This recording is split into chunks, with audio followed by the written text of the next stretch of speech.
Assalamu alaikum, hello and welcome. And before we begin the conference, I would like to hand over to the chairman, Dr. Ahmed Shatila, to say a few words. Thank you, Gerard. First of all, Assalamu alaikum, everyone. Thank you for joining the 5th Annual General Neurology Forum. Before we start today, many people in the region and in the United Arab Emirates received bad news, the sad news actually, that our ruler, Sheikh Khalifa bin Zayed Al Nahyan, has passed away. This is a sad day for the citizens and people of this country. We truly lost a great person and an inspiring ruler, and our hearts go out to his family, the ruling family, as well as everyone who lives in the United Arab Emirates and across the region. And now with that, I would just like to ask for a moment of silence, paying respect to the great man that we have lost.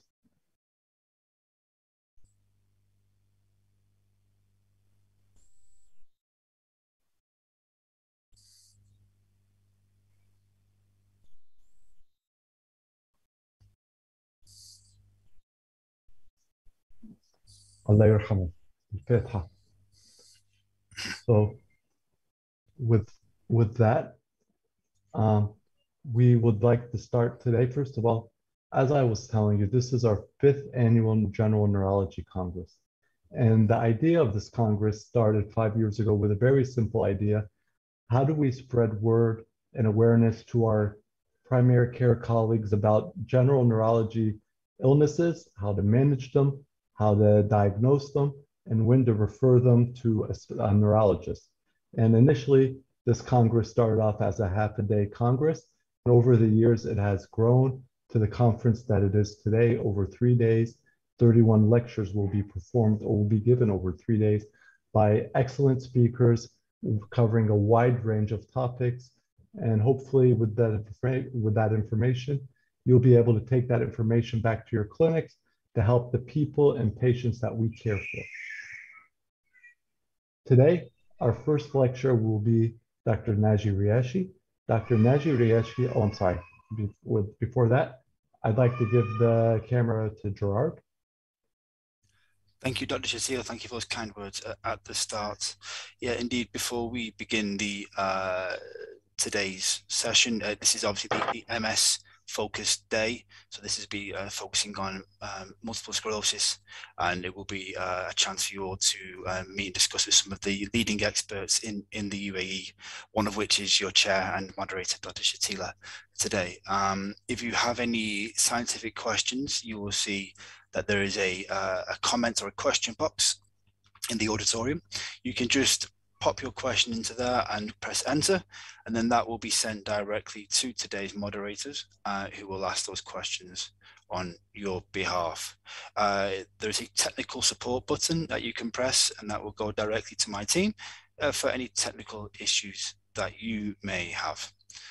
With that in mind, as I mentioned, and you've already seen him today, Dr. Ahmed Shatila is the conference chair. I'm sure you've all known him being here for many years as an elite and pioneering physician in the world of MS and the wider neurological field. He's a consultant neurologist of SSMC, and he'll be guiding you through this MS Updates Day and then the consecutive 5th General Neurology as well. So he'll be with us for the entire time, and we look forward for his expertise and insights, because he'll be doing some lectures today as well as moderating. So Dr. Shatila, I'll hand you for the floor for the first speaker introduction.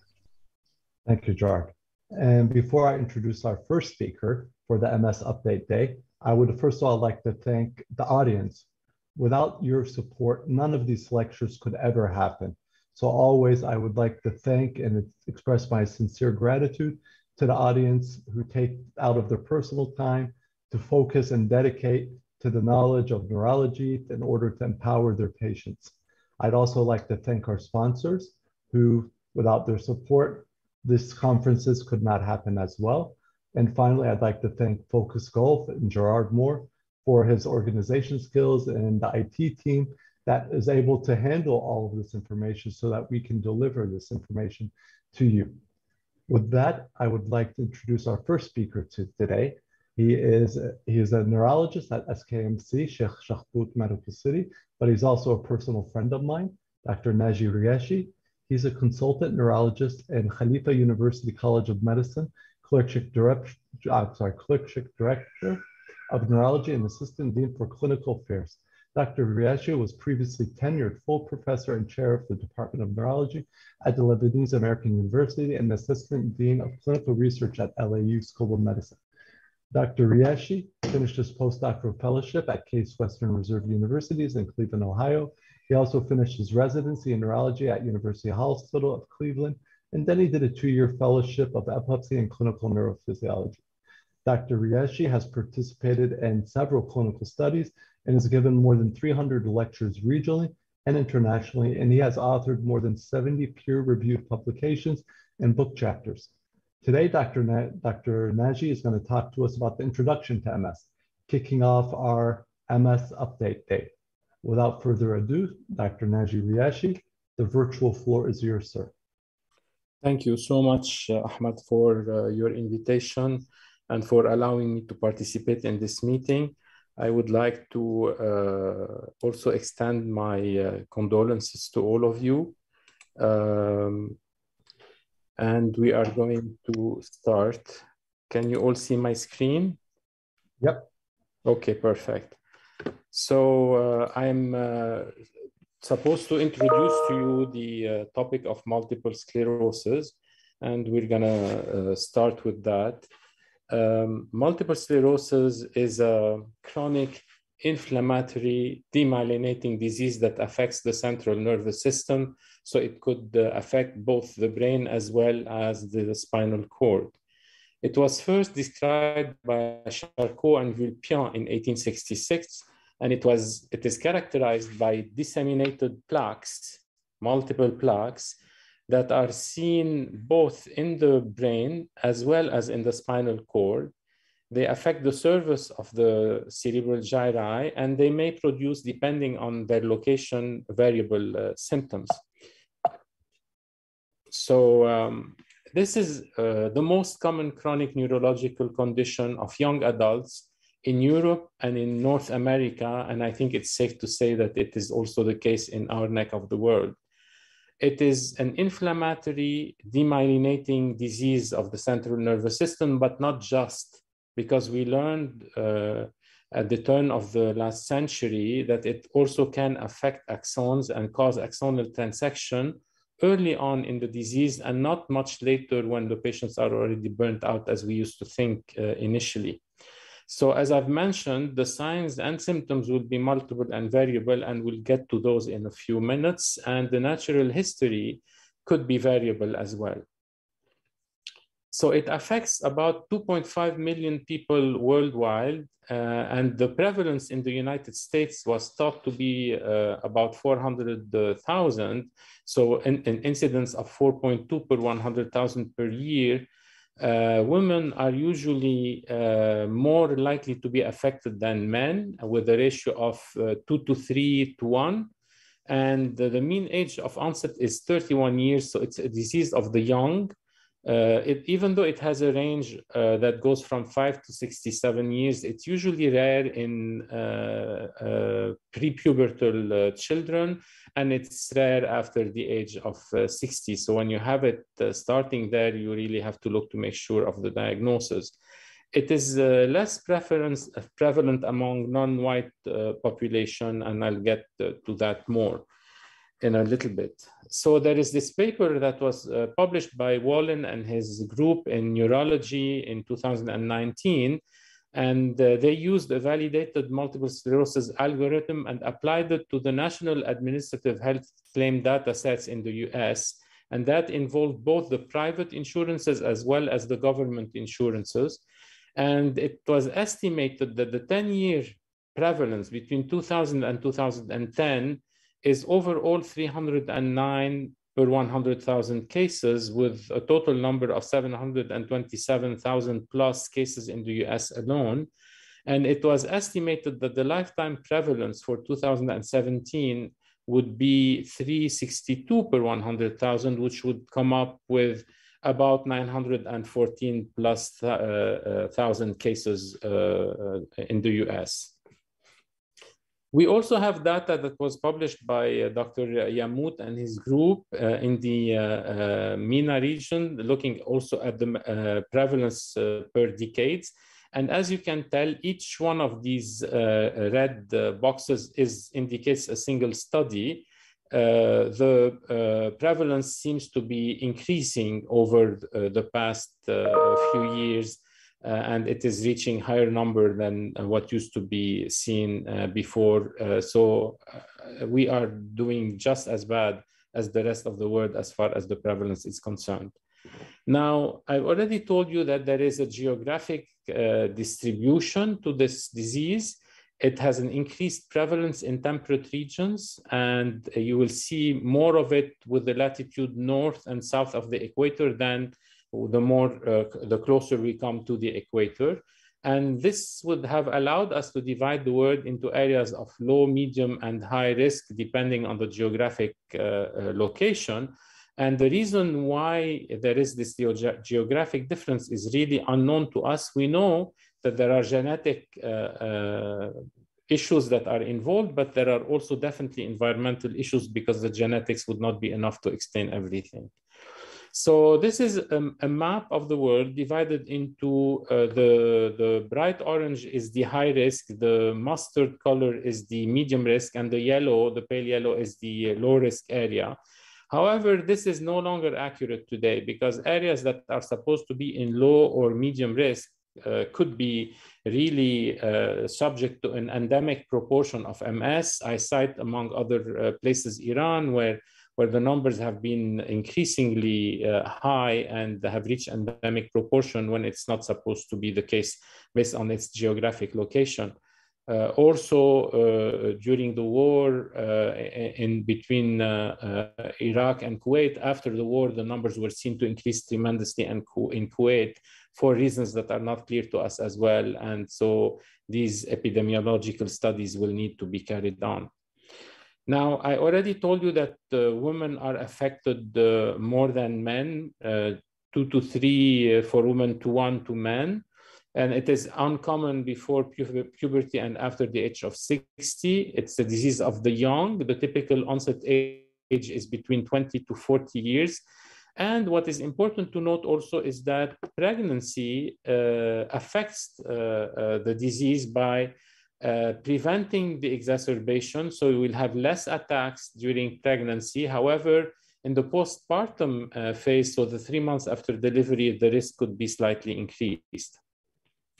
Ethnicity we've discussed briefly before to say that the non-white are affected less than the white. And this gives you a graph that shows that the Northern European, US Caucasian, and Canadians are more affected than Australian, South African, and Southern European, which are in turn more affected than the African Blacks and the Orientals. Why that is, we don't know. The etiology is still to this day unknown, even though we have several studies being done and already done to try to disclose this etiological problem. We know that it is an autoimmune disease, and we know that it affects individuals that carry the genetics that makes them susceptible. However, we also know that an environmental trigger or triggers have to be involved, and unfortunately, no single causative agent was disclosed up to this day. The possible explanation is that we have a virus that will induce a T-cell mediated immune response, activate that T-cell, which will then be able to produce self-antigens in a sustained manner and increase the inflammation and cause the problem. So during the studies that were done, we were able to detect that there is a high correlation between the Epstein-Barr virus in that it increases the risk of MS 2 to 3 folds in those infected with the virus. And this study was published in Science just recently in January of 2022. The data was obtained from more than 10 million USA military recruits that were monitored over a 20-year period. 955 of them were diagnosed with MS during their service, and the risk of developing MS in the EBV negative people increased by 32-fold following the infection with the virus. So we know that other factors are likely to be involved. However, the link to EBV does stand out, and it hopefully will lead to better treatment with vaccines that would go against the virus. Now, there is also a correlation between MS and vitamin D. The experimental autoimmune encephalopathy that is seen in mice was not triggered in those mice that had sufficient vitamin D levels. So there seems to be a direct relationship between sunlight exposure and vitamin D levels, in that this could selectively play the role of an immune regulator and inhibit the development of the disease. Independent factors affecting the risk for CNS demyelination are also at play with vitamin D. So studies about the relapse rates and vitamin D have been limited. The data is really limited. However, it showed that there is a decrease, that these rates are decreased in MS patients that are on high oral vitamin D supplementation. As far as the EDSS score, which is the score that we use to measure disability, is concerned, there were only retrospective studies that were done, and they showed that the scores were increased in patients with vitamin D deficiency. So also, this is why we like to have our patients with MS on vitamin D supplementation. I told you there is a genetics role that is involved. What is the pro-evidence for that? Well, there is a very high rate of prevalence in the Midwest of the USA. Why is that? Because there is a large number of Scandinavian immigrants that went there and that took their heritage with them, because we know that the prevalence is really high in Scandinavia. And so when they immigrated to that region of the US, they took their gene pool with them and increased the rates of prevalence in that region. So also another piece of evidence comes from the fact that there is an increased risk of from 1 in 1,000 to 1 in 100 in a person with a close family member with MS. Also, we know that identical twins of a person with MS, the risk is further increased to 1 in 3. And we have also multiplex families that carry many potential chromosome loci. But as I've mentioned, no single gene has been isolated so far. One of these multiplex families that was studied in Sweden, the first one to be reported, originated from Lebanon, actually. So in a first-degree family relative, the risk will be 20 to 40 times higher than the risk of the general population to develop MS. In monozygotic twins, the concordant rate is 31% compared to 5% in dizygotic twins, and the presence of certain alleles, among others, the HLA-DR2 allele, will also increase the risk of MS. What is the evidence? Where the identical twins are not 100. If they had been, it would have been a sure thing. So it increases tremendously, but it's not always happening. More than 80% of the people known to have MS do not have a first-degree relative that suffers from MS. So we know that it is not a disease that is directly inherited, and that the genetics are not really the only factor to be involved. So as I told you, MS has 3 components. It starts with the inflammation, and you can see here this extravasation around the blood vessel of all of these inflammatory cells and substrates. And then this, when the inflammation starts occurring within the central nervous system, it causes demyelination. And you can see these onion skins on this electron micrograph. And then finally, data from Trapp and his colleagues that was published in the 90s at the Cleveland Clinic have demonstrated axonal loss early on in patients with MS. And these are the big green blobs that you see here that are showing an axon that was completely transected. And below you see the lines of green that represent the axons that have been demyelinated, but that are still intact. So how does MS affect the CNS? cells of the immune system will attack myelin, and by doing so, they can cause permanent damage to the CNS. And so the areas that are going to be demyelinating will have an interrupted or at least slowed down commission. And we will be completely unlucky, we will have complete transection, which would increase the disability in those individuals. And this is another view of the data published by Trapp in 1998 in the New England Journal of Medicine, showing complete axonal transection early on in patients with MS. Now, what is the relationship of axonal transection and how would it affect the clinical course of MS? Well, we think that early on, there is axonal loss that is initiated as soon as the disease starts.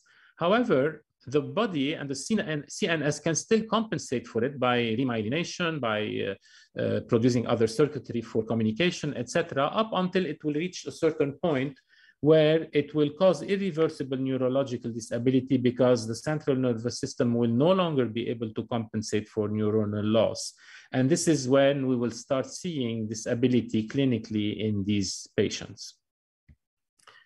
This is the EDSS score that I mentioned earlier on, which is the score used to measure disability in patients. And it is built in a big part on the ability of the patient to walk, when they walk freely or when they start having some limitation to walking, and when they need a device. We would go from EDSS scores of 2 to 4 when they start having limitation in their gait, and to 6 when they need walking assistance. And then wheelchair is 7, 9 is confined to bed, and 10 is unfortunately death. The pathophysiology of MS, I already told you that the plaques are characteristic lesions of MS. They are sharply defined areas of demyelination with inflammation seen in them, as well as destruction of the oligodendrocytes, which are the cells that produce the myelin, and transection of neurons. And they will be widespread in the CNS white matter. They affect mostly the white matter. They are going to be seen near areas of inflammation. They are widespread, but they have areas of predilection, which include the periventricular regions, the optic nerves, the brainstem, the cerebellum, and also the spinal cord. So what are the points that implicate immune system in the MS pathogenesis? Well, they are found along 3 axes. The first is the histology. When we look at the plaque morphology, as I've already told you, we saw all of these inflammatory infiltrates that contain lymphocytes, activated immunological mediators within the plaques. Then there are the laboratory findings. You know, we get usually a cerebrospinal fluid sample on these patients that we send for analysis, and we look for the intrathecal IgG synthesis, and this should be increased. And when we compare it to the one in the serum, and we use an IgG index to do that, we notice that it's much more increased in the central nervous system than it is in the serum. And we will also find oligoclonal bands of the IgG in the CSF, as well as activated lymphocytes. And the third axis is the therapeutic axis, in that all of the effective therapeutic modalities that have been produced up to date on, against multiple sclerosis include immunosuppressants and immunomodulators, and they work well. Now, the environmental factors, many pathogens have been proposed to have a role in the pathogenesis of MS. I've already told you that EBV has the highest correlation so far, but there is also HHV6, chlamydia, pneumonia, and others that are still under investigation. So how does the possible pathogenetic mechanism role of the immune system work? Well, first of all, we have to activate the T cell. It will then bind to the blood-brain barrier and destroy it. This will allow the inflammatory cells to peak or to seep into the brain and cause the inflammation. And then when the inflammation starts, we have the production of all sorts of inflammatory mediators, demyelinating agents. We will suppress the protective T cell function. And this will cause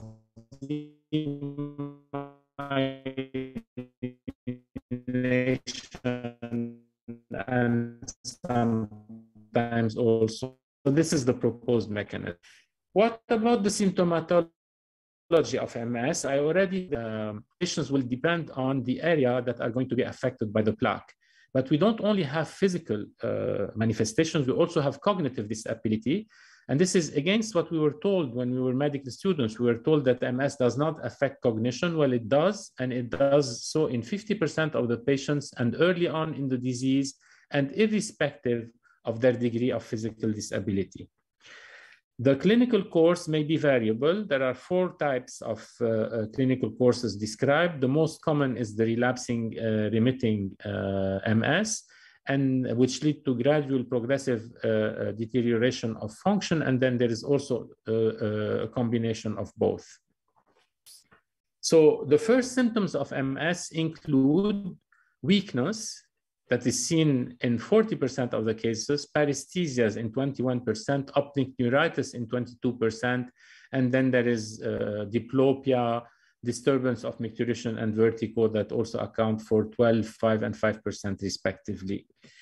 The initial presentation of MS, again, seen in this table. As you can tell, there is pain, which also, and fatigue, which are also common in MS when we were told or taught that they are not part of MS, weakness, optic neuritis, and the rest, as you can see on this slide.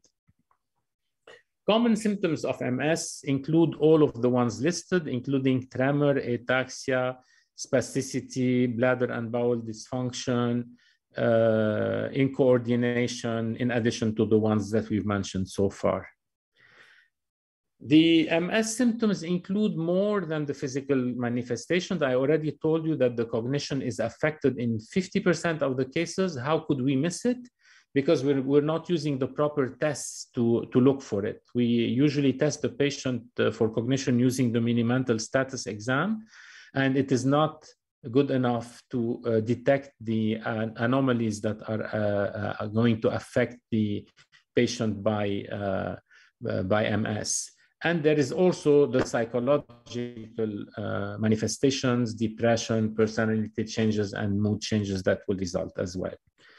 So this is to go over the different types of the natural history of MS that we got. This is the relapsing remitting, the first cartoon on top. And you have relapses, and then after the relapse, you have periods patient is no further symptomatic, and this is usually seen in 80% of the patients and the most common form of MS available. Then after some time, if the patient is not treated, usually after 10 years of the disease without treatment, the patient will move on from relapsing remitting MS to a secondary progressive MS, during which even in between attacks, the patient continues to worsen progressively, and there is accumulation of deficits that will be seen in between the attacks that will occur. The other 2 forms are the progressive relapsing and the primary progressive MS, which are much more rare. 10% for the primary progressive and 5% for the progressive relapsing. And in the primary progressive form, we have accumulation of deficit that will continue to accrue from the beginning until the end of the disease. And then on top of it, when we have relapses that are superimposed, we'll be talking about a progressive relapsing MS. These are rarer, and that's good because they are much harder to treat. Now, what about the natural history of MS? Well, this was before the era of treatment. I need to stress that 80% is at 10 years without treatment, and 80% of the total population has a relapsing form at onset. The older the age of onset, the greater the likelihood of progressive disease, which is goes usually against what we would think. We would think that if we are affected early, we'd get a more severe form. That's not true. Optic neuritis and sensory impairments are more common in patients less than 40 years, so they would indicate a better prognosis, whereas motor deficits are more common in older patients more than 40 years, so they would indicate a poor prognosis. So 30 to 50% of the untreated patients with MS would worsen by 1 point on the EDSS score within 2 to 3 years, and up to 44% of the patient will need an assistive device for walking within 5 years. Again, this is without treatment. And 50% of the cases of relapsing remitting MS would progress to secondary progressive MS after 10 years. And as I mentioned, cognitive impairment affects about 50% of the patient, 45 to 65 in the different studies done, which will affect their employment, their social life, and their activities of daily living. So the prognostic factors are summarized on this score. Males are usually carrying a worse prognosis than females.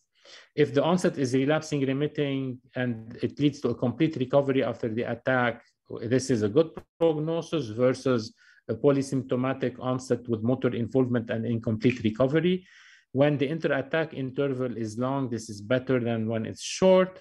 Low frequency of attacks in the early course, a long time to a disability scale status of 3, and decreased age are also good prognosis when the contrary is indicative of a bad prognosis, increased age, as was mentioned before. How is the diagnosis done? Where we used to have to wait until the lesion would declare itself, and it would have to be disseminated in space and time.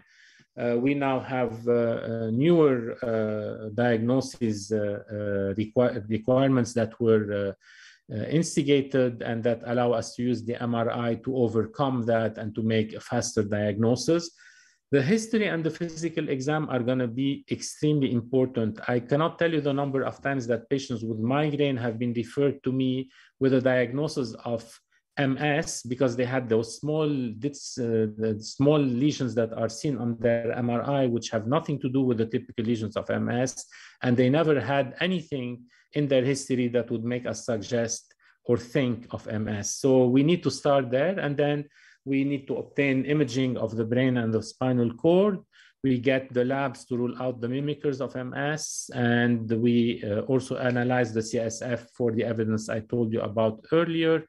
And evoked potentials can also help us establish the diagnosis.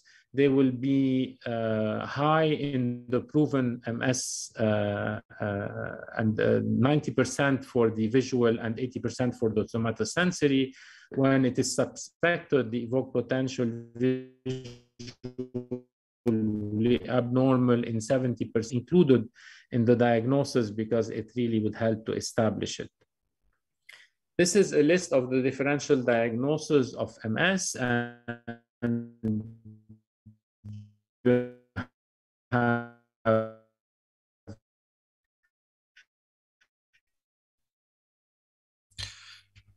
Dr. Naji, your several connection seems to be immune to infectious to syndrome. I'm sorry, are you not able to hear me? There's some freezing, there's some pausing on your side. I'm sorry about that. Yes, we hear you now well, Dr. Naji, and you are at the 27-minute mark, sir. Okay, perfect, thank you. So now I move to MRI and its importance in the management of MS. It's not a disease of relapses. It also can have some clinically silent lesions. So the MRI will not only be important in establishing the diagnosis, but it also will help us to assess the efficacy of the treatment, the prognosis, and the disease activity. And when you're looking at monosymptomatic patients, so patients with their first attack of MS, if they have a normal MRI, the outcome after 10 years will be much better than the ones that have an abnormal MRI. They will be much less likely to convert to clinically definite MS and to have high EDSS scores at a much later age. And none of them in this study progressed to secondary progressive MS compared to the ones with the abnormal MRI at onset. So what we look at on the MRI is the different sequences. We look at the gadolinium T1 weighted scans. We look at the T2 weighted scans, and we look at the black holes in the T1 scans as well. The T1 gadolinium would be markers of active inflammatory damage, and they will be indicative of an acute inflammation going on because it means that the blood-brain barrier has been disrupted. When we look at the black holes seen on T1, this is usually indicative of a more severe lesion that will be a marker for more disability. And then when we look at the T2 lesions, these are the legacy lesions, and they are the marker of previous inflammatory episodes and the total burden of inflammation. This is how we should interpret our data. We can also look at the MRI to look for the natural history of brain atrophy that is seen in MS patients. And these images were acquired over the course of 7 years from a single MS patient. And you can see by eyeballing them that there is quite a bit of atrophy that has been seen. And so the atrophy can be measured by different parameters. One of them is the brain parenchymal fraction, which goes with the Z-score. And I showed you as an example, on A is the scan of a normal patient, B is the scan of a 36-year-old woman that has relapsing remitting MS for 2 years, and C is the scan of this unfortunate woman with secondary progressive MS that has been carrying the disease for 19 years. And the Z-score has gone down, indicative of more severe disease. So with that, I'm going to end, and I will be happy to entertain your questions. I would like to thank you for your attention. Thank you. Thank you, Dr. Naji, for the very interesting lecture, very educational. So please feel free, members of the audience, if you have any questions, please feel free to submit the questions. I would like to ask my first question to you, Dr. Naji. You know, MS is like, it's one of those diseases that it can be everything and nothing at the same time when people present to clinic. What makes you think of MS? Like when someone comes to your office, are there any factors, any triggers, anything that would make you think, okay, I need to really worry about MS for this patient? Yes, it's usually a young patient. Kind of breaking up, Dr. Naji. The young presenting with neuritis that are not associated with MS. Can you hear me? Yes, I hear you now. Well. Okay. So when I have patients with optic neuritis, I also would think about MS. When I have patients with motor symptoms, especially when they are young, or no risk factors for stroke or TIA, that would make me think about MS.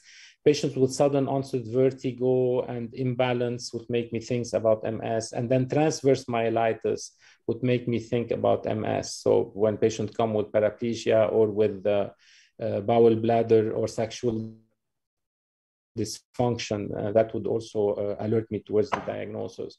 So basically, whenever I have neurological complaints that are lasting more than 24 hours continuously in a young patient without risk factors, I entertain this diagnosis and I consider it until proven otherwise.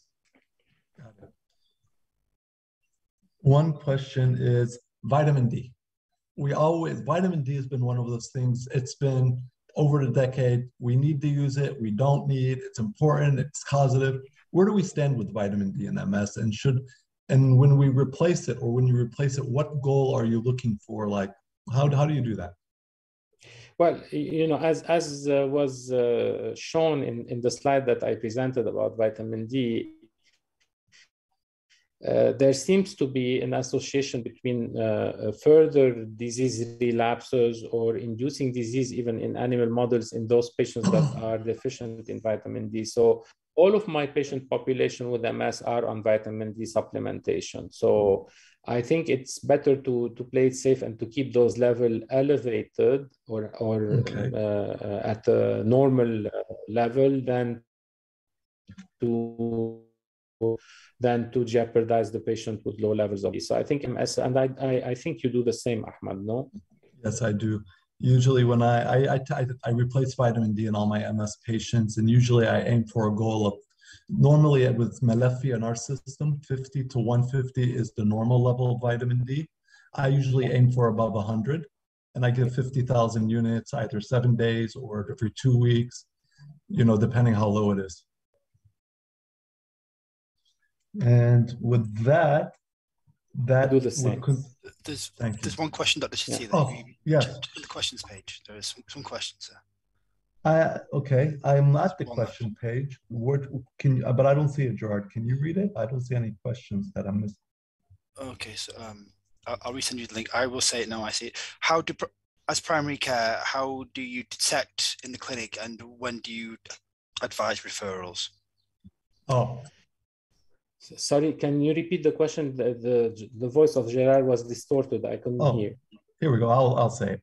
How do primary care detect MS in the clinic, and when do you refer to a neurologist?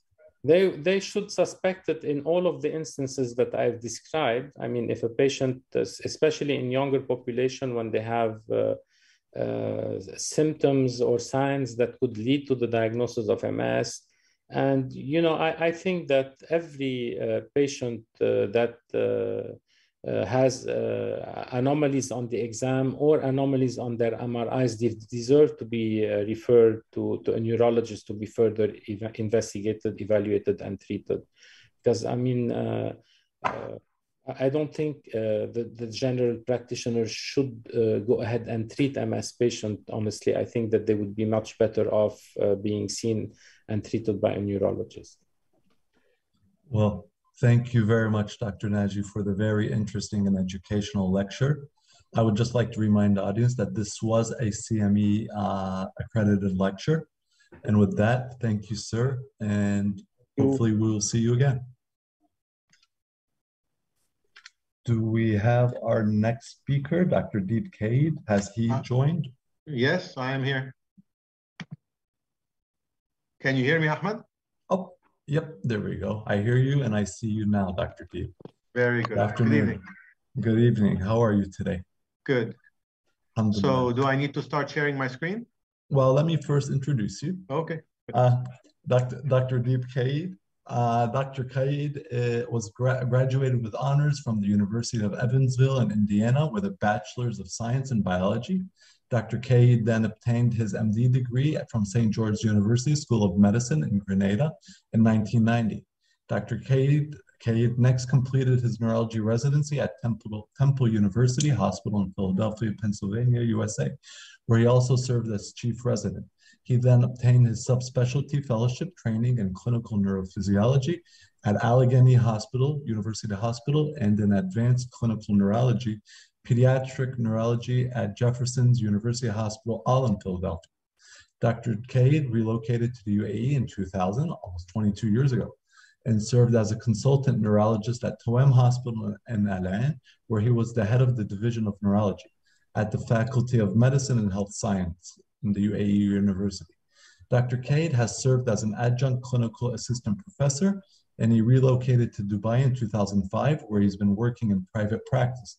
He's an assistant professor at MBRU School of Medicine, Mohammed bin Rashid University School of Medicine. He practices and is currently located at the Integrated Rheumatology and Arthritis Center in Dubai Healthcare City. He is an independent doctor, consultant neurologist at the Mediclinic City Hospital and the American Hospital in Dubai. Dr. Cade is a fellow of the American Academy of Neurology and a founding member of the Emirates Neurology Society. His primary interest is in the management of patients with headaches, and particularly migraine.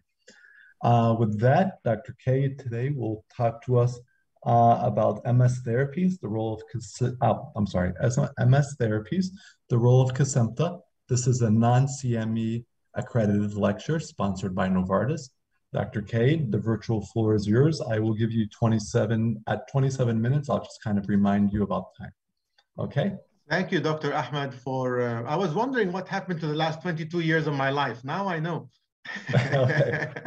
Good. I'll share my screen. Thank you, sir. Let's maximize this. And I'll minimize my camera. Okay. Good evening, everybody. And thank you, Novartis, and thank you, Dr. Ahmed, for giving me the opportunity to share some of my experience about multiple sclerosis with you. So today's talk will be about multiple sclerosis and one of the medications, namely ofatumumab or Kesimpta, that is used in the treatment of multiple sclerosis. Thank you, Dr. Riashi, for making my job a little bit easier by your excellent introduction and explanation of the underlying disease process. These are my disclosures. Today's presentation is sponsored by Novartis. What is multiple sclerosis? Multiple sclerosis is an autoimmune central nervous system demyelinating neurological disorder that affects the brain and spinal cord. So I think I already come across a lot of confused primary care physicians and emergency room physicians. Is it MS? Is it Guillain-Barré syndrome? If you put straight in your mind that they're both autoimmune disorders, they're both demyelinating disorders, but MS affects the central nervous system and Guillain-Barré affects the peripheral nervous system. And then we go to basic knowledge about peripheral nervous system where you lose your reflexes and central nervous system where your reflexes are exaggerated. That would be, I think, a good starting point. Patients present with a range of symptoms as outlined earlier by Dr. Naji, and these symptoms can vary widely from one person to the other. So MS is the leading cause of non-traumatic neurological disability in young adults.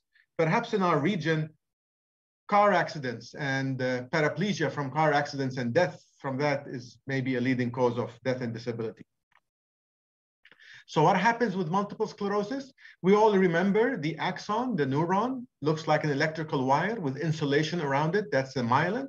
And if there is destruction of this myelin by an autoimmune attack, you can get partial information flow. And if there's complete destruction, then there's transaction and neurodegeneration, and you lose the ability to perform whatever function that part of the nervous system allows you to perform. MS is widely spread. The further you get away from the equator, the higher the incidence. And you can therefore see that in North America and in Scandinavian countries, in the United Kingdom, the ratios of cases are quite high when you compare them to equatorial region and to our regions as well. We don't understand why that is the case. Is it the sun? Is it vitamin D? Is it genetics of these populations? It's probably an interplay, but we don't have the clear answer. We have answers about EBV. This is interesting recent information. I'm sure somebody will talk about it a little bit later on as well. But EBV has been implicated and vaccination is being considered. Now, 2.8 million people live with MS around the globe. 1 in 3,000 people, that is. And therefore, every 5 minutes, someone somewhere in the world is being diagnosed with multiple sclerosis. And you know where these patients present mostly? They very often present to primary care. They present with some vague symptom, a little bit of dizziness, a little bit of numbness, a little bit of tingling, and they get put on beta cert and sent to the ENT doctor, and they get told it's a pinched nerve in the neck and here and there. And sometimes, admittedly so, it's quite difficult with mild, subtle symptoms to make that diagnosis. But if we keep it in the back of our minds, then we know, or at least we'll have some suspicion when the symptoms don't seem to improve, when they seem to be in a certain way in a certain population, young women, and then that will raise red flags and perhaps require neuroimaging or referral to a neurologist. So MS affects mostly people in between the ages of 20 and 40. It affects mostly young women, but we have children with MS and we have people over 50 with MS, although admittedly that's not very common. The most common presentation of MS is relapsing remitting multiple sclerosis, but also there is clinically isolated syndrome, which is the step before MS. These days, we're having less and less people with clinically isolated syndrome because the definition has changed. And with all the investigations that we're doing, we're able to diagnose with MS. We're able to diagnose patients with MS earlier. Time is brain, not just in stroke, but in MS as well. The earlier we diagnose, the earlier we treat, the better we are able to preserve brain function for these patients who are going to live with this disease for many, many decades of their life. Multiple sclerosis can have a devastating impact on those affected. In untreated patients, roughly half of those patients will require some aid to walk, whether it's a walker, a cane, a wheelchair, 10 to 15 years into the disease process. And 50% of patients with progressive disease will need a cane to walk after only 5 years from onset. So untreated, this is a potentially devastating disease for young people in the most productive time of their life. But it's not just the walking ability, which is measured by the EDSS scores. Unfortunately, there are many other things that we don't measure as well. And the previous speaker already touched on those things. The cognitive abilities. We have a lot of brain reserve early on. That brain reserve, we don't notice a few lost brain cells in our younger years. But as we get older, every little brain cell counts. MS is often associated as well with fatigue, pain, depression, and anxiety. These comorbidities often go unrecognized, and they need to be treated and they need to be addressed. Multiple sclerosis is a progressive disease. The idea of benign MS is really a fallacy. Admittedly, maybe 2–3% of patients have benign MS, but that is a diagnosis that can only be made retrospectively after a patient has been well with minimal to no disability 10, 15, or 20 years down the line, depending on whose definition you use. But imagine that 15-year-old that is admitted with, that is diagnosed with multiple sclerosis. Is 10 years of disease stability enough to say that they have benign MS? I do not think so. So MS starts with preclinical events. Then you get your first attack of MS, and that's your clinically isolated syndrome. And with new lesions on MRI or new attacks, you go into the relapsing remitting form. And as we heard earlier, a significant proportion of patients untreated and even treated, unfortunately, will transition into a secondary progressive phase of the disease. In the early phase of the disease, it is all about inflammation, inflammation, inflammation. However, we now know as well that axonal degeneration starts at the very, very beginning of the disease. All of our medications are really only effective against the inflammatory phase. And multiple studies with multiple medications have shown that people who start treatment early will have less and less disability. People who start treatment later will also improve, but they will never catch up to the patients who were started on treatment quite early. The different MS subtypes, we already spoke about this a little bit. Relapsing remitting MS is about 70 to 80%. 30 to 40% will go on to have a secondary progressive course with or without superimposed relapses. But there is a minority of patients, 10 to 15%, with a primary progressive course from the onset. And we don't really know how to treat these people very well. Quality of life is seriously impaired as MS progresses. Excuse me.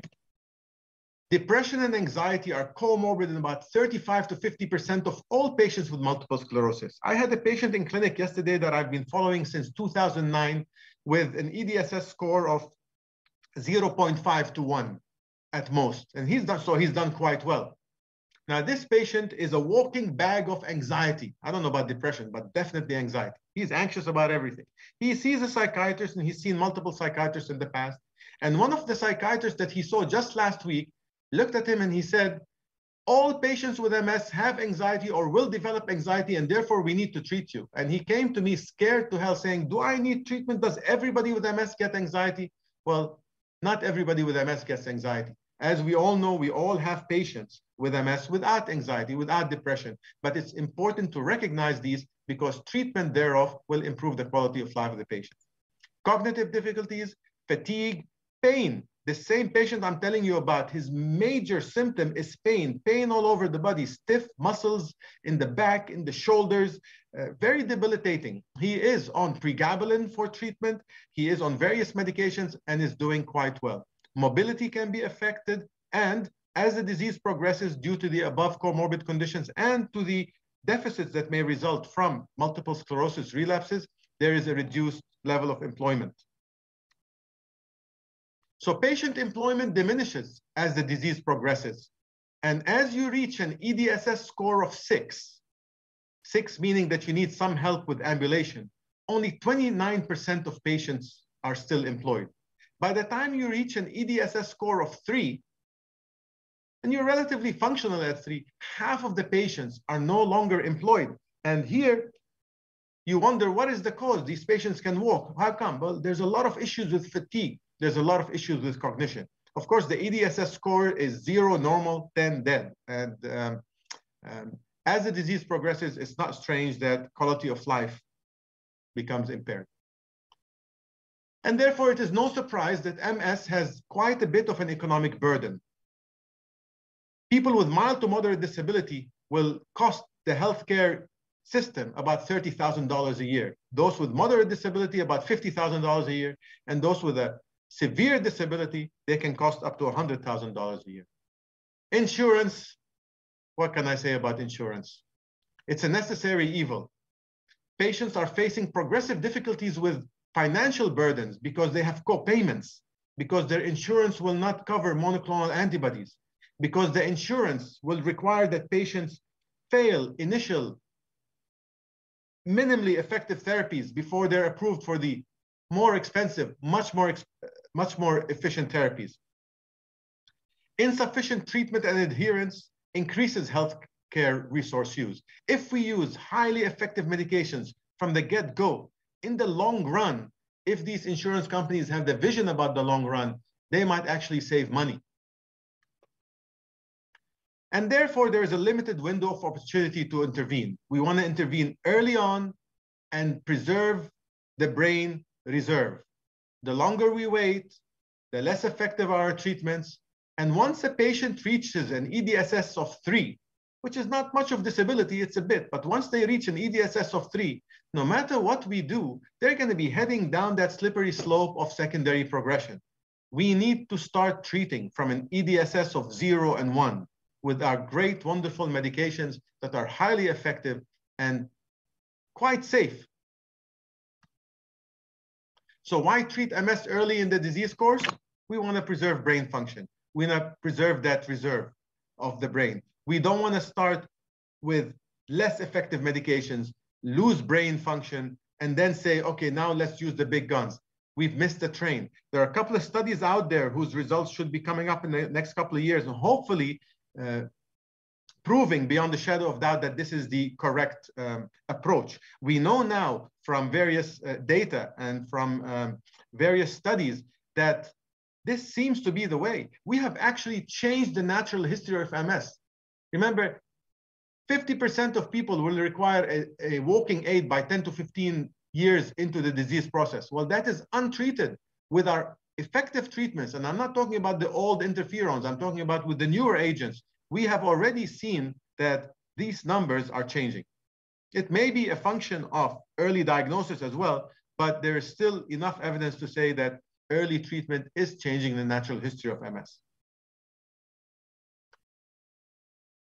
Why are patients with MS switching therapies? 55% of new MS prescriptions are for patients switching therapies. 55% switched from one treatment to another, and 45% were naive. There's a lot of treatment switching. Why don't we use something that's effective from the very beginning? Why do we have to start with less efficacious treatments? Allow the disease to progress, admittedly not in everyone, and risk loss of brain function. So there must be a compromise between efficacy and safety. When we look at any drug, whether it's an antibiotic, anti-diabetes drug, anti-epilepsy drug, anti-MS drug, we're always weighing safety and efficacy. Of course, what we'd like to have is an extremely efficacious medication with a big safety profile. In the past, some of the most efficacious medications were a bit risky and their safety was suspect. That, in my view, is no longer true for many medications used to treat MS. We can now have quite high efficacy with relatively good safety. Besides safety and efficacy, we have to look at convenience and ease of use. We have to look at the cost of medications, and we have to look at the flexibility of the treatment. People say you can't have all of these things. Well, that's no longer true. There are many options right now with a reasonable cost, very high efficacy, very good safety, that are quite convenient and easy to use. So what are the treatments that are on the markets now? We have some IV infusions. Some of these require pre-medications. Some of these require monitoring. They're not available at all centers to all patients. With the oral therapies, there's a reminder to the patient that he has MS and he has to take a medication every day. And with frequent subcutaneous injections, patients hated these treatments. Not all of them, but a significant number of them hated these subcutaneous interferon treatments because of their side effects, their flu-like reactions. 20 years ago, these were great because we had no other option. They work. But now we have better options. Maybe we don't need to use these types of medications anymore. What are our goals? Our goals are to preserve the brain. In studies now, we're looking at the concept of NEDA. NEDA stands for no evidence of disease activity. And when we talk about no evidence of disease activity, we're talking about no relapses, no disability progression, and absent MRI activity. And for this, we have a new medication that's been available for quite some time, ofatumumab, that gives us power, precision, and simplicity. This medicine belongs to the same family as rituximab. Rituximab, many of you may be familiar with, is an anti-CD19 B-cell monoclonal antibody. Ocrelizumab is a similar one, but humanized, given as an infusion every 6 months. And ofatumumab is a subcutaneous monthly injection that is fully human.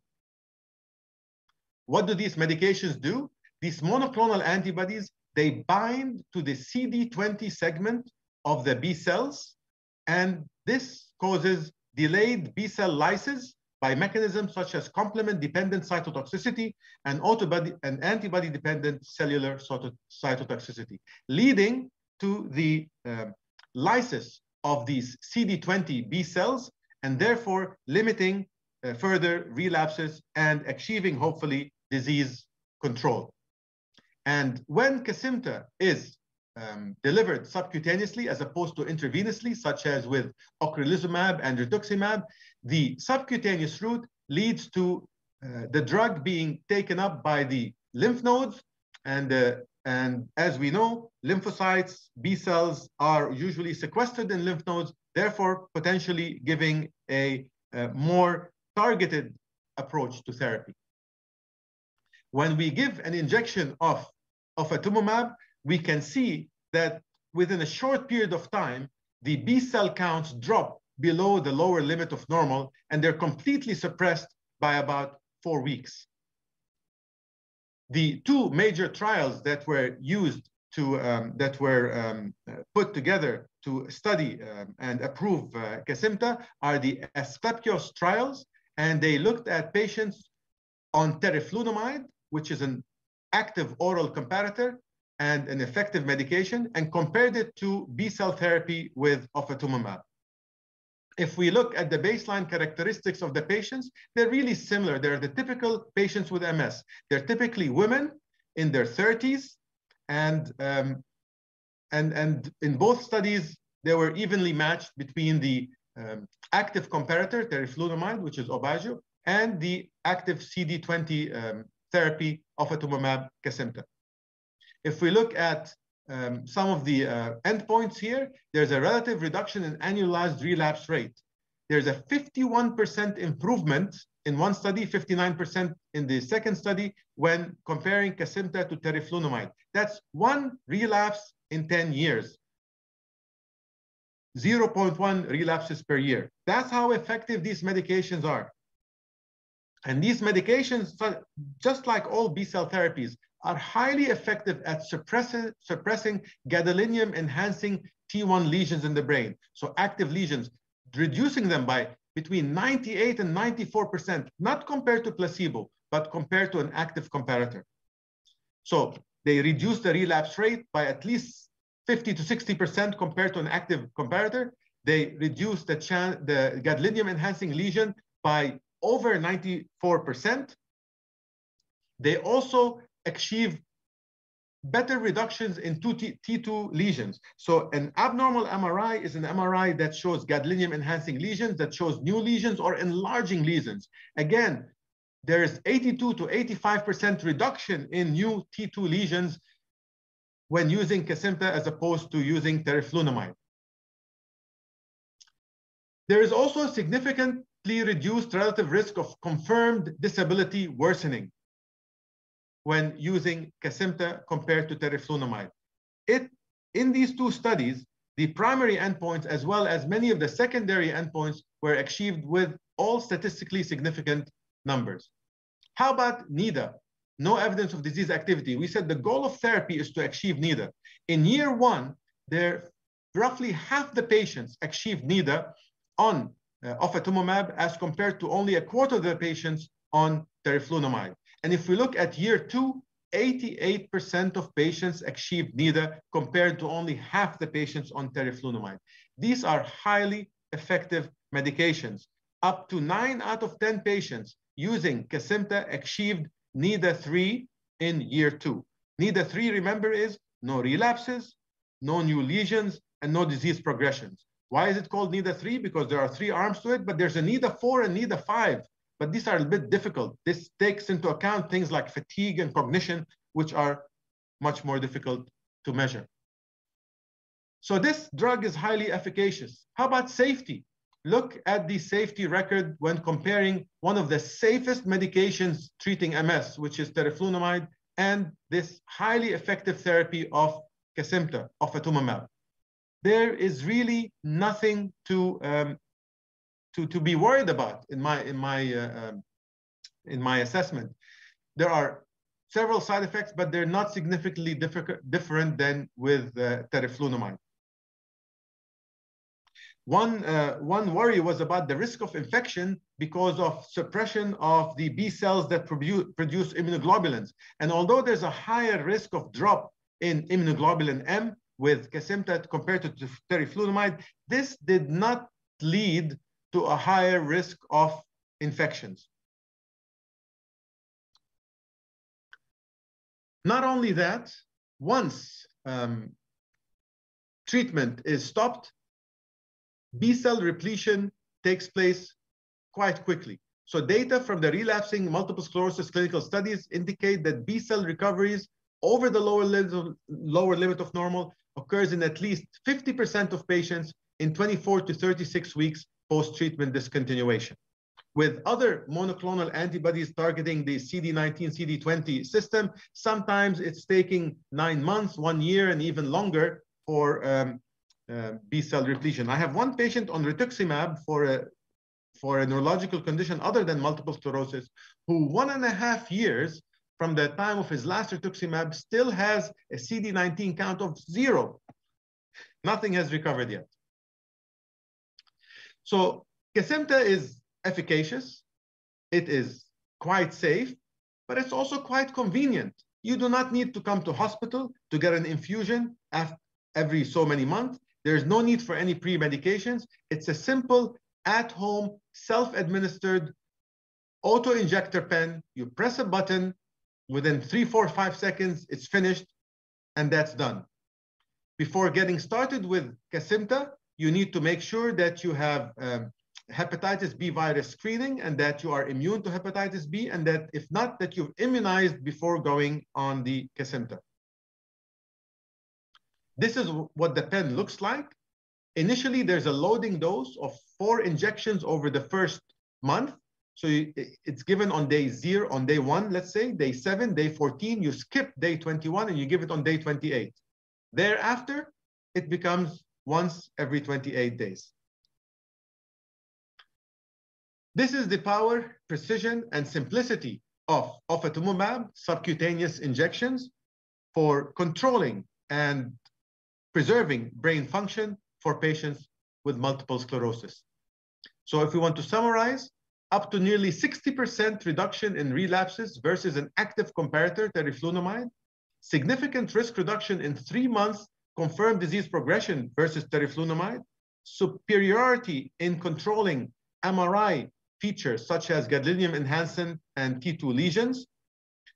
It basically works. It is safe, and that's been shown in 2 trials, and it's so easy to use at home with no need for infusions and hospital visits and exposure to COVID and whatever else is running around in the hospital.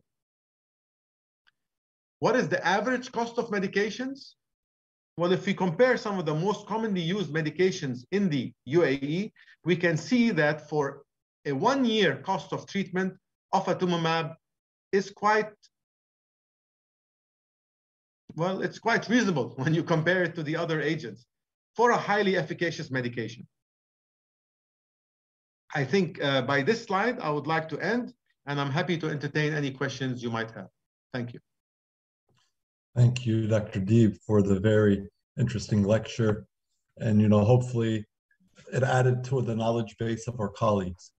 One of the questions, or actually one of the catalysts or impetus, if that's the word, of what kind of kickstarted these conferences 5 years ago was based on a study that I did. And you may remember it was the cost analysis of MS in the UAE.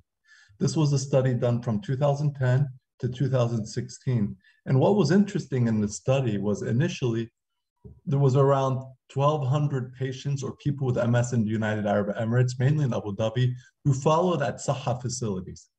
And that was throughout 6 years. But when I looked at specifically how many people out of those 1,200 followed with a neurologist, in the last 2 years, only 60% of them.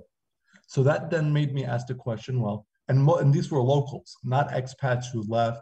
So the question was, well, if they're not seeing a neurologist, where are they? And then the idea was, if they're not seeing me and they're not seeing you, they must be seeing our primary care colleagues in order to take care of their other problems that they may have. And the idea was the patients that had MS must have dropped out of the system. Either they felt hopeless or they felt that the medications were not for them.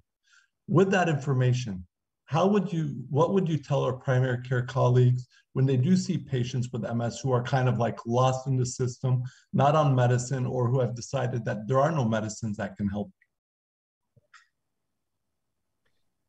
I will tell them that the treatment of MS has really changed since many of our primary care colleagues perhaps were in medical school or were in training. We have highly efficacious medications, but they only work if the patients take them, and only work if the patients take them early on. So if you see your patients with MS who are doing well, please make sure they come and see us so that they can continue doing well. Somebody who's doing well for a year or 2 or 3 or 5 or 10 off treatment may suddenly have a devastating relapse. And we've all had this experience where people feel empowered by voodoo healing and mushrooms. And I don't know, they go to South America and get, what is that stuff called? Arijuada, whatever. Ayahuasca. And they're feeling great and all this. And, they don't need our medicines and pharma and all this. And next thing you know, they have this devastating relapse, and what's gone is gone. Lost brain is gone. So please encourage them to come back and see us.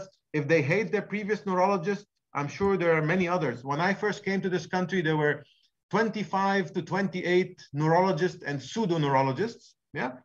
Right now, we have over 140 specialist consultant level neurologists. So there are plenty of people out here that can help these patients. Please make sure you send them to us. Thank you. Now let's open up the questions. The first question is from Jassim Al-Marzouki. How can we manage the psychological side of the disease? That's a very big subject and probably a lecture by itself.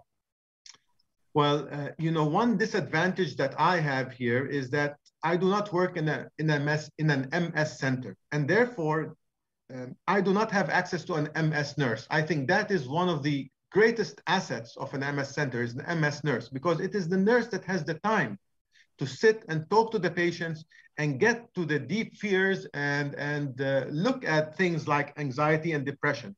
The way we can do it is that we can have, as primary care physicians, you can have screening questionnaires. You can have the Beck's anxiety inventory. You can have the health questionnaire for screening for depression. And if the patients score high on these, then you need to refer them to a psychologist or psychiatrist. I do this with my headache patients, yeah. But ideally, as primary care physicians, it's so easy for you to have these questionnaires as patients are waiting in the waiting room, and there you can download them from online. Quite easy to do. Thank you. And our last question is from Dr. Jabir Al-Khabouri. What about the use in pregnancy of Kesimpta? So if you look at the label, right, you have to wait for 4 to 5 half-lives to pass before you can use that. People actually sometimes use it earlier. So the official line is that 4 to 5 half-lives. Have some MS experts been using it earlier? Yes. Yeah. What is the half-life of Kesimpta? It's about 20 days. Correct me if I'm mistaken. So, so from the half-life perspective, it's you have to wait 4 to 5 half-lives. Now, although the drug is out of the system, it's still working for quite some time, and you will get CD20 B cell suppression for quite some time. So just because you stop it and you're trying to become pregnant doesn't mean that you don't have adequate protection against relapses. Thank you very much. And with that, I think we have concluded this session. Thank you, Dr. B, for the very interesting lecture. With this, I would like to introduce our next moderator, Dr. Bassem Yammoud. Dr. Yammoud, how are you? Can you hear me? Yes, I can hear you, Ahmed. Excellent. Ahlan, Dr. Bassem. How are you today, sir? Fine, thank you. So, first of all, I'd like to welcome Dr. Bassem Yammoud. He is currently a professor of neurology at the American University of Beirut Medical Center and the director of the Neurology Institute at the Harley Street Medical Center in Abu Dhabi. He graduated from medical school at AUB in 1984. He received his training in neurology at the University of Cincinnati, Ohio in the USA.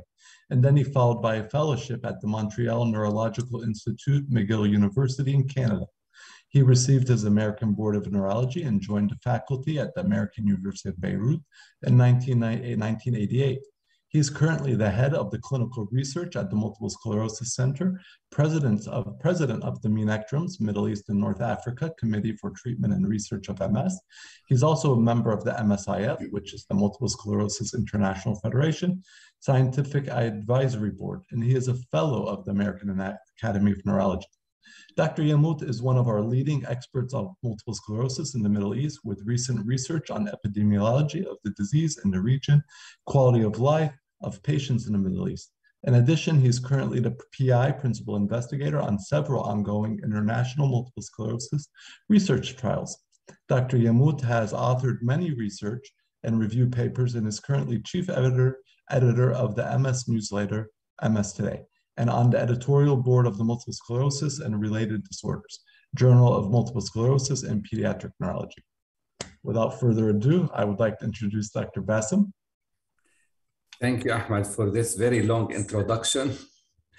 And welcome everyone to this symposium sponsored by Roche that will address basically the treatment of progressive MS with ocrelizumab. So it's actually my pleasure to introduce Dr. Ahmed Shatila, who is currently a consultant neurologist at Sheikh Shakhbout Medical City, where he runs the MS Center and takes care of more than 300 people with MS. Dr. Ahmed did his medical school, his residency, and his fellowship in Wayne State University in Detroit, USA. And he is currently, as I mentioned, running the MS Center at Sheikh Shakhbout Medical City with special interest really in patient advocacy and patient awareness. So Dr. Ahmad will be speaking today about ocrelizumab with this presentation titled, Getting Back in Control, Managing Progression in MS. Ahmad, the floor is yours. Thank you, thank you. So let me share the screen.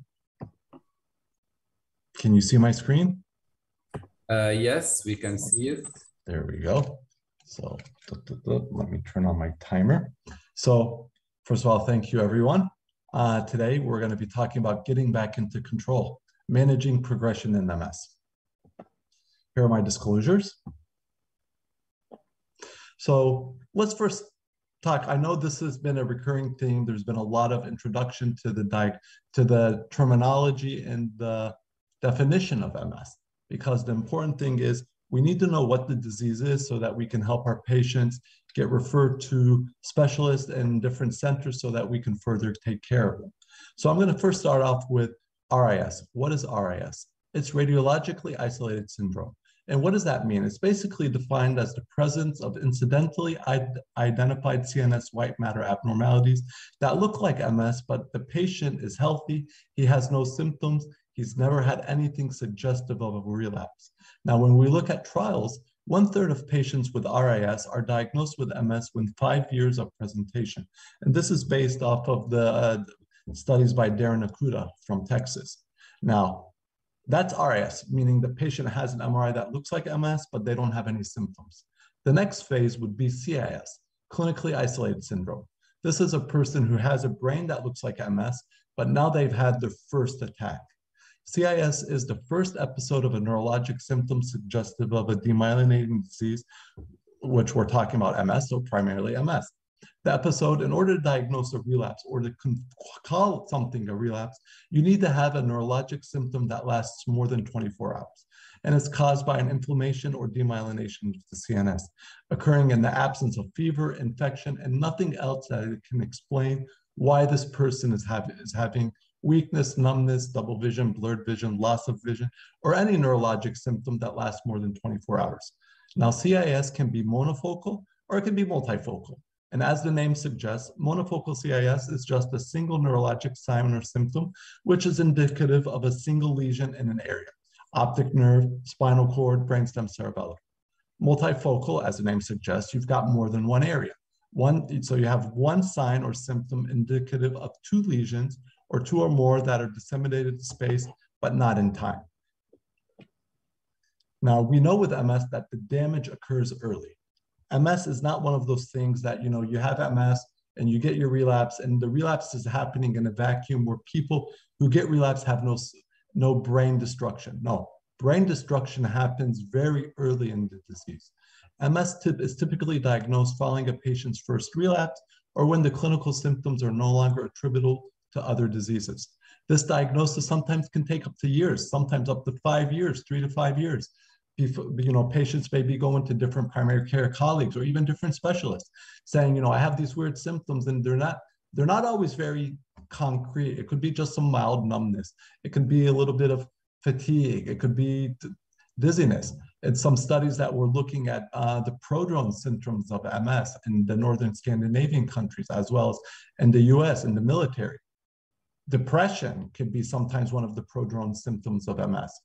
And what's happening is, as these lesions are accumulating, as the burden of disease is coming up, you're starting to tap into your neurologic reserves and your damage repair mechanisms, which is cortical remodeling, long-term potentiation. Basically, your brain is able to handle so much damage before finally it says enough's enough, and now I'm going to show you what I'm suffering from. And this is so that's why, a lot of patients, sometimes you can look at an MRI and you see a lot of lesions, but there's a disconnect between what the MRI looks like and what the patient looks like.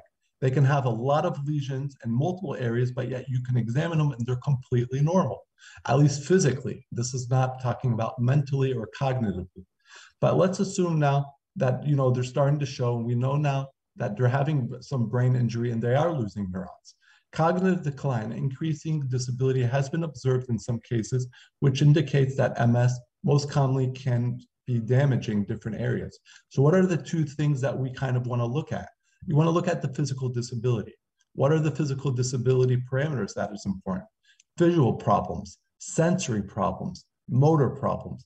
Now, you'll be hearing throughout today a lot about the EDSS. EDSS is a score that we use to monitor disability in people with MS. 0 means you have no disability, 10 means you're dead. But the problem with the EDSS is that it's very motor dominant. A lot of the score is driven by how much the person can walk. There's no mention about whether he's getting fatigued. No mention about, does he have a hard time or does she have a hard time focusing or finishing her day, which then goes to the next aspect, the cognitive function. People with MS may have problems with abstract reasoning. They may have problems with remembering, recalling things, multitasking, or even learning new information. And that's the silent portion of the disease. And that's why people with MS, and all my patients with MS, I always try to apply for the people determination card, because a lot of times be like, oh, you look fine. Well, you look fine doesn't mean you are fine. You may have fatigability. You may have a hard time focusing. And because of that, MS is I'm going to say in Arabic, MS بيتصنف من أصحاب الهمم. MS is classified as a POD diagnosis, to my knowledge. And everybody who I apply for a POD card ends up getting it, which comes with all the rights and all the protections in UAE for people with physical cognitive disabilities. So when we talk about cognitive deficits, this is present very early in the early stages of MS, sometimes even before you get diagnosed. So when you look at this graph, you've got the CIS patients. Those are the people that have a brain that looks like MS, but they've only had one attack. They haven't had what we call the two attacks separated by space and time. This is one attack and a lesion and lesions in the brain that look at MS. When we've looked at people in this category, what percentage of them have failed more than 2 cognitive tests? 57%, 2/3 have already failed some cognitive testing, even though they weren't even yet diagnosed with MS. When we compare them to healthy controls, there's a huge difference. There's almost a 50% difference between the CIS group and a healthy control. So obviously we know that there are problems with memory, and this is mainly with memory, speed of information, processing, attention, and executive function. These are all things that you may not always test, that we don't test in clinic, but you can talk to your patients and they may start giving you hints that they're suffering from these issues. Now, like I said, what's happening? We know that with MS, you're getting axonal damage, and this has happened very early in the course of the disease. This is a landmark article done by Bruce Trapp. In this study, what he did was he looked at 23 biopsied and 18 autopsied patients divided into 4 groups according to disease duration. So you look at the column chart on the bottom right, you've got 0 to 1 year, 1 to 5 year, 5 to 10 years, and greater than 10 years after diagnosis. Now, what you notice is what's the density of cells per millimeter square of myelinated axons. And what you see as time goes by, the density of cells decreases, suggesting that you're having axonal destruction, neuronal destruction, and what you lose, as Dr. Cade had said, you don't get back. And that's why it's so important early on. You want to diagnose, you want to treat, because what you're trying to prevent the irreversible axonal destruction, axonal transection. So when we look at this chart right here, or this illustration, you know, the dotted line, that's your disability clinical threshold, meaning that you will not feel anything, you will not see anything until you reach a certain critical mass. And at some point, once you've crossed over, that's the first symptom. So you can see right here, your first symptom is RAS. You're starting to get some lesions in your brain, but you don't have any symptoms. And as those lesions build up, you're starting to approach a critical mass. Now you've crossed the disability threshold. Now you get your first clinical attack, which is, like I told you, any neurologic dysfunction lasting more than 24 hours. Now you're into the first clinical relapse, you're in the CIS stage. Now what happens is after this point, you now go into the relapsing remitting stage, which over the next 1 to 15 years, you kind of seesaw between relapses and remissions. You go, you're good, you're bad, you're good, you're bad. But throughout the period of time, you're losing axons, you're losing neurons, and disability is accumulating until then you get to the second portion of the disease. And this is the sad part of the disease. Actually, out of most of the medications we have, all of them, except for one of them, all of the medicines are for relapsing remitting MS. Only one medicine, sapinamide, has been studied for secondary progressive MS. And that's why it's so important. You want to diagnose it early, you want to treat it early, because you have a lot of options. Once you go into the SPMS stage and you want to go with evidence-based background or evidence-based treatments, we only have one drug that has been studied for active SPMS. So that's why you want to try to treat it early, because the goal is you want to prevent these patients from going into the SPMS stage. So what's happening? Axonal destruction. That's the theme of the day. You're getting axonal destruction, you're getting neuronal destruction. Now, is this just only for MS patients? No. Actually, everyone loses neurons. It's actually a normal thing through aging. We normally lose between 0.1 to 0.5% of our brain every year. Now, it can get worse if you smoke, if you drink, you do drugs, or you have any other medical problem other than MS. But if you have MS, in addition, you start getting irreversible axonal loss from the demyelination, from the transections, and now you get bumped up from the 0.1 to 0.5% per year to the 0.5 to 1.4% of brain loss per year. So if you put that in a 10-year scale, if you have a 1.4% loss of brain every year, within 10 years, you've lost 14% of your brain. You're going to notice that. You cannot lose that much brain and have no problems. You're going to notice it. When you look at the picture, you see the EDSS of 1.5, that's relatively low disability. Now you go to the EDSS of 4. Now this person's having difficulty walking more than 500 meters. You look at the ventricles are starting to get more expanded. You look at the lesions, they're starting to kind of blend together. So you're starting to see, you're not seeing these isolated lesions anymore. You're starting to see this hue of white in the background. But then when you go now to EDSS of 6.5, meaning this person now is using ambulatory assistance, he's in a wheelchair, he's definitely past cane. You notice the ventricles now are even larger. And now the lesion, you're starting to see what we call these black holes. That's on the bottom right. I wish I had my marker, I don't have it.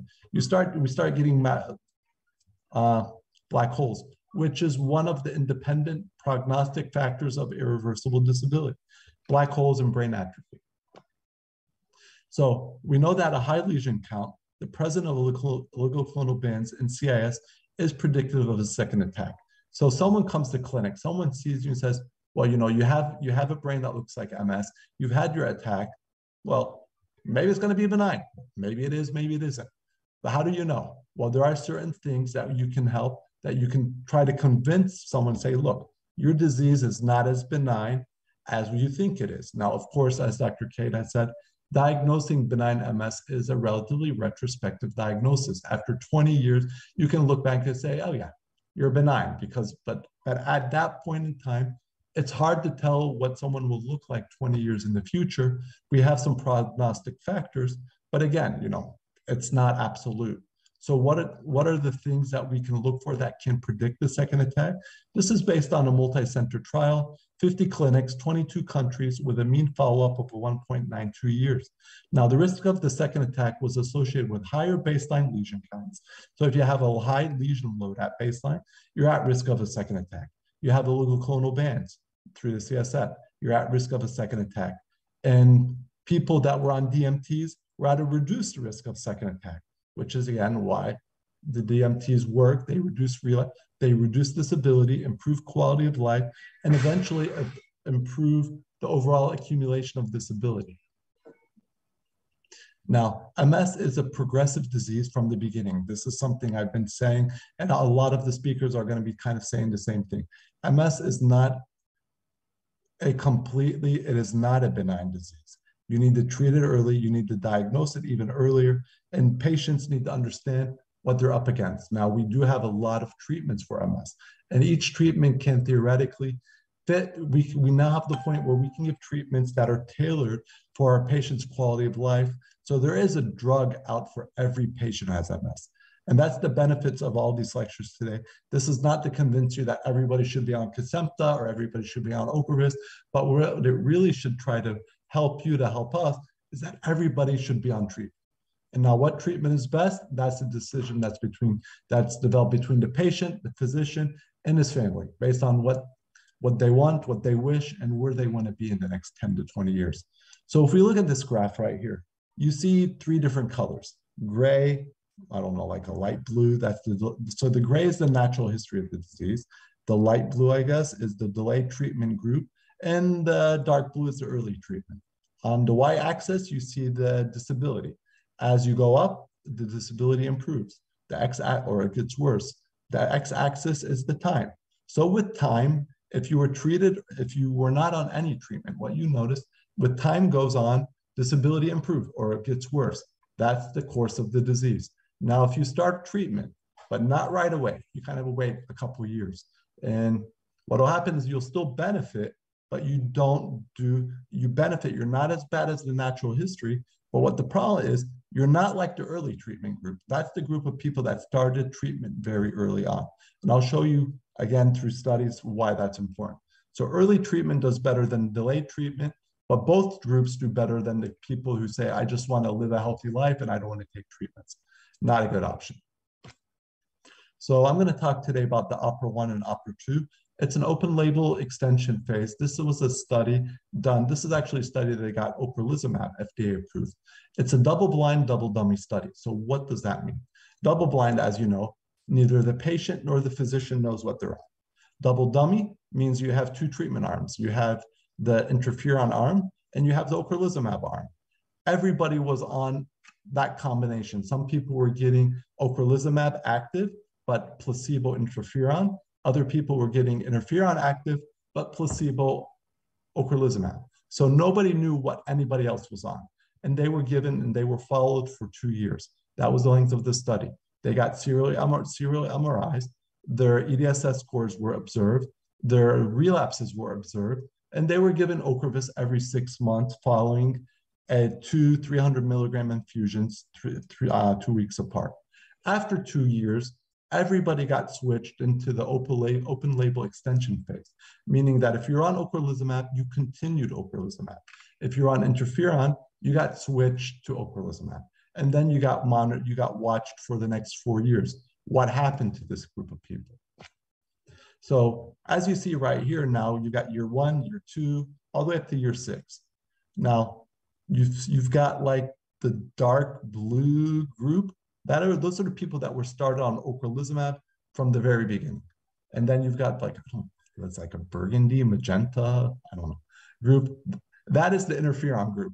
Now, what you notice is between the Ocrevus and the interferon group, there's already a huge difference. There's almost a 50% reduction in the relapse rate between people getting Ocrevus versus people getting interferon. That's in year 1. And year 2, you also have a significant difference. But after year 2, everybody gets switched from Ocrevus, they stay Ocrevus, but everybody on interferon gets switched to Ocrevus. And what you notice, everybody now has the same relapse rate, adjusted relapse rate. It's lower than before, and actually with time, it continues to drop. And now by end of year 6, you now have around 1 relapse every 20 years, while in the initial study, it was 0.2. So that means these were a group of people that were having a relapse every 5 years. What about disability? So the 24-week confirmed disability progression.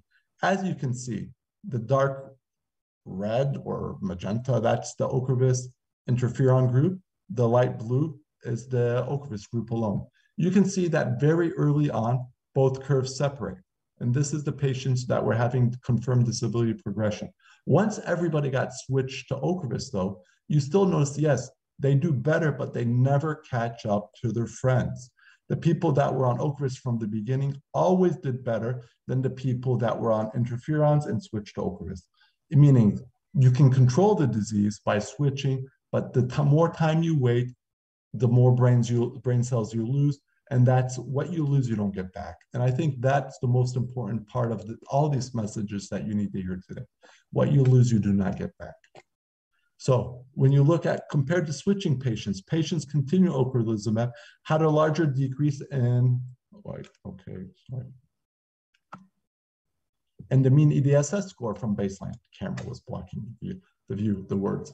So again, you've got the 2 groups. You've got the light blue, that's the Ocrevus group. The other color, and I'm just going to keep saying the other color from now on. That's the switch. That's the Ocrevus interferon group. The curves split very early on.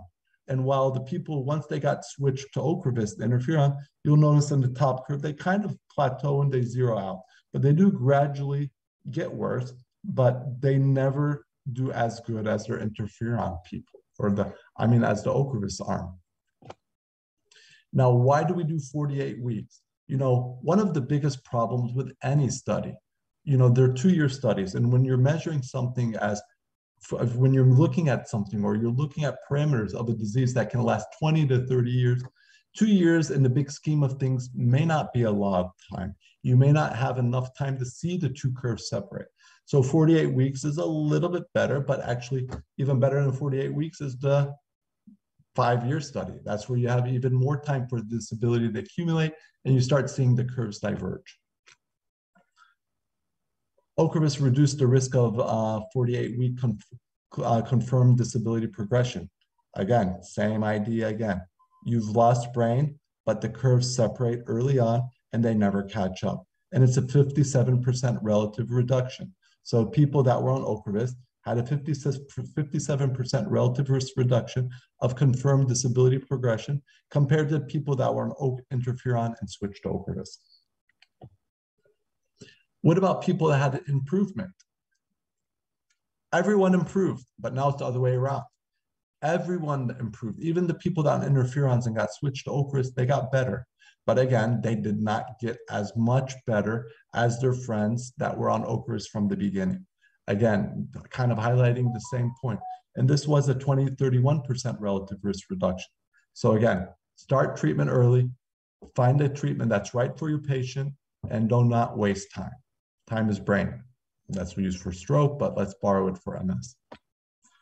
EDSS remains the primary criteria for disability assessment, but it's supplemented with other scales. So the EDSS is what I told you about. It's very motor dominant. What are some other things that we can use? We can use the 25-foot walk. We can use the 9-hole peg test, and we can use the PASAT 3-score. So I'm going to talk about each one first. So the 9-hole peg test, this is a composite disability assessment that detects aspects that potentially go unnoticed through evaluation. This is testing hand function. I told you the EDSS is really checking leg function. How fast can they walk? The 25-foot walk, this is basically 25 feet, which is about 7.6 meters. And you see how fast it takes people to go from one end to the other of those. And then the SDMT is the symbol digit modality test. I'll talk about each one separately. Water. In the 9-hole peg test, this is a test to measure the function of the upper limbs. So how's it carried out? In the 9-hole peg test requires participants to repeatedly place and then remove 9 pegs into 9 holes, one at a time as quickly as possible. What you're measuring is dexterity, hand dexterity. And what happens is the variable that is quantified is time, second invested to complete the test through the recent studies.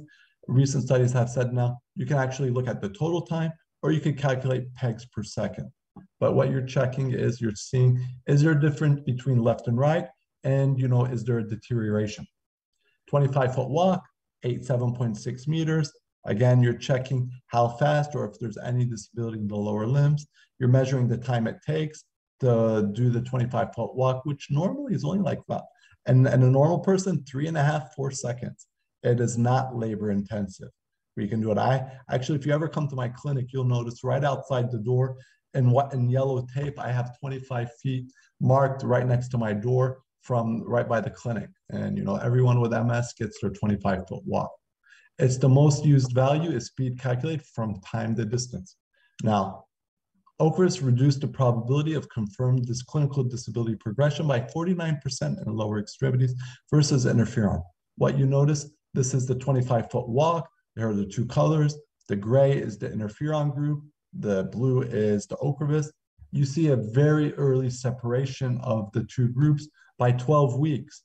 And they never, even once they switch over again, by 24 months, everybody on interferons were switched to Ocrevus. But you notice the curves don't become the same. Again, that's what I keep trying to say. What you lose, you do not gain. Symbol digit modality test. It's measuring cognitive ability of the patient. The patient is shown a page with a header number of 1 to 9, matching with 9 symbols. The patient must fill the numbers either orally or written, corresponding to each symbol. Now, how do we measure it? After completing the first 10 holes with help, we measure how many can answer is measured in 90 seconds.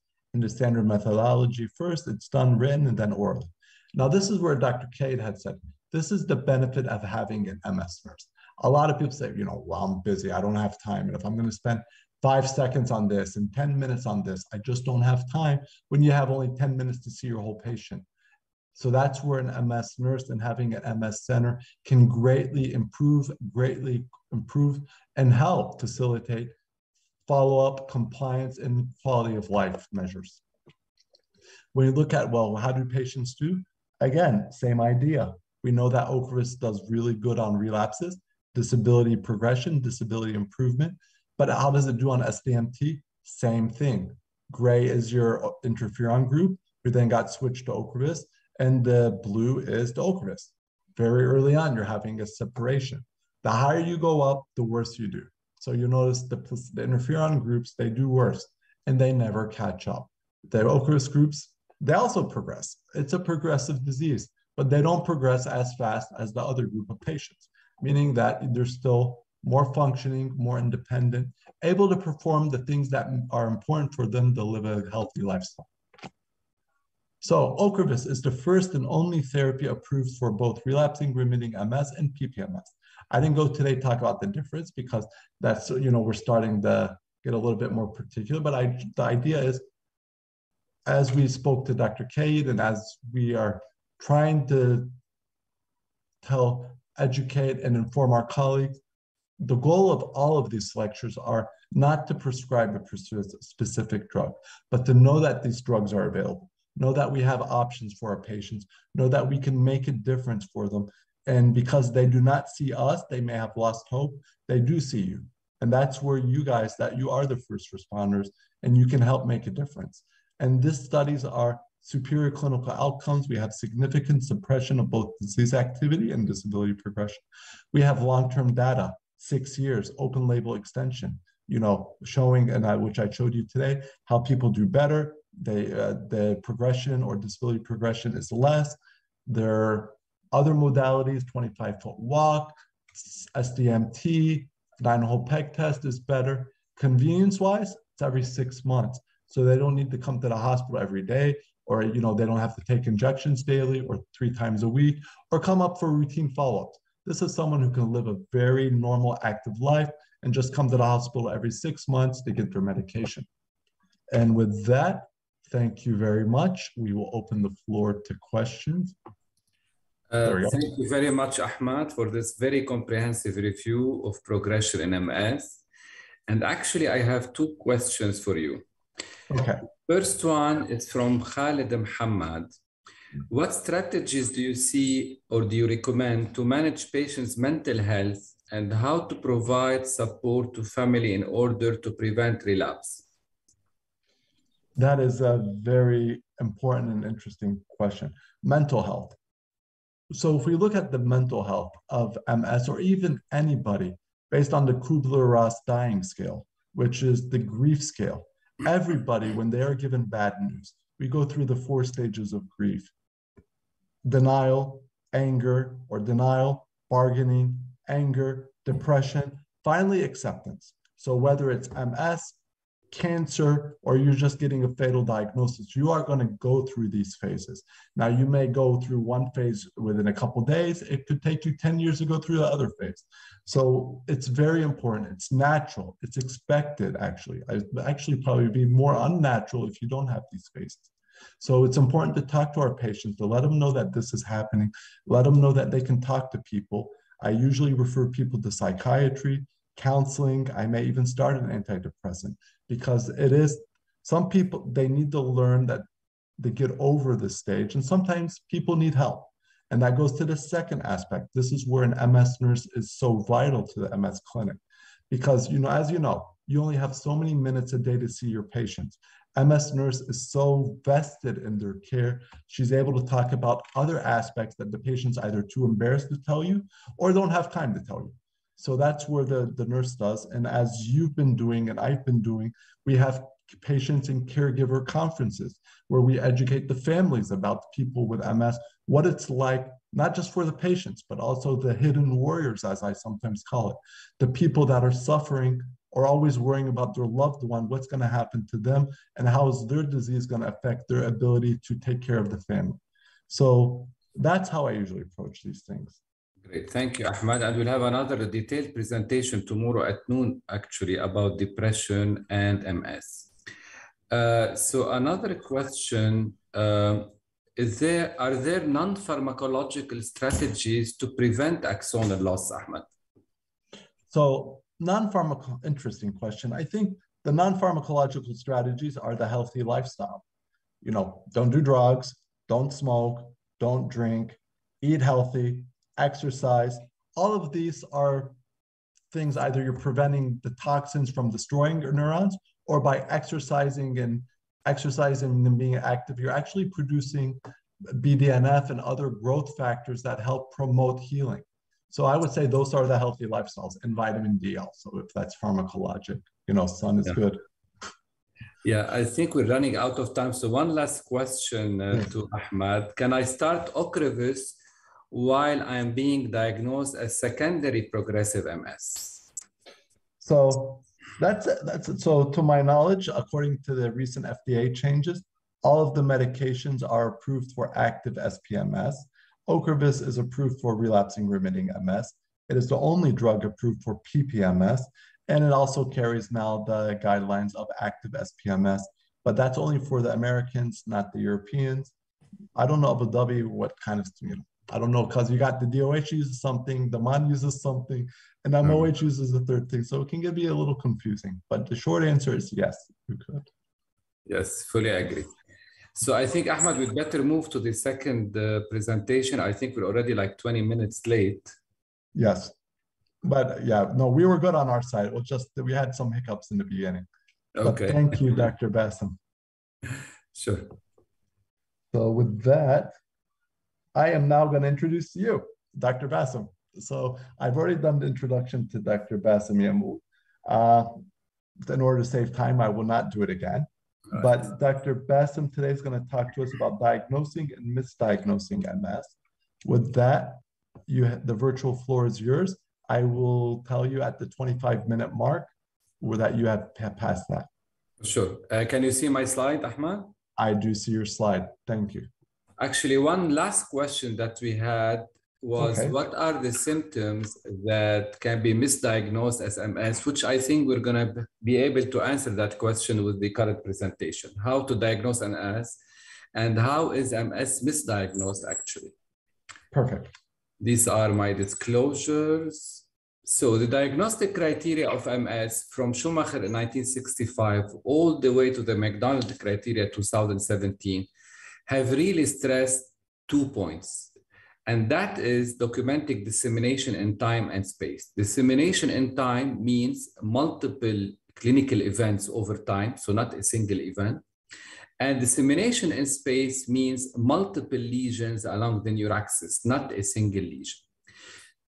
At the same time, there is a third very, very important axiom in diagnosing MS, which is no better explanation to account for the symptoms. So you have to make sure that all other symptoms or other diseases are ruled out that can produce similar symptoms to MS. So how do we diagnose MS accurately?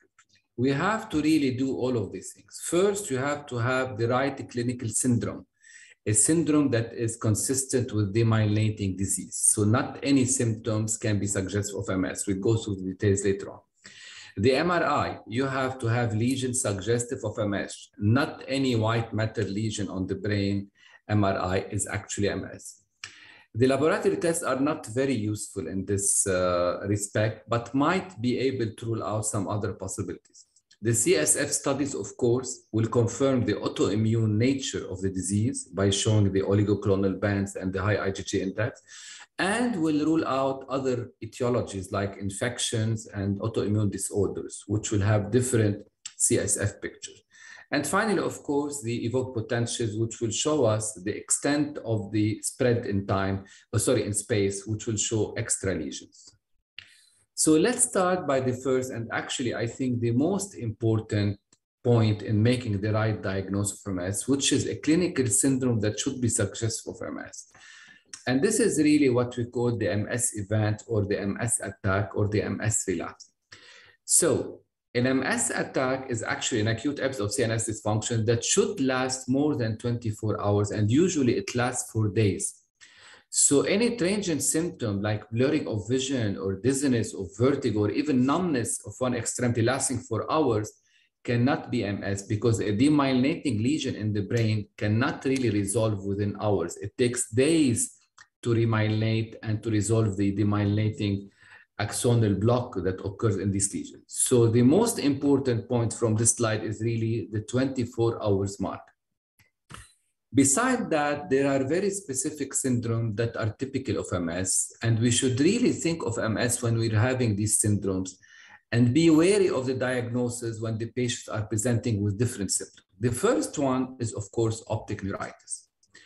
And the typical optic neuritis of MS is usually unilateral. There is pain on the eye movement, and almost always is always partial. So it's really mainly a scotoma with partial visual loss, rarely seeing a complete visual loss. And of course, in most of the time, the disc is normal because this is a retrobulbar neuritis, or you might have a mild disc swelling. The signs of an optic neuritis that should really raise a red flag that this is not MS: bilateral simultaneous optic neuritis, very unusual in MS. You have to think then of NMO, MOGAD, and other autoimmune disorder. When the patient has a complete visual loss, no visual loss, so no light perception at all, very unlikely to be MS. A persistent loss which is not improving over the next 1 or 2 weeks. Severe disc swelling, actually papillitis or papilledema. A progressive optic neuropathy, which is not acute, it's actually a progressive one that goes on over days and weeks. And finally, of course, if you have any retinal abnormalities like a retinitis or a vasculitis. So all of these red flags, you keep them in mind in a patient that's presenting with optic neuritis. But the patient presenting with the typical optic neuritis for MS, then that patient will have the syndrome, as I mentioned, that is suggestive of a central demyelinating disorder. The second syndrome is the brainstem syndrome. And the typical MS brainstem syndrome is, of course, the internuclear ophthalmoplegia. And it's said that in a young female presenting with bilateral INO, it is MS until proven otherwise. Of course, also typical for MS in a brainstem syndrome is ataxia, nystagmus, facial numbness, horizontal oculomotor palsy, sixth nerve, vertigo, hearing loss even, and trigeminal neuralgia. Hearing loss is not an unusual acute symptom in MS relapses. What will be very unusual and should raise a red flag about the diagnosis in a patient presenting with a brainstem syndrome is a complete external ophthalmoplegia, so paralysis in all directions. Vertical gaze pulses are unusual in MS. It's most of the time horizontal. A complete third nerve palsy, of course, you should think of tumors, aneurysm, diabetes, and that's when you have the ptosis, the pupillary palsy, plus the typical extraocular muscle paralysis. Finally, the third and typical syndrome of MS is myelopathy. And the typical MS myelopathy is always partial. So it's not a complete myelitis where all sensory, motor, and autonomic functions are lost below a certain level. It's always partial, maybe affecting one limb more than the other. It's always predominantly sensory. So it's numbness and tingling, with maybe some limb sensory ataxia more than actual weakness and paralysis. The Lermite symptom is, of course, very typical, especially with lesions that occur in the cervical cord, and, of course, the urinary symptoms. What should raise a red flag about a patient presenting with a myelopathy that it might not be MS, if you have the typical anterior spinal artery territory lesion, which means you have pinprick, heat, sensory loss with weakness, but preservation of the posterior column function, which is the vibratory sense, which is really the most common sensory affection in MS, the loss of vibratory sensation in the limbs. If you have a patient with a complete Brown-Séquard syndrome, so a complete hemichord syndrome, this is very unusual. And of course, if you have an acute urinary retention, most of the time with MS myelitis, the symptom is that of a hyperactive bladder, not a hypoactive bladder.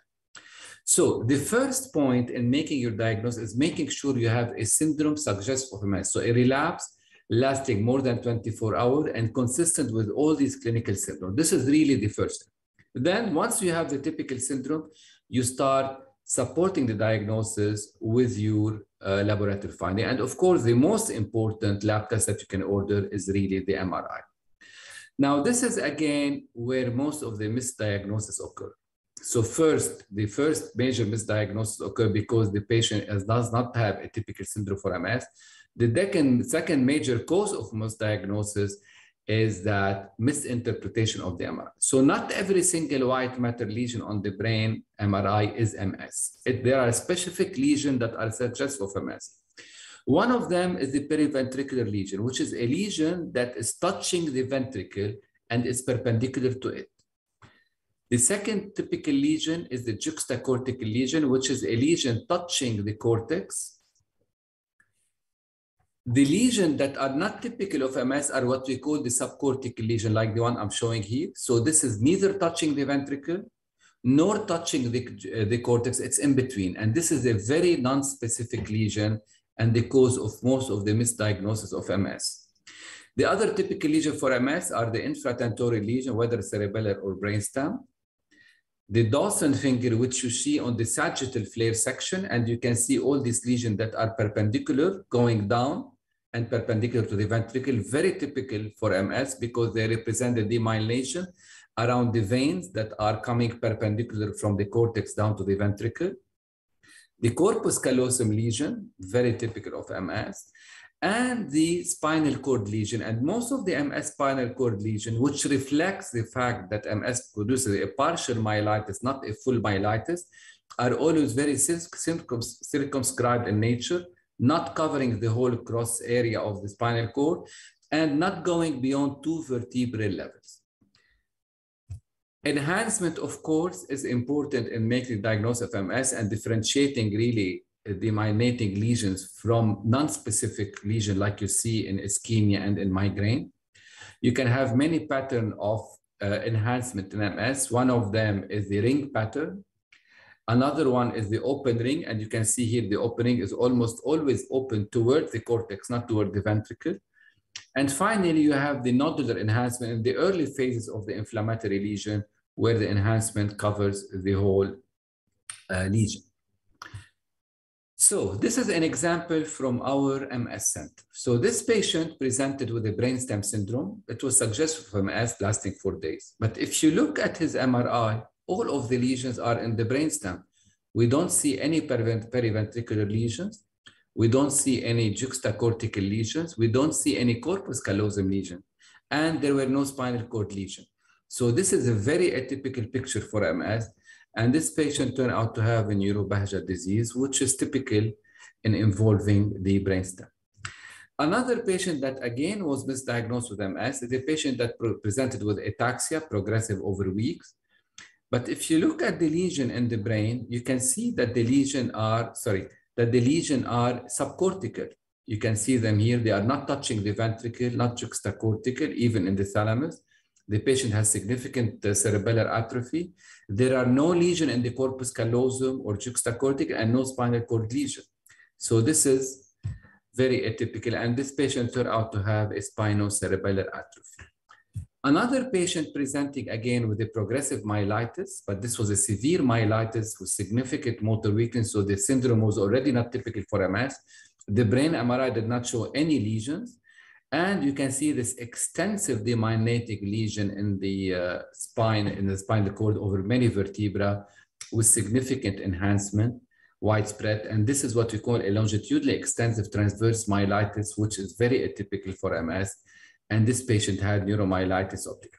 So these are few examples of how a badly interpreted MRI and a badly interpreted clinical syndrome can lead to misdiagnosis. The third point in diagnosing MS is really the CSF. And as we know, the oligochronal bands are positive once they are tested with the isoelectric focusing technique in almost 90 to 95% of MS cases. And the IgG index is rated in 70% of MS cases. And these positive findings will tell you this is an autoimmune disorder of the CNS. So it does not differentiate between it and neuro-SLE or neurosarcoidosis, but can differentiate between it and certain infectious disease, a progressive degenerative disease, ischemia, migraine, and so on. And remember, the red flags for the CSF are, of course, if you have no oligoclonal band, normal IgG index, think again about the diagnosis, although it can still occur in 10% of cases. If you have a very high cell count, it's very unusual to have a cell count above 50 white cells in the CSF or a protein above 100 milligram per deciliter in MS.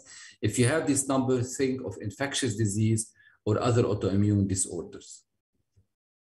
The serum test is really not very important. We still don't have a single biomarker to really diagnose MS until today. And most of the tests that I put here are used to rule out other disorder in case you have clues for other disorder. So based on all of what I said, this is what really made up ultimately our McDonough 2017 my diagnostic criteria, which we use right now, which is you can demonstrate MS in a patient with typical CIS. And I reiterate the fact that CIS means a clinical syndrome consistent with demyelination, which is what I mentioned, the brainstem syndrome, the myelitis syndrome, and the optic neuritis syndrome. So in these cases, with a patient that has a typical demyelinative syndrome, dissemination in space can be demonstrated by one or more T2 lesion in one of these 4 areas, which I mentioned: periventricular, cortical, juxtacortical, infratentorial, or spinal cord. So 2 lesions in 2 of these areas are enough to confirm dissemination in space. Dissemination in time, of course, we're talking about a patient presenting with a single initial event. The presence of GAD and non-GAD enhancing lesions tells you there is dissemination in space, because the GAD enhancement usually lasts for around 2 weeks. So if you have GAD enhancing lesions, it means you have acute lesions, and non-GAD enhancing means they are older than 2 weeks. So you are already demonstrating that there is a dissemination in space, in time, sorry. And of course, if you have positive oligoclonal band, because positive oligoclonal band denote a chronic process where the immunoglobulin have been deposited in the CSF as a oligoclonal band, and you can document the dissemination in time with positive oligoclonal bands without having actually enhancing lesions. In spite of all of that, we still run into the problem of misdiagnosed MS, and it's really a major problem all over the world. And this is, of course, The Guardian in 2015, showing that almost 4 in 5 MS patients in the UK are actually misdiagnosed initially. This is a large series from an MS center in Denver, actually. And of all the patients referred with a diagnosis of MS, ultimately only 33% ended up having MS, and the other 2/3 were actually misdiagnosed. And most of the misdiagnosis occurred when the patient did not have a typical syndrome for MS. Once the syndrome was consistent with MS, the clinical syndrome, then 71% of the patient turned out to have MS. But once the symptom was atypical, numbness, blurred vision for a few hours, and there were no objective findings, then only 27% actually fulfilled the criteria. And the problem with this number is that almost 26% of those patients that were misdiagnosed and did not have MS were actually started on disease-modifying therapy. So 1 out of 4 patients with misdiagnosis were actually started on disease-modifying therapy. So this is how much this misdiagnosis problem is. And we're talking here about a major MS center in the USA. So we decided to look at this differential diagnosis of MS in the Middle East and how are we misdiagnosing MS. So we published this paper. This was a paper between our MS center in Lebanon and the MS center in Kuwait. We looked at all the patients that we referred to our 2 MS center with the diagnosis of MS. We had a total of 431 patients referred to both centers for diagnostic confirmation. And ultimately, only 70% had a final diagnosis for MS. 26% turned out to have other diseases, and another small percentage, 3.5, actually had radiologically isolated symptoms, so no symptoms suggestive of MS. And the most common misdiagnosis of MS were actually the psychogenic symptom, like I mentioned, the non-specific white matter lesion, which I showed you, just that can occur in migraine and ischemia, followed by an MO, and then by migraine, which of course is known to have non-specific subcortical lesion on the brain. And this is a study from Solomon from the States, where he looked at 4 academic MS centers, and they looked again at the most common misdiagnosis. A total of 110 patients were identified with misdiagnosis of MS. And again, they found exactly the same finding as we did in our MENA region study. The most common misdiagnoses were migraine, 22%, fibromyalgia, which means psychogenic symptoms, non-specific neurological symptom within a non-specific abnormal, another 20%, psychogenic disorder, 11, neuromyelitis, 6, and so on.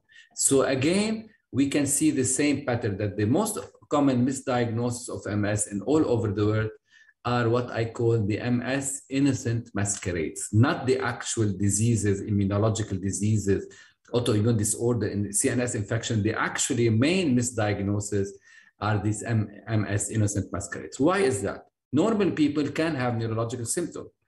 In one study, 32% of normal people between 20 and 45 years of age reported transient weakness, transient visual changes, poor balance for a few hours. And everyone, of course, might experience dizziness, numbness, fatigue, and even some sensory changes in the extremities. So again, I reiterate here, the most important thing in avoiding misdiagnosis is to having the typical syndrome of MS. So this has to be a typical syndrome, plus it should be lasting more than 24 hours at all times. So if you combine this non-specific neurological syndrome with the non-specific MRI like this case, and this was one of our patients that was misdiagnosed in our series, and this patient was actually having non-specific symptoms. They did this MRI, diagnosed MS, and started him on disease-modifying therapy. But if you look at the MRI, you can see that most of the lesions are bilateral and symmetrical. We don't have any posterior fossa lesion. And you can see that all the lesions are subcortical.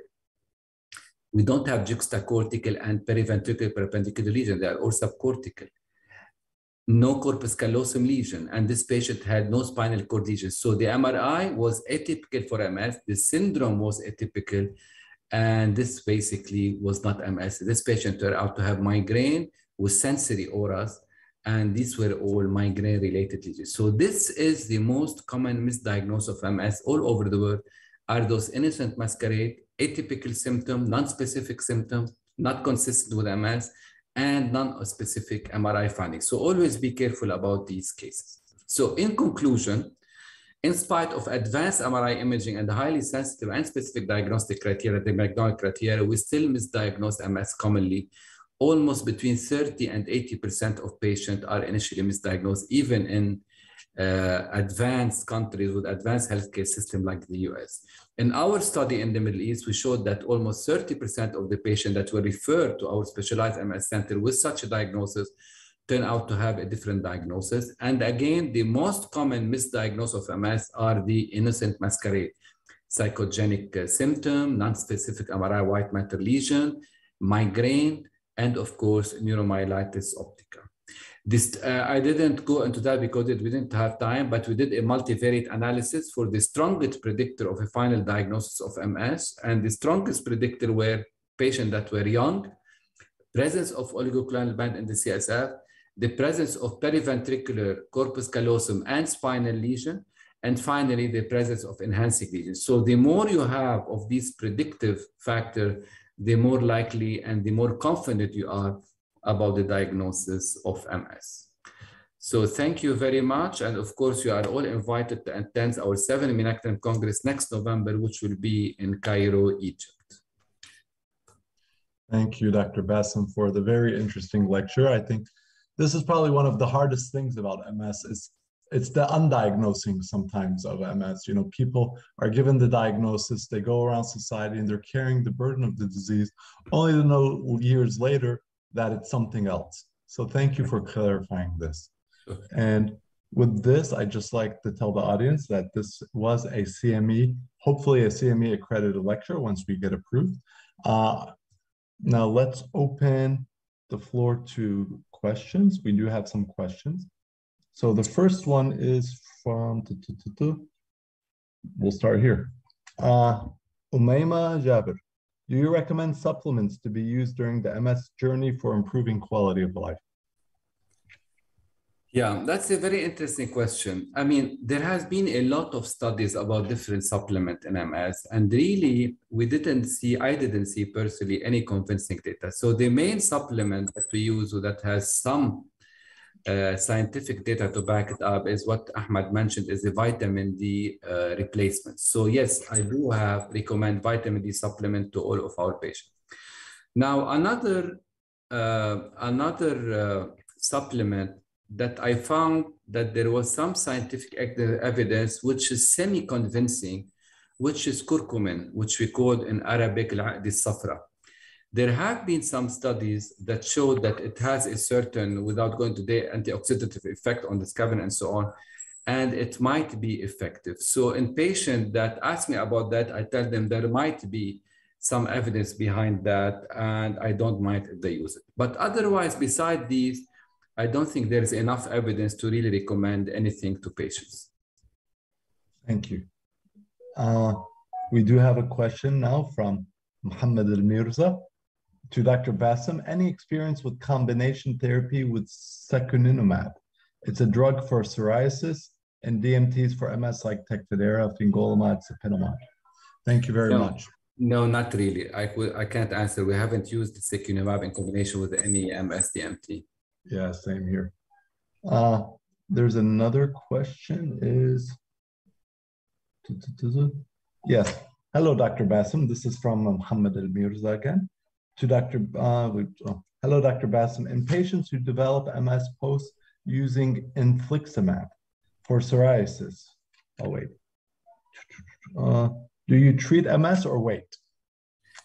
Yes, this is a very important question. Now, of course, infliximab has been known to induce actually the myelinating lesion in the brain. It's not MS, it's the myelinating lesion in the brain.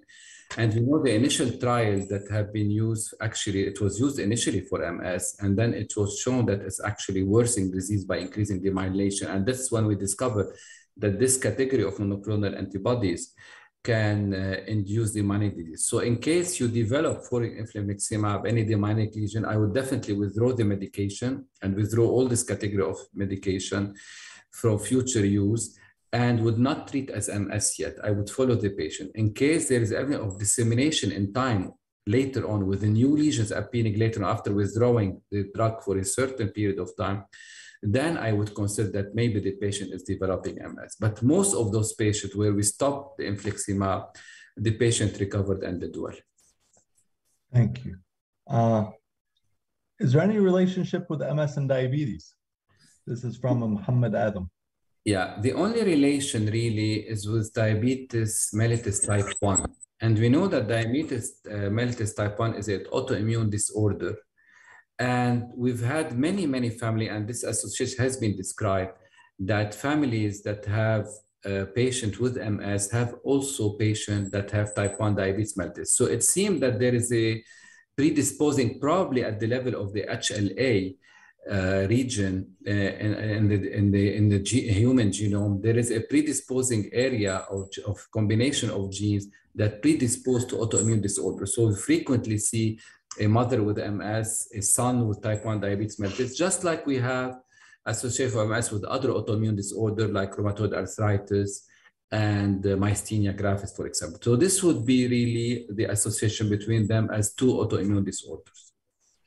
Interesting. Obviously, your lecture has brought up a lot of questions and interest. We have a question from Omar Al-Jurani. Cervical cord involvement without brain lesions in a young patient with negative oligoclonal bands.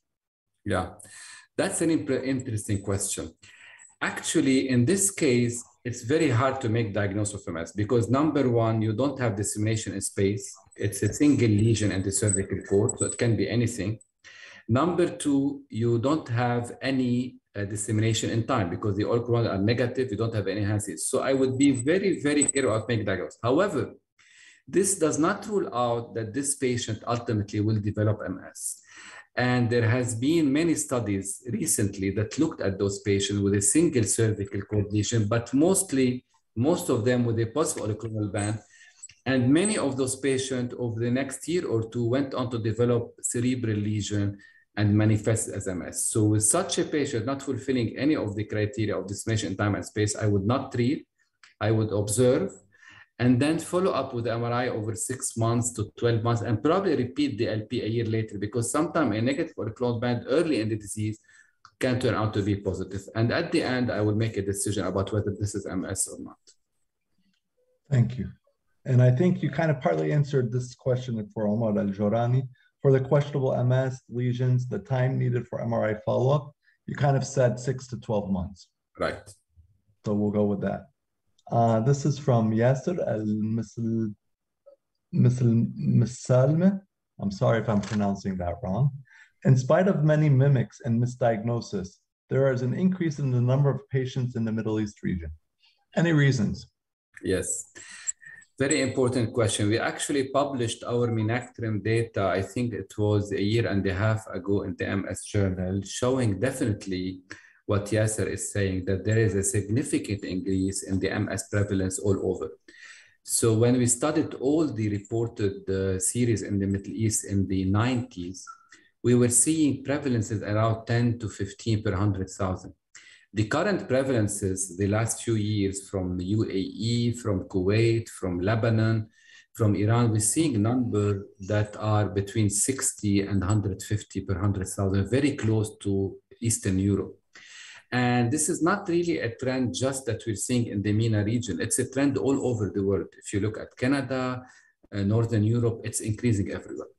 Now, there are many, many reasons. I don't think we have time to go through all of that. But the first reason is the earlier diagnosis. Because now with the McDonald criteria 2017, you can diagnose the patient from the first attack and the first MRI. While in the 90s, with the Poser criteria and even the McDonald 2005 criteria, you had to wait for a second relapse before making a diagnosis. So this earliest diagnosis is definitely increasing the prevalence of MS. The diagnosis is much easier now with the widespread presence of MRIs, unlike in the early 90s and 80s. So better diagnostic criteria, better MRIs, available MRI is definitely increasing falsely the prevalence of MS. But at the same time, the actual incidence is probably increasing.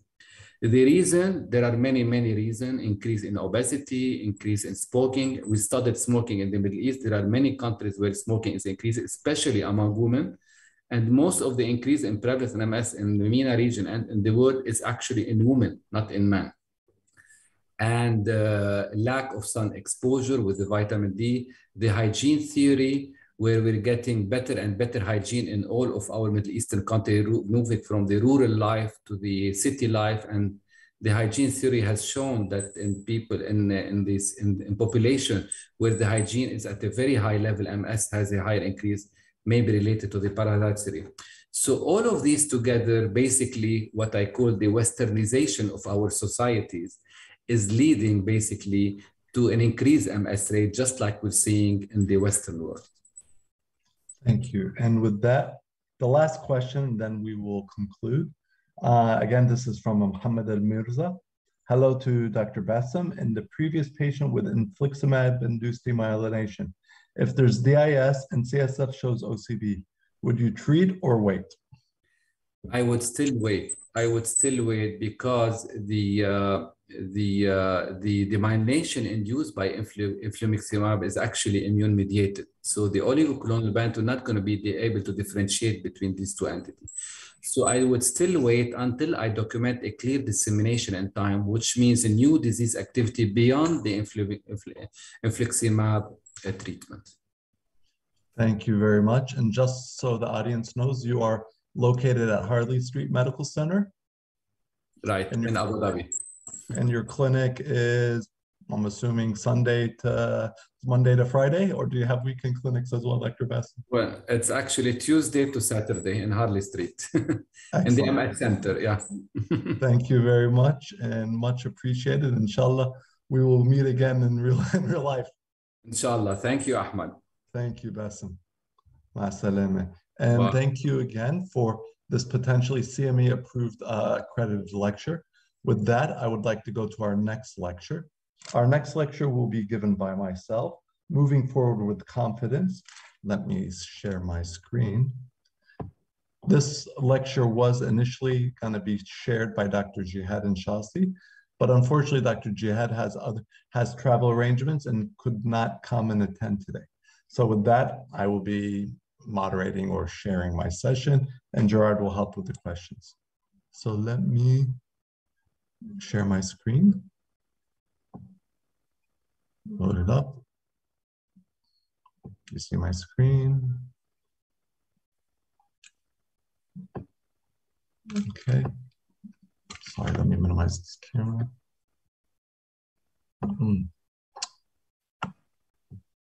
Sorry about that. Okay. Just so many tabs. Okay. There we go. Moving forward with confidence. Here are my disclosures once again. Let me turn on the timer so I stay good and honest to time so we can get everybody out on time.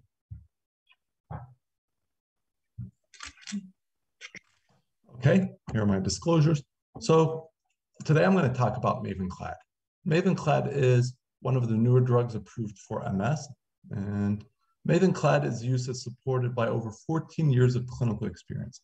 We have multiple studies showing that Mavenclad, how it works and how effective it is for treating MS. And I'm going to talk a little bit about how it's given and what are some of the benefits of using Mavenclad for some of our patients. I'm sorry. Sorry about that. So we've got the Clarity and Clarity Extension trial. We've got that, that was the phase 3 clinical trial that got FDA approved. And then you have the Onward. It's a phase 2B active relapsing MS for active MS patients. You have the Oracle trial, which was used to study CIS patients. And then you have the Premier, which is a safety registry patients for Mavenclad. Now, the Oracle study is what was studied for CIS patients.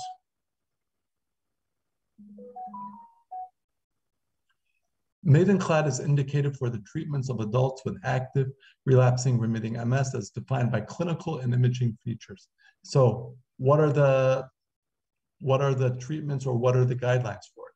These are patients that have newly diagnosed high disease activity. Relapsing remitting patient switches. Post hoc analysis were conducted in patients who were treated with cladribine tablets and had high disease activity. And these patients, so what was the definition? These were people that had one relapse in the previous year, or one or greater than one T1 GAD enhancing lesion, or greater than 9 T2 lesions while on therapy with other DMTs, or someone who had 2 relapses in the previous year, whether they're on DMT or not.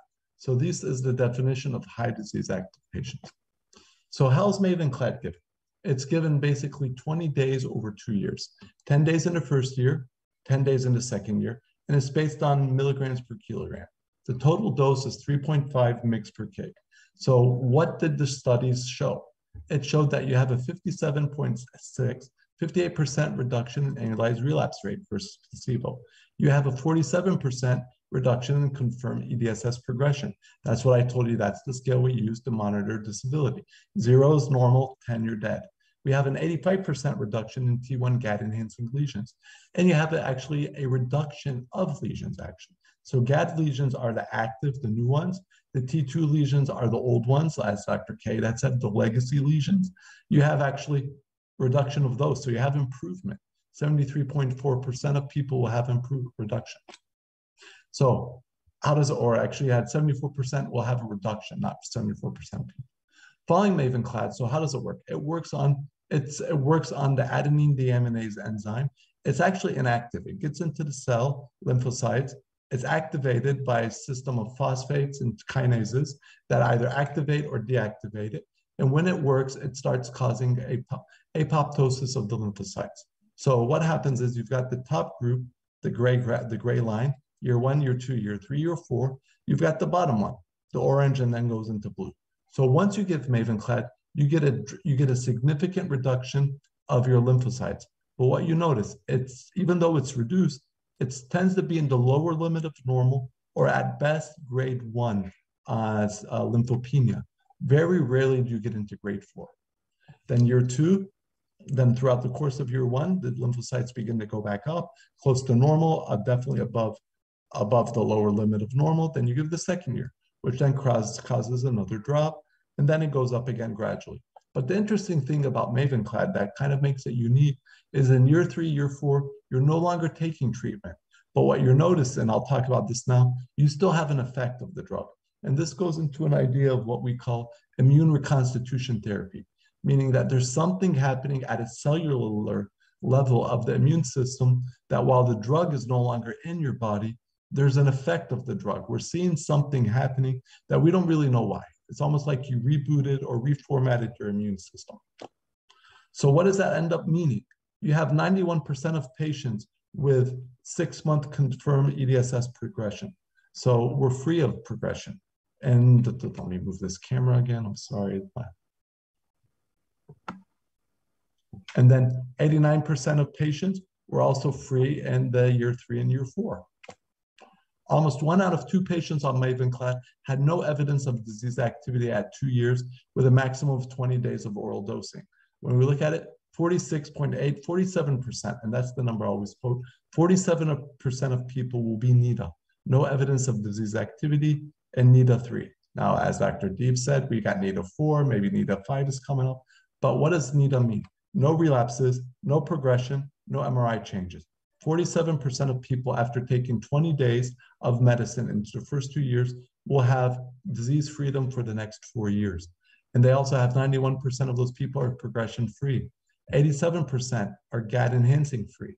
you've got a reduction.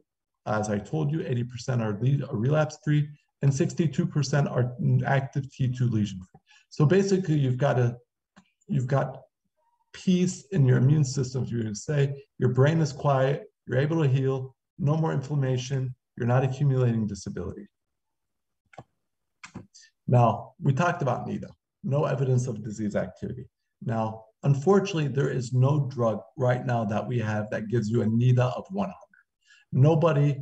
There is no drug on the market that will give you 100% NIDA indefinitely. It's just we talk about no evidence of disease activity for how much length of time. Now, you'll notice on the x-axis, different studies. OPERA-1, OPERA-2 was for the Ocrevus. Clarity is for cladribine. Escalipus 1 and 2 is for ofatumumab. The CARE-MS 1 and 2 is for alemtuzumab.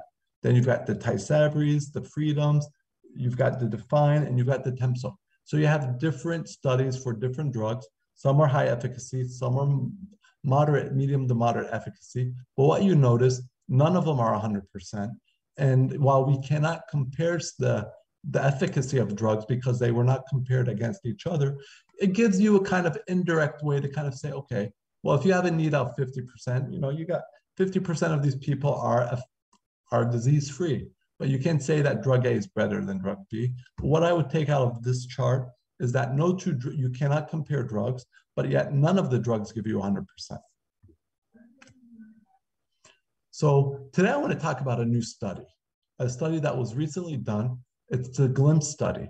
It's a real-world effectiveness and persistence of Mavenclad versus other oral DMTs and this is coming from the MS-based registry. So the objective, it was to compare treatment patterns and clinical outcomes in patients with MS newly treated with Mavenclad versus fingolimod, dimethyl fumarate, and teriflunomide. 3 very good drugs. Each one of them is effective and that has been shown in phase 3 clinical trials. So we are comparing now one drug against 3 other drugs. And unfortunately, a lot of the studies will not do head-to-head trials. Now, we do get sometimes, like in the OPERA, I said it was against interferons. The Escalapius was against abagio teriflunomide.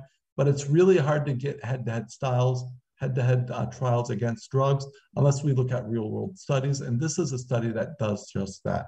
So who was included in the study?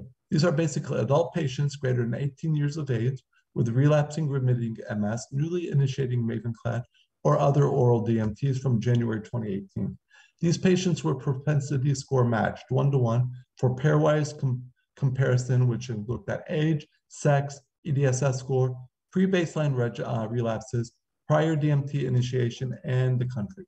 And what were the outcomes? We were looking at annualized relapse rate, time to first relapse, time to treatment discontinuation for whatever reason, and time to treatment switch to another drug.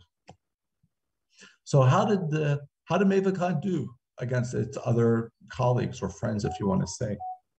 So in this study, when we look at Mavenclad versus fingolimod, which is another highly active treatment, you actually have a 35% reduction in annualized relapse rate of Mavenclad versus fingolimod. This is not against placebo. This is active competitor and actually highly active competitors.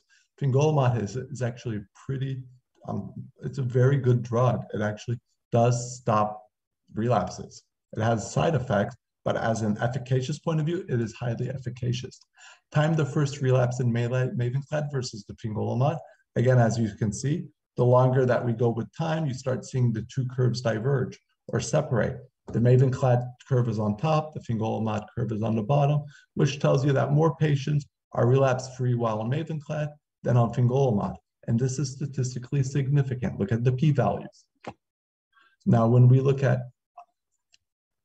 time to discontinuation in Mavenclad versus fingolimod treated patients, again, this is the time it takes for people to stop the drug for whatever reason. Again, more people are on Mavenclad than on fingolimod.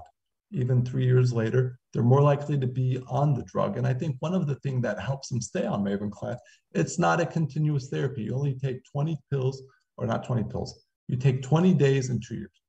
No, I'm sorry, take that back. 10 days in the first year, 10 days in the second year. I had a brain fart, sorry guys. 20 days in 2 years. So that helps significantly with persistence because you're not taking it regularly. Now, if you look, so that's why it makes sense that the curves would diverge. Time to treatment switch, though. This is meaning that patients were now switched either side effects, relapses, we don't know the numbers, but again, you'll notice that people on Mavenclad tended to stay on Mavenclad. People on fingolimod, as time goes by, you got a proportion of patients that are starting to switch, and by year 3, you got around a third of the patients that have already switched. It also shows significant better efficacy compared when we look at DMF. This is another moderate to high efficacy treatment. You have a 35% relative risk reduction in the annualized relapse rates. You also look at a time to first relapse in the Mavenclad versus the DMF treated groups. Again, separation of curves, showing that Mavenclad is more efficacious. It actually prevents or delays the time to first relapse. Now, the interesting thing, I said DMF is a moderate to high efficacy treatment because there are some real world studies showing that DMF is as effective as fingolimod. So that's why I said, but it's considered first line. So that's why I was hesitating at first. But DMF is also a very effective drug.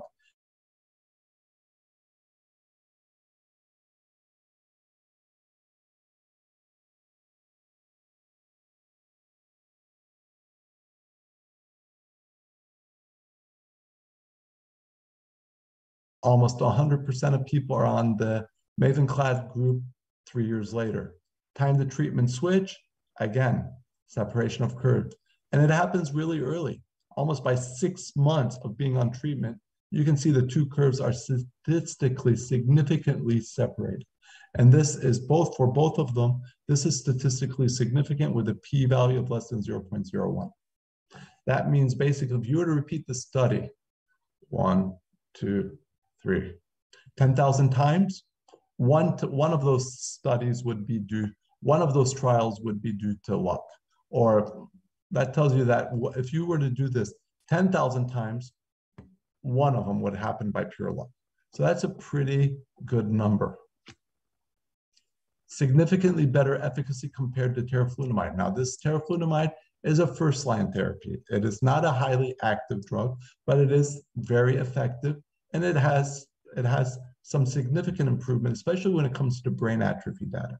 And that's where I always say it's interesting, because when you look at the Kesimpta trial, Kesimpta was studied against teriflunomide, and it showed that it was better at every aspect except for one, brain volume loss, which is interesting that it wasn't statistically significant, the difference, telling you that even though teriflunomide is considered a mild or moderate efficacy treatment, it appeared to do very well compared to Kesimpta with brain volume loss. So again, there's a lot of these treatments that we don't always understand how do they work. But so how does Mavenclad do? 48% reduction. Again, statistically significant. Time to first relapse, again, it's a common theme. We're seeing it over and over again. The curves are diverging. The people on Mavenclad tend to be on Mavenclad. The people on other drugs, because again, teriflunomide is once daily. DMF is twice daily. Fingolimod is once daily. So cladribine, Mavenclad is 20 pills, not 20 pills a year, 20 days in 2 years. It's not 20 pills because it's weight-based. You may need more than 1 pill every day.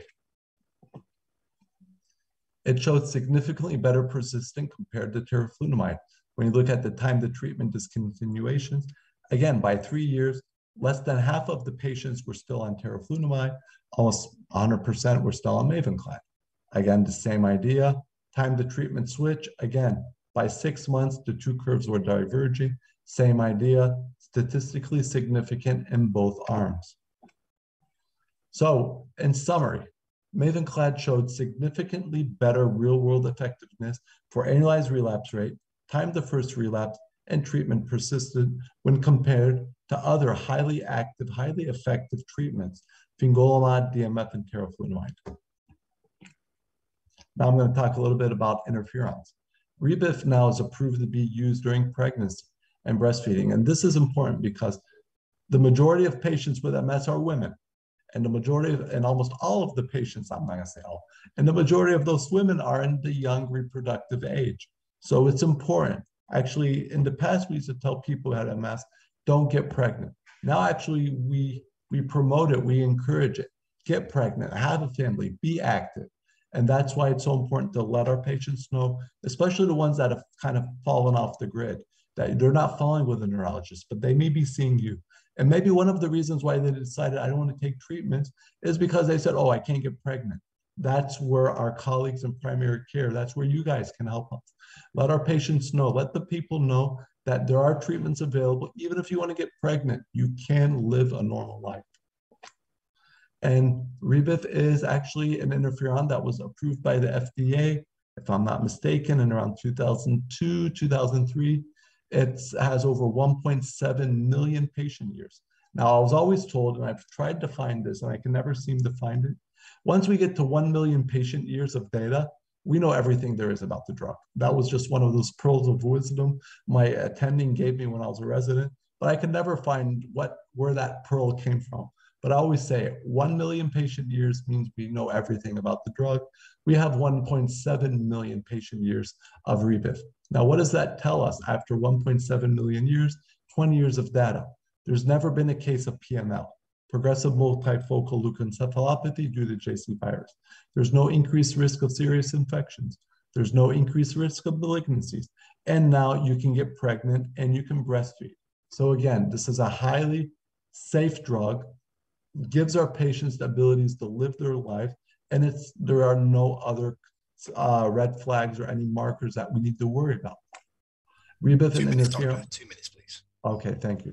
Rebif and beta interferons can be used during breastfeeding, as I told you.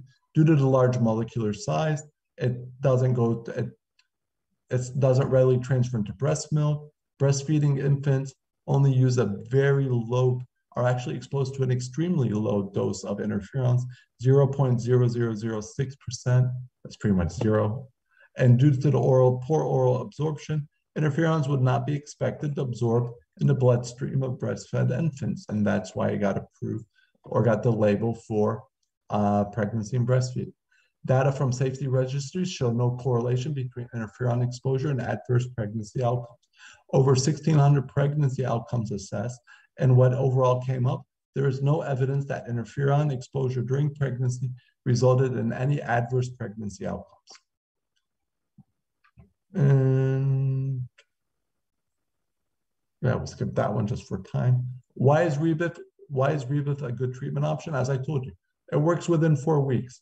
It has a very good safety profile, no infection risk, no tumor risk, and you don't need a washout, and you can get pregnant, and you don't need to be in a hospital for infusions.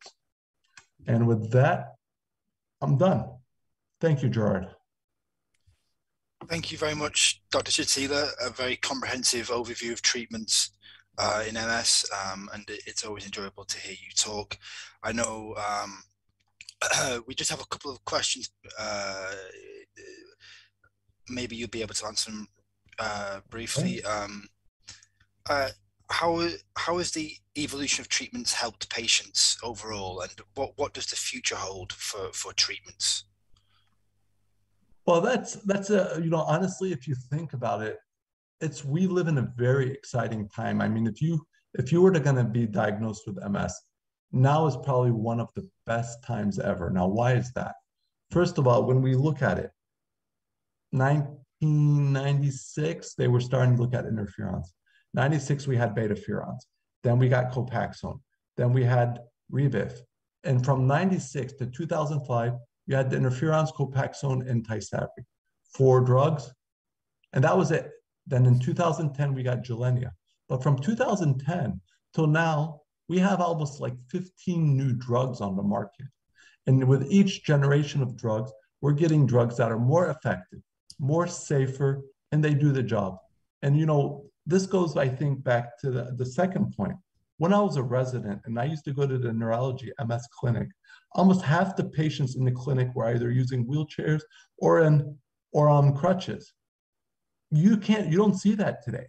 You look at the MS clinic, and I always tell my patients, I dare you to find which one of the patients have MS versus the normal population. They look like any other normal folks, which is a very positive, reinforcing, and rewarding symptom. But also the best thing I think about MS treatment today is we very rarely see the advanced cases. I mean, I only like the EDSS 9s, the EDSS 8s. These are people that are in beds, tracheostomies, PEG tubes for feeding. That is the diagnosis of MS that eventually, if you're not treated and you have aggressive disease, that's where you're going to end up. I saw one person, and that one person was probably the only person I've seen in like 5 years. So that tells you this is a testament that the medications work and they're safe and they've made a significantly big difference in our patients' lives. Okay, thank you very much, and thank you for your moderation and your presentations. And as I'd like to reiterate, we've had some great CME lectures, and I know that Dr. Shatila will encourage people to stay because we now have some great satellite symposiums Yes. To finish off. We're 8:45 p.m. So I thank you all, the audience, for staying here. And hopefully you're getting some really interesting and educational data from your side. So without further ado, I'll hand it back to you so that you can start the satellite symposiums. Thank you, Gerard. And again, thank you everyone for the audience for, staying with us. I know we had a little bit of difficulties, but we all appreciate this, and hopefully you are all learning something. Without further ado, I'd like to introduce our next speaker, Dr. Philip Albrecht from Heinrich Heine University, Dusseldorf, Janssen Symposium. Dr. Albrecht is a senior chief consultant of neurologist, Lietender Oberzart, and professor of neurology at Heinrich Heine University in Dusseldorf. He's the PI at that hospital. He's the co-director of the MS Center at the Heinrich Heine University in Dusseldorf. He's the editorial board membership of the BMC Neuroscience, Frontiers of Neurology, and Frontiers of Immunology. And he's the director of the outpatient clinic for ALS as well. And he's the director for the outpatient clinic for Botox injection. And he's the director of EEG, electrophysiology. And with that, Dr. Heinrich has also, Dr. Albert, has given many lectures, he's given many lectures. He's on many symposiums, as you know, and on many committees. And today he's going to talk to us about targeting atrophy and neuroaxonal degeneration in multiple sclerosis, the role of ponesimod. So, Dr. Philip, are you there? Can you see us? Yeah, I'm here. Thanks, Ahmed, for the kind introduction. Thank you so much. And thanks for the organizers for having me. Do you hear me well? I hear you. I see you. And the virtual floor is yours. I will give you a little reminder at 25 minutes. Very kind. So I start sharing my screen.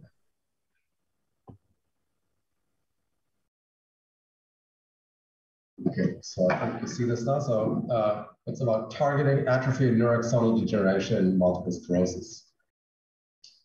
The central nervous system, as you know, consists of the brain and the spinal cord, and also the optic nerve is part of the central nervous system. We'll get to that later in the talk.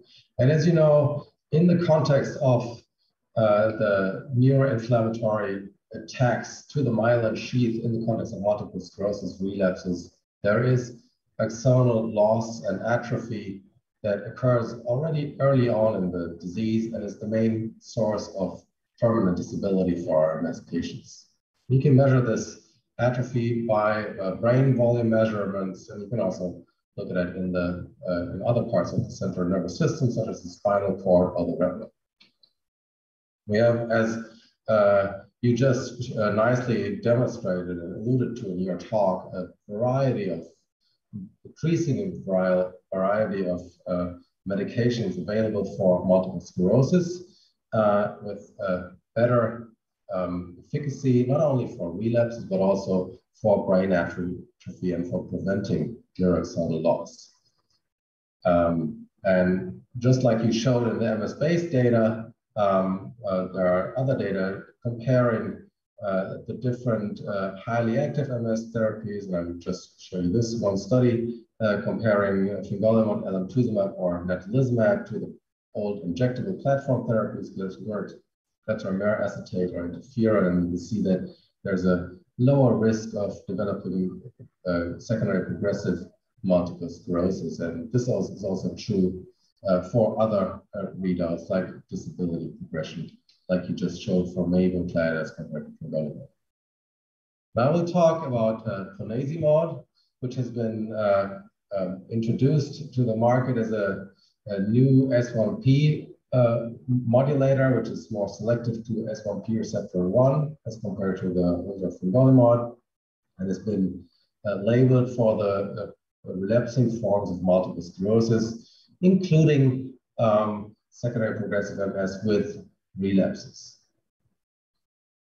I'll show you the effects of atrophy and neuroaxonal degeneration in the Optimum study, which has been the phase 3 the pivotal trial that has led to the approval of ponesimod for relapsing MS.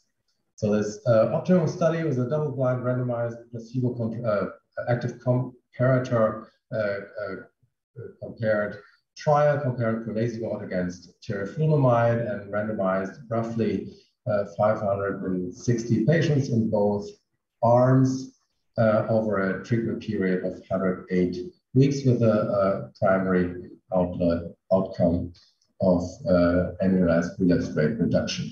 Inclusion criteria were like in standard MS trials, 18 to 55 years and a diagnosis of MS, and you had to have active disease evidenced by at least a relapse in the last 12 months or two relapses in the last 24 months, and gadolinium or gadolinium enhancing lesions in 6 months prior to randomization. Excluding criteria were obviously not pregnancy or women that usual exclusion criteria for these trials. Now, the focus, besides the primary endpoint, annualized relapse rates, on the outcomes that may be indicative of stopping neurodegeneration and neuroaxonal loss. So, neurodegeneration can be measured, as I told you and showed you, as brain volume, and the functional consequence can be assessed by disability progression, which is part of the NEDA composite, and can obviously be evidenced and investigated by the functional scores, both the EDSS, but also the more sensitive time 35-foot walk test, and the cognitive tests like the SDMT, which are all have been assessed in this trial. I will get to that later. Here comes the efficacy. The annualized relapse rate reduction as compared to teriflunomide was roughly about 30%. So, and then also the change from baseline in the functional system score was also significantly better as for ponesimod, less worsening as compared to teriflunomide when it comes to the FSIQ functional score. Looking at the confirmed disability accrual, comparing ponesimod to teriflunomide, there was a tendency or a trend towards less disability progression in the ponesimod treated patients, but this was not significant. As you can see, the curves diverge, and this also goes for the 24-week confirmed disability progression. When it comes to brain volume loss, which is a more sensitive marker and easier to assess in these cohorts than the clinical disability, we can see that there's a highly significant difference favoring ponesimod. So there was less brain volume loss over the 108 weeks, with 27% less than for teriflunomide. And here again, this is becoming more obvious the longer you wait over the trial, which is typical for this data. Looking at the NIDA, so the composite of MRI outcomes, NIDA-3 and NIDA-4, so NIDA-4 also including brain volume loss. You can also see that there are significant differences here on the NIDA-3 here on the left and NIDA-4 on the right. Significant differences for ponesimod as compared to teriflunomide. So also positive outcome on this secondary outcome. And then looking at the change from baseline in EDSS, you can see that the patients on teriflunomide remained stable over the time, whereas the patients with teriflunomide in the optimum trial as a group deteriorated, and again, this difference was significantly different.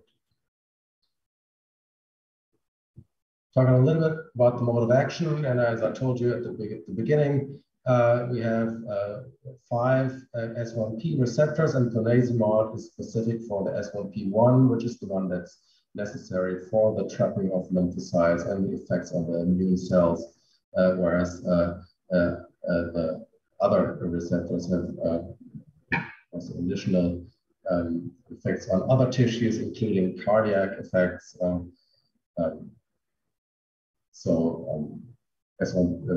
Ponesimod is a possibly more specific drug targeting the immune response in multiple sclerosis.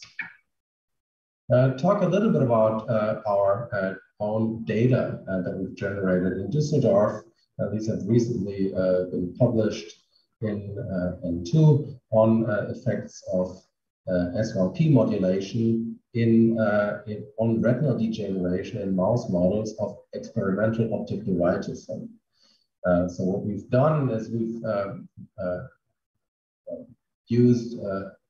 adapted the imaging technique of optical coherence tomography, which measures the retinal integrity in patients and can be used for optic neuritis trials in patients. And we've adapted this to the use in mice and rodents, and we can look at retinal degeneration and investigate this in the EAE model and look at the degeneration of inner retinal layers, just like we do in patients and in optic neuritis trials.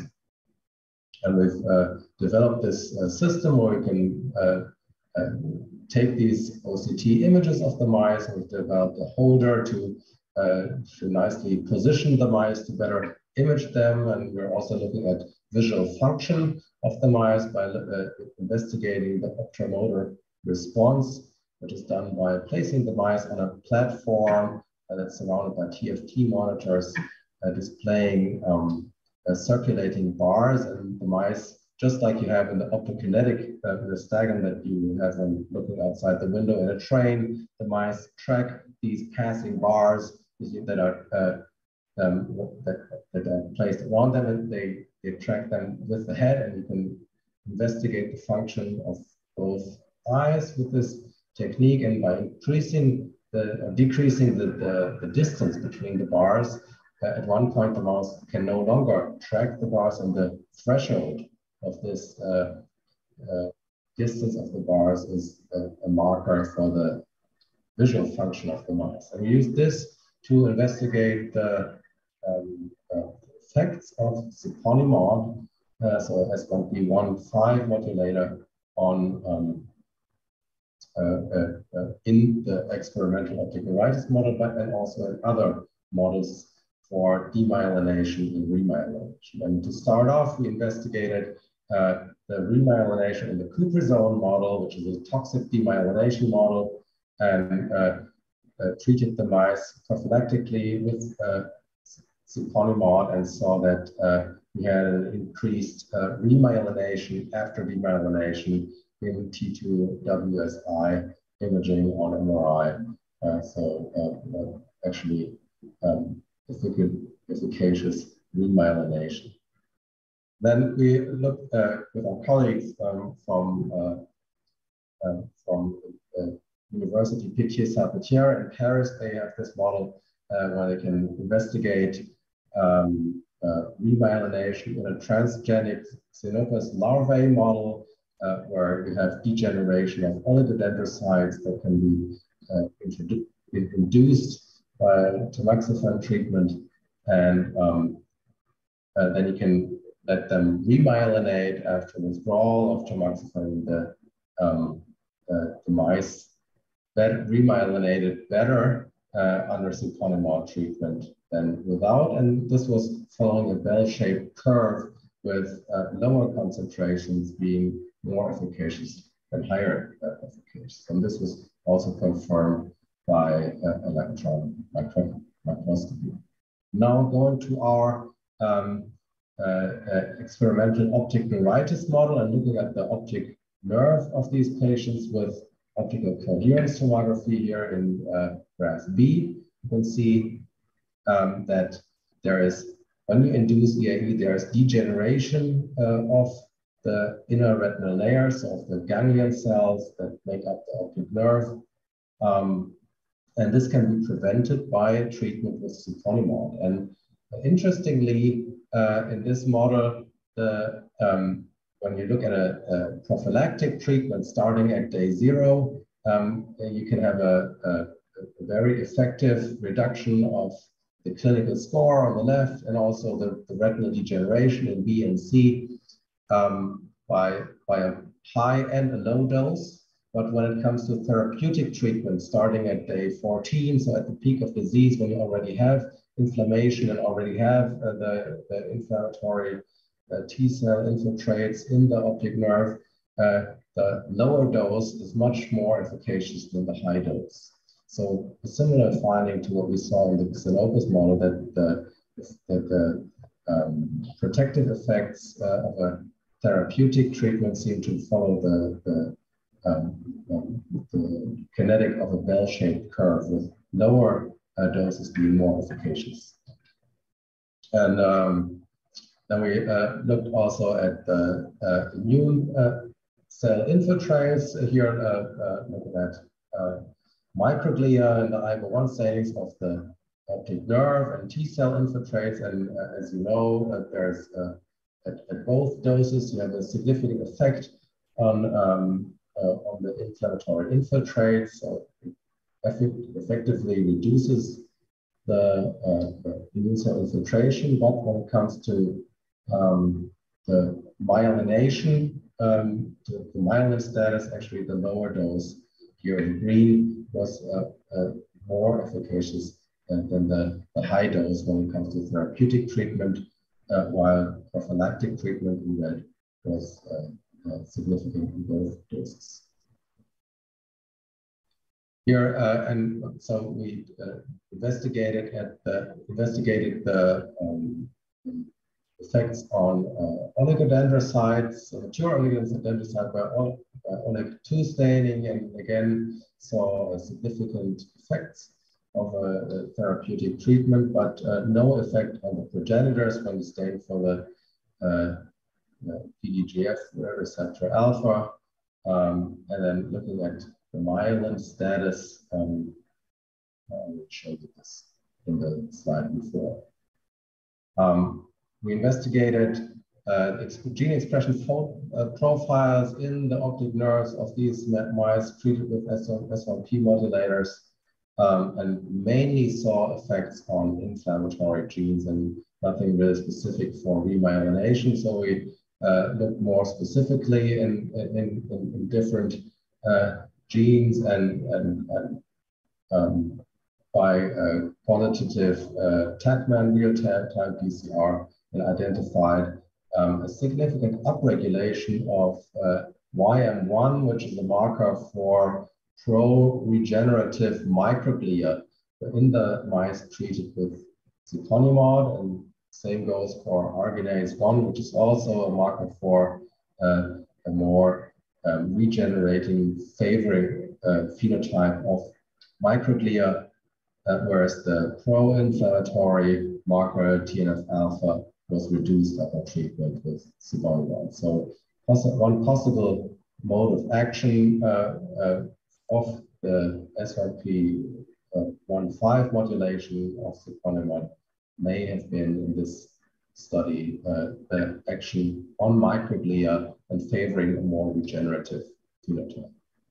So to conclude, these preclinical data that seems to be an effect of S1P1 and 5 modulation that is following a bell-shaped response curve. It seems to transform microglia to a more regenerative phenotype and be protective for oligodendrocyte degeneration and have a remyelinating potential, which has been also shown in the Huperzone model and the Xenopus model. And we're now starting investigations looking at specifically the S1P1 modulation with ponesimod to decipher the relevance of this S1P1 receptor, and which is also the one that's expressed on the microglia, and we're hopeful that we will see very similar things or even maybe even better findings as compared to what we've seen with the S1P1/5 modulation in this preclinical model. And with that said, I'd like to thank you for your attention and be happy to take questions. Hello. There we go. Let me just turn on the camera. Thank you very much, Professor Albrecht, for the very interesting lecture, very scientific actually. So thank you. You're welcome. So let's go to the audience and see. Okay. This is a question from Muhammad Al-Mirza. Is there any difference between sapinamide and ponesimod? So there's both target the S1P1 receptor and are more specific than fingolimod, which is also targeting 2 and 3. But then ponesimod is actually even more specific than siponimod in targeting the S1P1 receptor and has less effects on S1P receptor 5. Okay. And so we don't really know what that means and what that will do in the model, and that's one of the things that we're trying to find out. Okay. From your experience, from using ponesimod, just a quick question. I may have missed it, but how many patients do you have currently on ponesimod? So we tend to use ponesimod as the #1 S1P modulator just for because it's so convenient, because it has a very short half-life and therefore wears off quicker than as you have for fingolimod or also ozanimod, which is also licensed in Germany. And then you can taper it in and don't have to do the cardiac monitoring as you do for fingolimod. So it's our main S1P modulator that we use at the moment, just because it's so convenient. Also, if you want to vaccinate patients, it's rather easy to take patients off and do the vaccination, put them back on, and have a better efficacy for vaccinations. And we have like a mid so around 50, 60 patients on network. Got it. Thank you. Now, I think, let me see if there's any other questions. Yes. This is, you mentioned MOG in your presentation. Can sapinamide be used in MOGAD? Because some DMTs for MS, like fingolimod, can worsen MOG and NMO. Yeah, it's a very good question. So maybe start with NMOSD because there's more data available, and so we tend to favor the B-cell depleting or classic immunosuppressive therapies or classic MS therapeutics, and as you know, now also eculizumab and satralizumab have been licensed for NMOSD. When it comes to MOGAD, we have very good experience with B-cell depletion with rituximab, And then also some positive experience also with tocilizumab and now also trying satralizumab, but we wouldn't usually put them on S1P modulators or natalizumab. Okay. So we don't have that real experience with it, and from the NMOSD cohorts, we know that at some time it often doesn't work as well as the B-cell depletion does. And then here's a question I think a lot of us, I think now that we have more than 20 medicines, and when we put the generics, it even gets more confusing. If you had to pick your ideal patient, who would be the ideal patient that would benefit from ponesimod? So I really like to use it for what we call like the hot naive patient. So a patient that is diagnosed with MS and maybe has or would like to have a very efficacious therapy to start with. And so that's what we usually, that's one of the patients.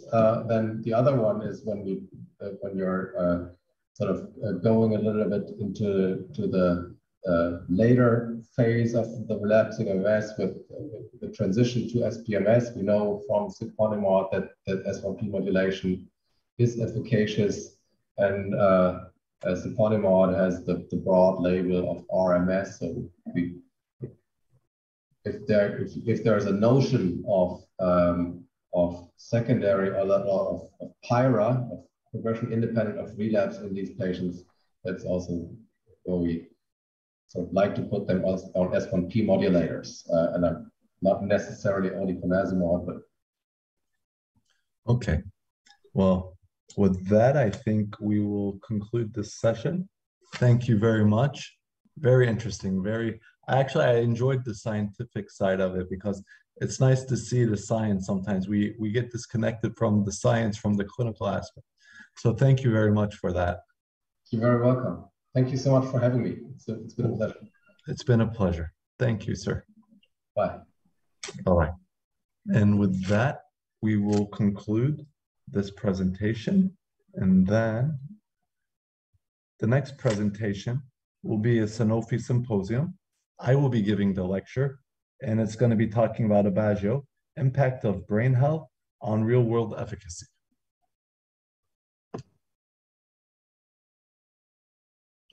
So wait, let me share my screen.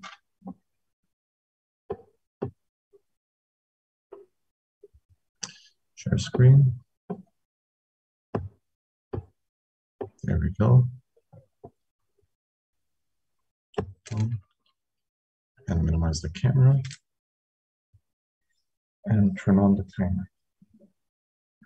So, Aubagio overview. Efficacy, brain health, and real-world patient-reported outcomes, adherence, and effectiveness. This is a symposium sponsored by Sanofi. Here are my disclosures. Let me minimize this camera. So, when we look at MS again, you've got acute focal damage demyelination.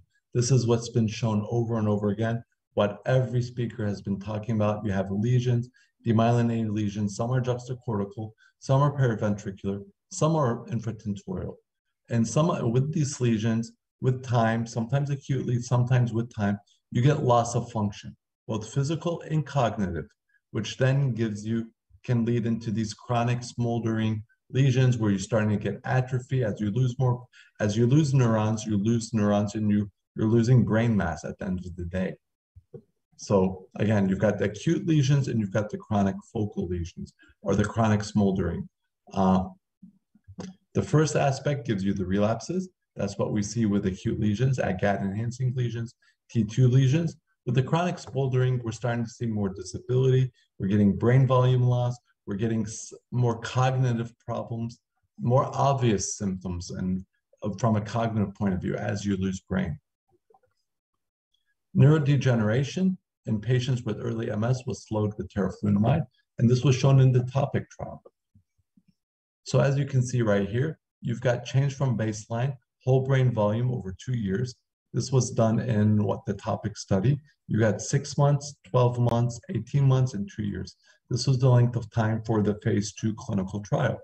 And what you can see is the gray group is the placebo, the dark blue group is the teriflunomide, and on the X and on the Y-axis, you have the median change from baseline in percent, how much brain you're losing.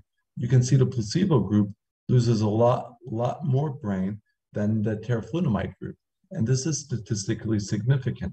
And this is what I was talking in the previous lecture, how teriflunomide was not able, or how ofatumumab was not able to be more superior to teriflunomide for brain volume loss, even though it was more superior in other aspects.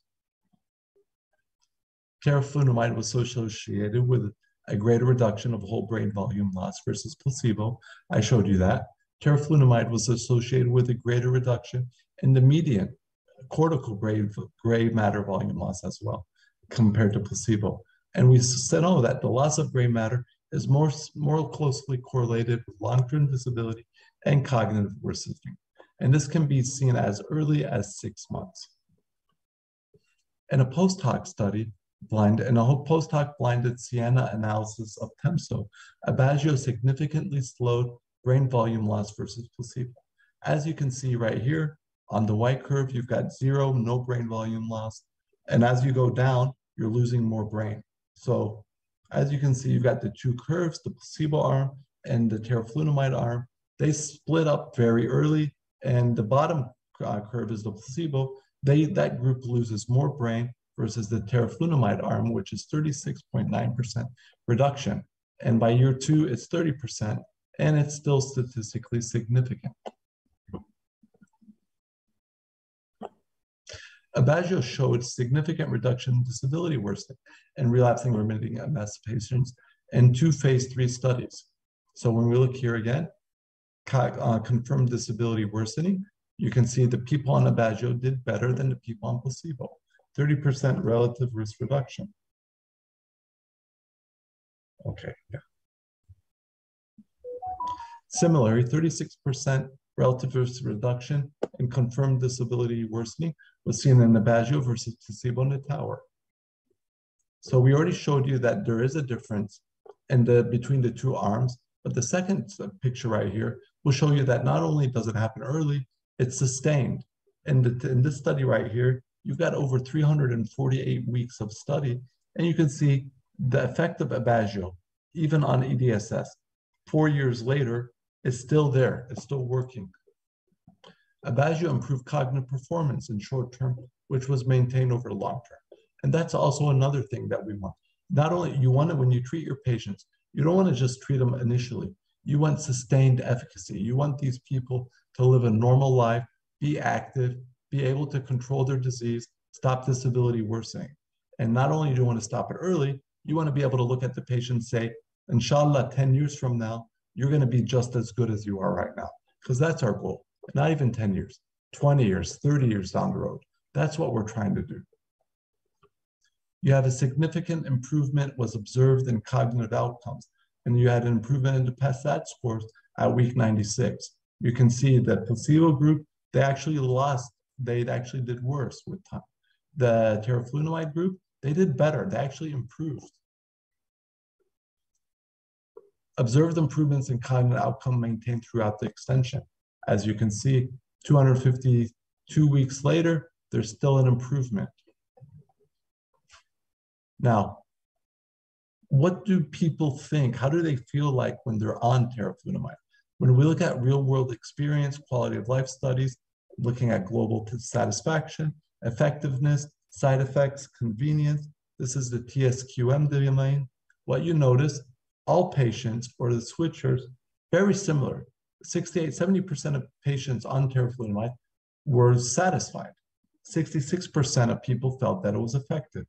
84% of people didn't have any significant side effects, or felt the side effects of teriflunomide were actually better than what they were on before.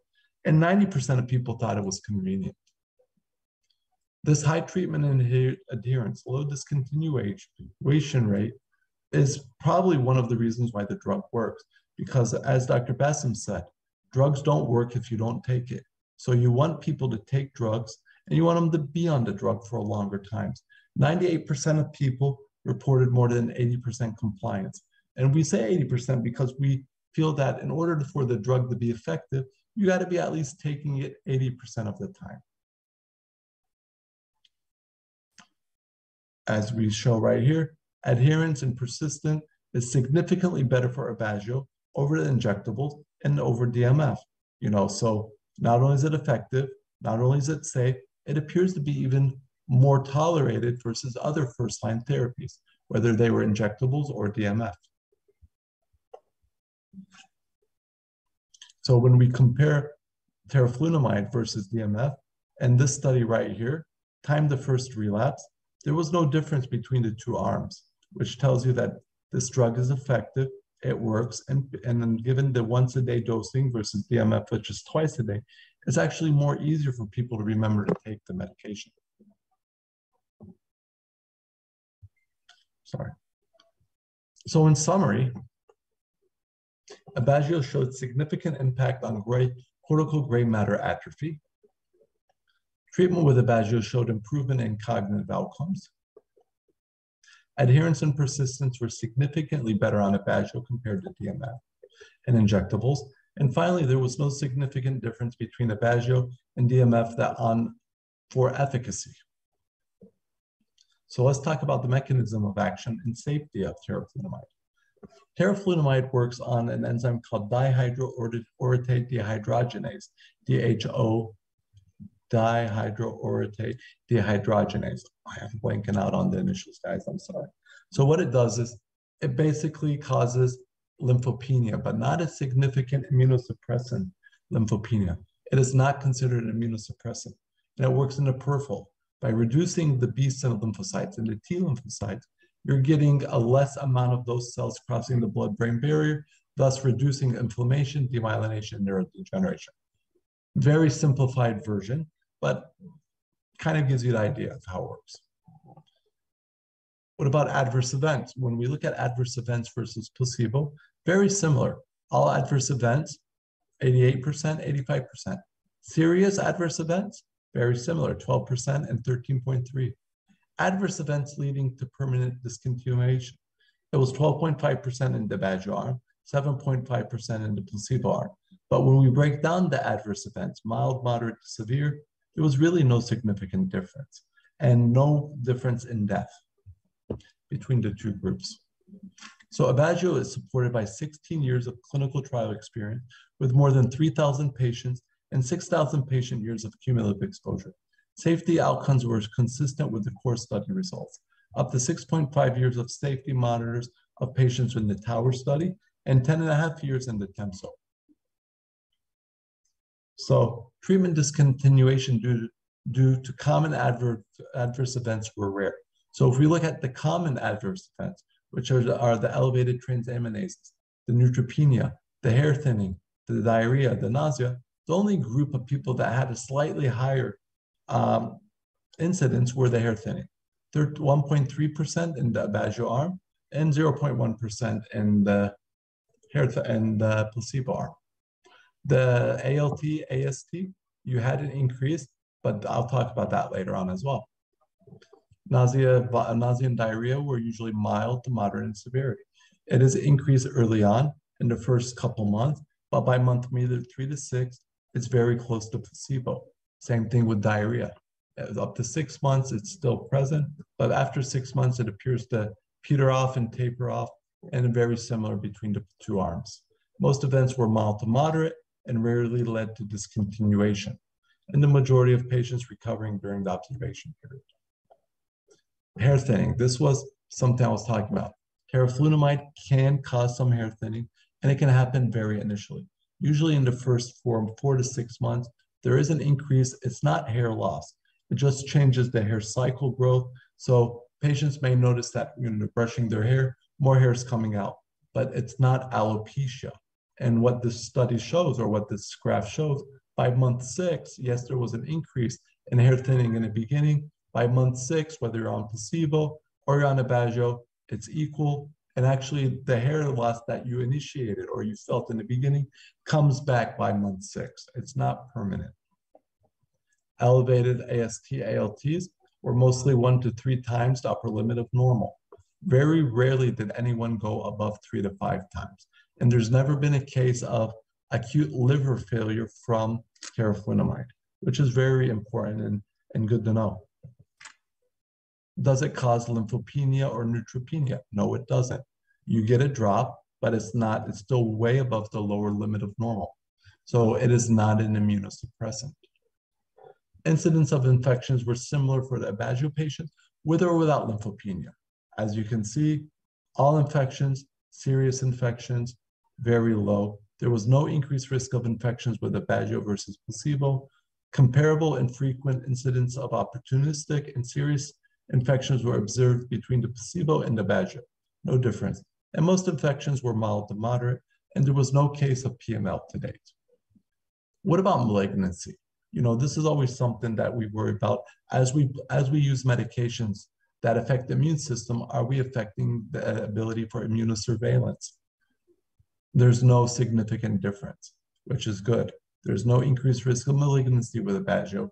No unusual pattern reported regarding malignancies, whether hematologic, whether solid or blood type tumors, there's no difference. What about pregnancy? Aubagio is a reliable option of women of childbearing potential who are using reliable contraception. You have to be on contraception if you're going to use Aubagio. Aubagio is contraindicated for women who are pregnant or who are not using reliable contraception. And this is important. I always ask my patients, you know, if they're going to be on teriflunomide, do not get pregnant, at least while you're on the medication. That doesn't mean that you can never get pregnant, but at least while you're on the medication and while we're trying to achieve stability, you should not get pregnant. Most DMTs are not recommended for use. As I told you, the only medicine that's actually FDA approved for pregnancy and breastfeeding is interferons. The other 19 drugs are not FDA approved for pregnancy. So the majority of the drugs say don't get pregnant. So you have to use reliable contraception. And why is that? Animal data shows that teriflunomide has been demonstrated to be embryotoxic and teratogenic in rats and rabbits at doses that are similar to human therapeutic ranges. Studies in male and female rats showed no effect. And this was thought to be, it's going into a little bit more scientific, but it's felt that maybe the way Aubagio works in animals is not the same way it works on humans, especially on the ovary and testes. And why is that? Because I'm going to tell you some real world data. We currently have about 437 pregnancies, both post-marketing and clinical case studies, 367 post-marketing and 70 in the clinical stage studies. What was the outcome? Whether it was in the clinical case studies or in the post-marketing, prospective or retrospective, there was no increased risk of human teratogenicity in women who got pregnant while on Aubagio, whether it was in the clinical trials or in the post-marketing setting. Pregnancy outcomes, including risk of spontaneous abortions and Aubagio-exposed pregnancies, were consistent with that of the general population. So again, there doesn't appear to, even though it's teratogenic in animals, it doesn't appear to be the same with humans. But that being said, we would not recommend women taking Aubagio if they are going to get pregnant. You should not take Aubagio if you want to get pregnant. But let's say they do get pregnant. There are ways, one of the benefits of Aubagio, it's the only medication that we have that actually has an antidote. What do I mean by antidote? We have a way to get rid of the drug out of your body within 11 days. And it can be used by either using cholestyramine or activated charcoal. In order to use cholestyramine, you use 4 or 8 grams BID or TID based on the side effects of constipation, or activated charcoal 50 grams twice a day. And what we're trying to do, we're trying to get the level of Aubagio less than 0.02 nanograms per milliliter. So in summary, for more than 16 years now across 4 clinical trials, no new or unexpected safety signals have been observed with Aubagio. Common adverse events were mild to moderate, transient, as I told you, usually goes away by the first couple months, and infrequently led to discontinuation. There was no increased risk of infections, no increased risk of tumors or opportunistic infections, which is also very important. And there's been no case of PML. It's an option for women of childbearing potential who are using reliable contraception, as I've told you. And if they were by accident to get pregnant, we do have a very effective way of eliminating the drug by 14 days. So as I say, it is the only medication that actually has an antidote. And I use that in a sense because we're able to get it out of your body. There's no increased risk of teratogenicity. As I told you, even though it's teratogenic in rats, that doesn't appear to be shown in humans. So maybe in the future, Sanofi may go to the FDA, maybe to the EMA, and try to get the label changed. But for now, that's speculative. This is not how we practice.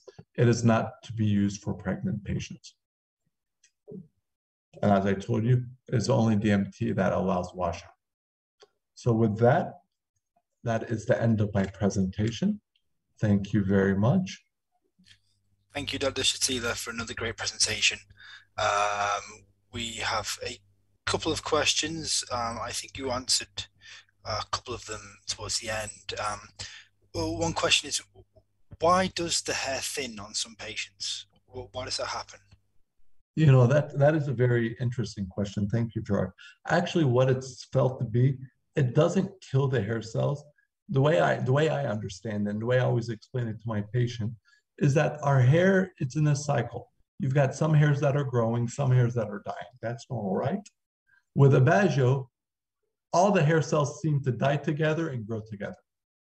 It makes the life cycle kind of synchronous.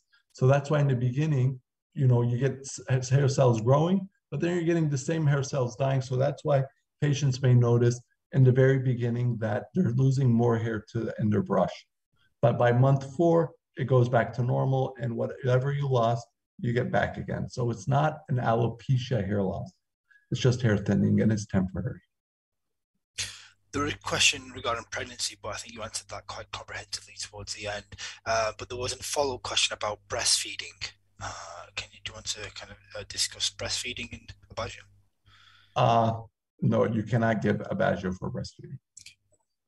Thank you very much, Doctor. I think that's all the questions we have. We've managed to catch up, and I think leave you to start the final session for today, I believe. Thank you. Excellent. Thank you, Gerard, for moderating this event or this lecture. Dr. Suzanne, are you here?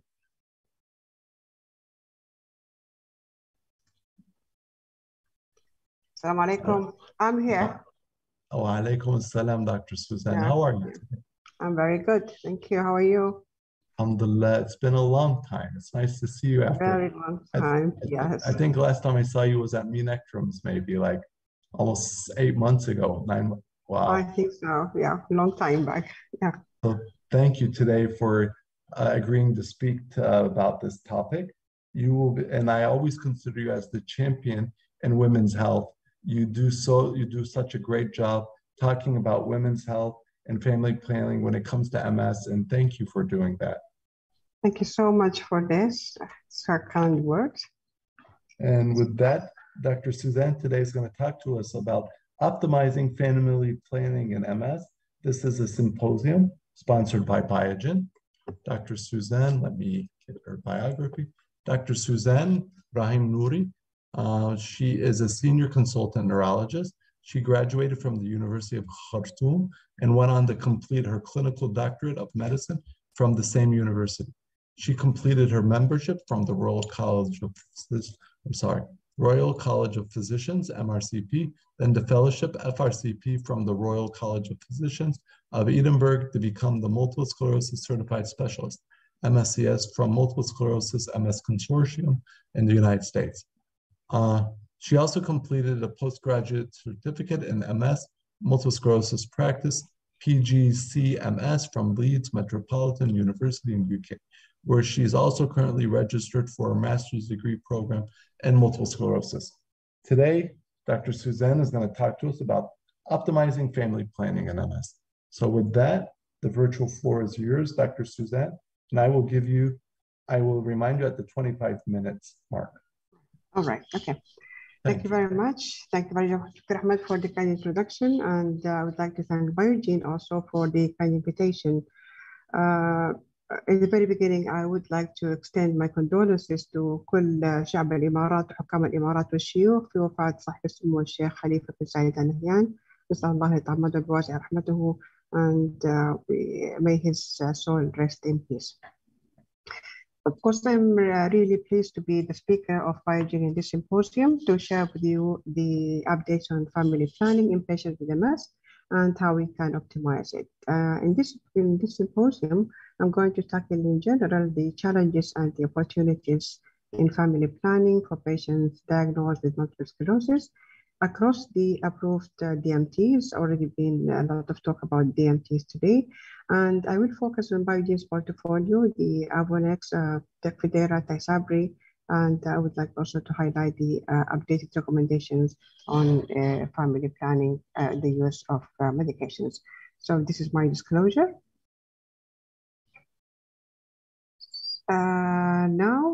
Raising a family is an important life goal for women in general, and maybe it's more important in our region. And women with multiple sclerosis who wish to become pregnant face many unique challenges, and they have fears and misconceptions about the effect of pregnancy on their health and the effect of the medications on their baby. And this concern may have led women to reduce their expectations of having families and sometimes even to the point to avoid pregnancy altogether. Now, with the increased number of the DMTs available for managing MS and the growing evidence of the safety of some of these medications that can be used before or during pregnancy, this has broadened the management options for these women, and it is our responsibilities as neurologists to help them to achieve their goal. But how can we do that? So this will be our talk tonight. We know that MS is a female predominant disease and often diagnosed in their life and their childbearing years. It's important to counsel all women with MS in this age group, and we should proactively discuss pregnancy and family planning right from the very beginning. They should receive reproductive advice from the time of diagnosis, and this should be repeated on a regular basis at least once in a year or whenever we think about changing the medications. We should always keep in mind the possibility of pregnancy when we discuss and when we choose a drug for female patients. I think I need to put the camera a little bit down. Okay.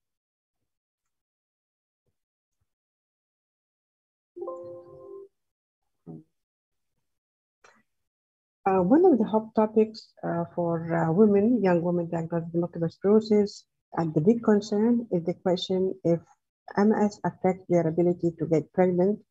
Does MS affect fertility?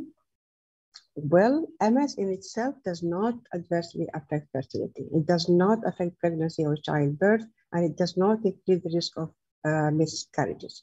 However, MS is associated with sexual dysfunction in majority of patients, although it's not often disclosed or diagnosed or discussed with the patients. The prevalence of sexual dysfunction in MS is estimated at 60% on average among male and females, and a little bit more in men, as statistics shows.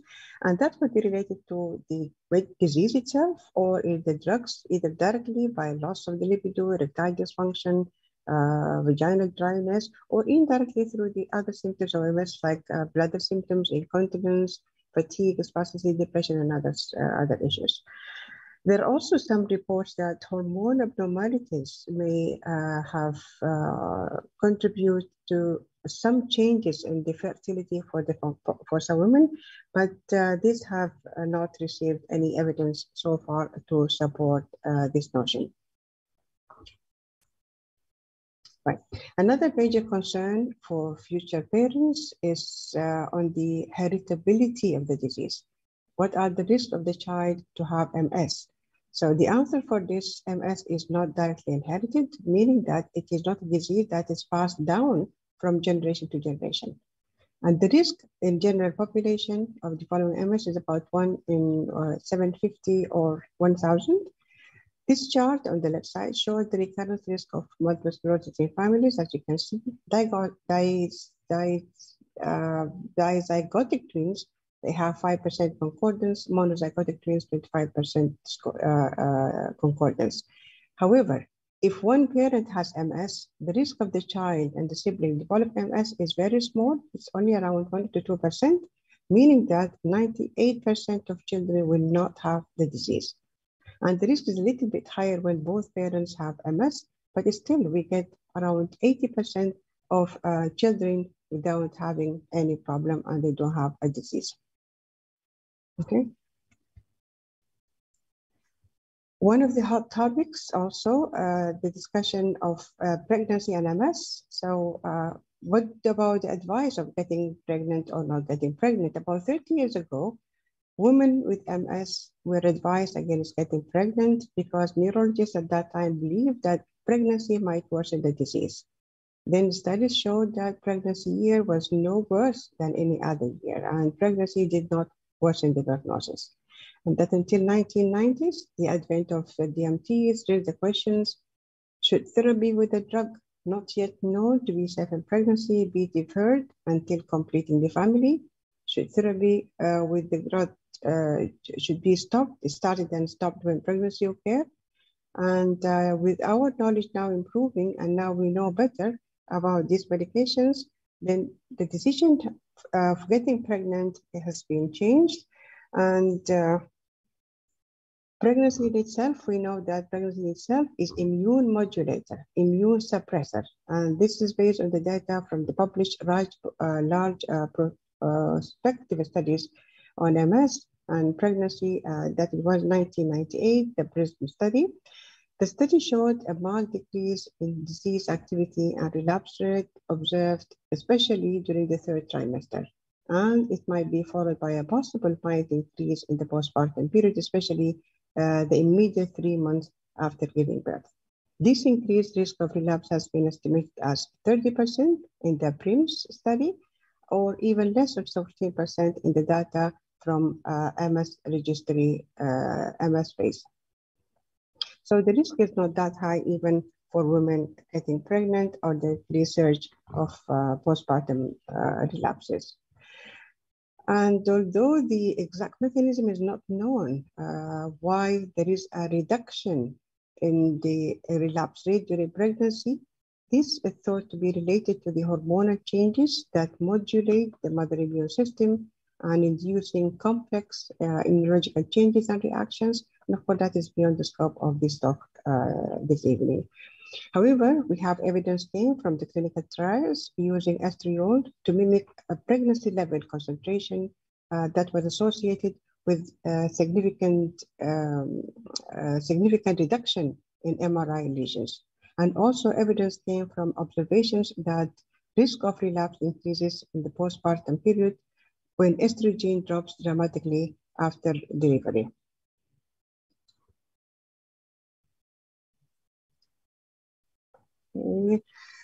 We have just mentioned that clinical attacks are less common during pregnancy, but the relapses can occur and are more likely in the first 2 trimesters. And the risk of relapse during pregnancy depends on disease activity for pregnancy, prior use of DMTs, and can occur as a consequence of DMT cessation, rapid cessation, that can cause a rebound activity of the disease. We can observe this in some medications like interferon and in Tysabri, fingolimod. This slide shows data from a study involving around 200 pregnancies, 214 deliveries when interferon beta was stopped within the first trimester.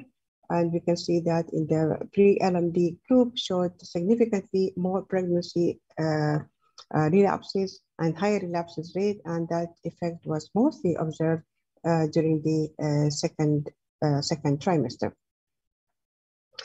So if relapses occur, then the risk assessment for both the mother and the fetus is extremely crucial during pregnancy. We have to weigh the risk of relapses and the possible disability of the mother that is related to the relapse. And of course, we have also to see the risk of using DMTs on the fetus in utero. So any drug should be used at the very minimum effective dose and for a very short period as much as possible.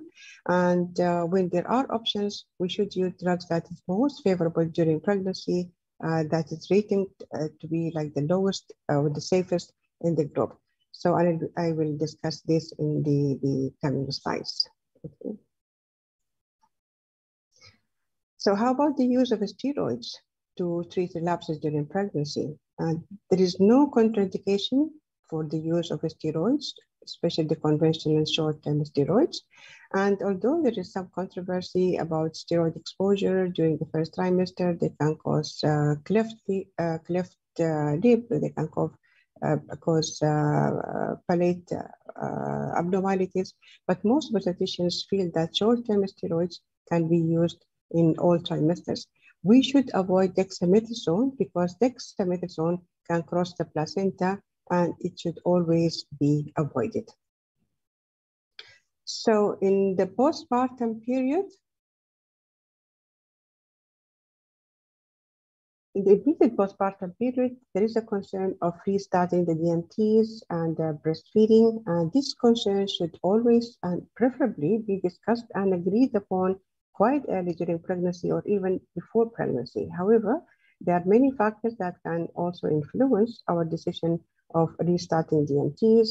It depends on disease activity before pregnancy, during pregnancy, decision on breastfeeding. If the lady wants to breastfeed, then we have to also the way the risk and benefit for starting the medications, use of DMTs before and during pregnancy, evidence of safety of a specific DMTs use during lactation, because just we heard from Dr. Ahmed that Obaju is contraindicated during breastfeeding, but we have some other options for patients who are using, for example, interferon beta. They can safely breastfeed, and we have also the labels with the approval for the use of interferon beta during pregnancy and during breastfeeding. In general, patients should understand that there is a mild surge. This is talking about the postpartum period, a mild surge in the disease activity in the immediate 3 months postpartum, possibly because of the sharp drop of the estrogen. And as we mentioned earlier, that affects only around 50 to 30% of patients. And the clinical studies also showed increased clinical and radiological disease activities during these 3 months. And sometimes the activity can only be subclinical. We see only radiological activities in the absence of clinical relapses. So every woman after pregnancy, after delivery, should have a close monitoring and close assessment just to make sure that there is no change in heart disease caused during this period. There are some predictors of postpartum disease activities. So, and this will help us to decide on when to restart the medications or allow the mother to breastfeed if she wishes. So the predictors for the postpartum disease activity are pre-pregnancy and pregnancy-associated disease activities. These are among the strongest predictors of postpartum disease activity. And EDS score in the beginning of pregnancy, the higher EDS score, so the more likely that the woman will get a relapse during pregnancy and during the postpartum period, and that was shown in the PRIMS study earlier. Interestingly, exposure to DMTs prior to conception was associated with lower relapse rate in the postpartum period. This reflects the effectiveness of the use of DMTs and the need for stabilization of the disease activity before getting pregnant, especially the 1 year, the immediate 1 year before getting pregnant. About the breastfeeding dilemma, is it possible to breastfeed while taking DMTs? Again, we have to weigh the risk and benefit. Breast milk is important, of course, for the baby's health. On the other hand, many of the DMTs pass to the breast milk. So what about the risk on the mother if left untreated and allowed to breastfeed? And what are the risks on the babies if exposed to DMTs that is secreted in the breast milk? So these have to be assessed carefully before allowing the mother to reinitiate her medications.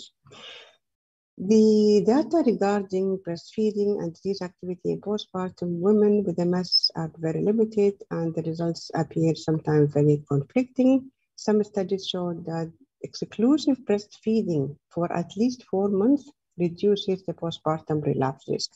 And it is thought that breastfeeding has immunomodulatory properties. However, the decision to breastfeed, again, is dependent on personal factors as well as on the level of the disease activities, and the need to be discussed with the patients and her managing neurologist before we decide on this.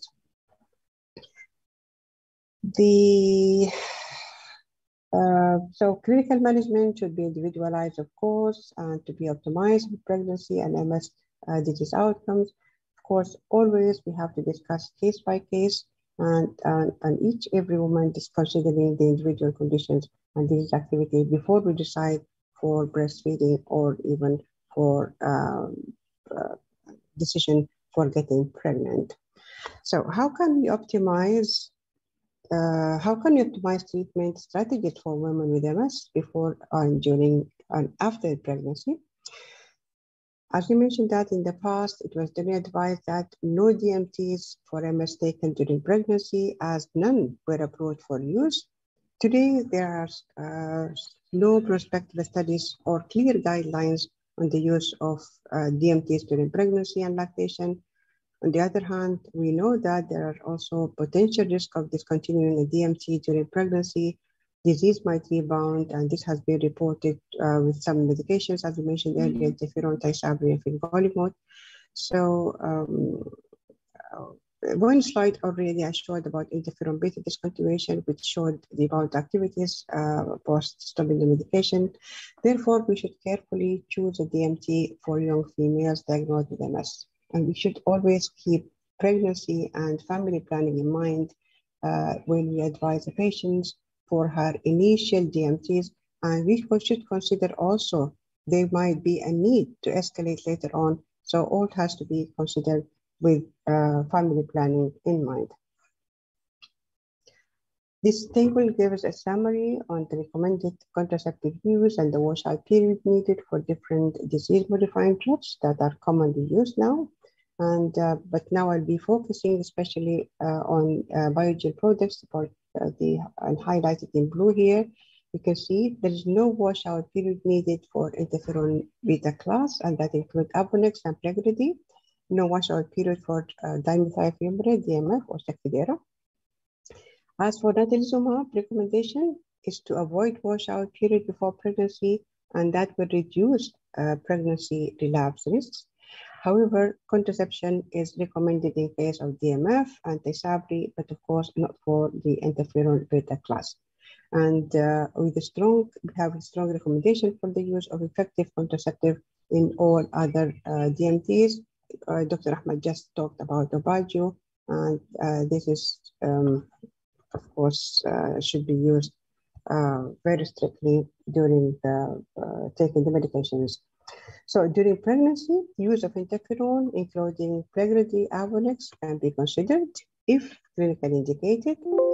Natalizumab discontinuation should be considered during pregnancy, especially in the late trimester, and we should weigh the risk and benefit, taking into account patient's clinical condition and the possible rebound disease activity. In case of a patient with highly active disease activity or highly relapse risk, may be considered to use tysabri during pregnancy. Of course, this has to be considered case by case, only when indicated.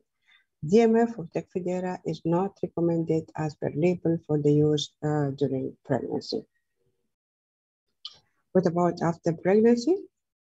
In the postpartum period and during lactation, all DMTs are secreted in breast milk in different concentrations and should be avoided, with the exception of interferon beta. Plegridy and Avonex in this class can be used safely during breastfeeding, and the data support its safety. And this will be short. We'll show this shortly now. DMF and tysabri are recommended not to be used. They are not contraindicated, but recommended not to be used. So for the safety of the interferon beta was shown in the European Interferon Beta Pregnancy Registry, and this was a prospective observational collection of data from women exposed to interferon beta before and or during pregnancy and followed for their pregnancy outcomes.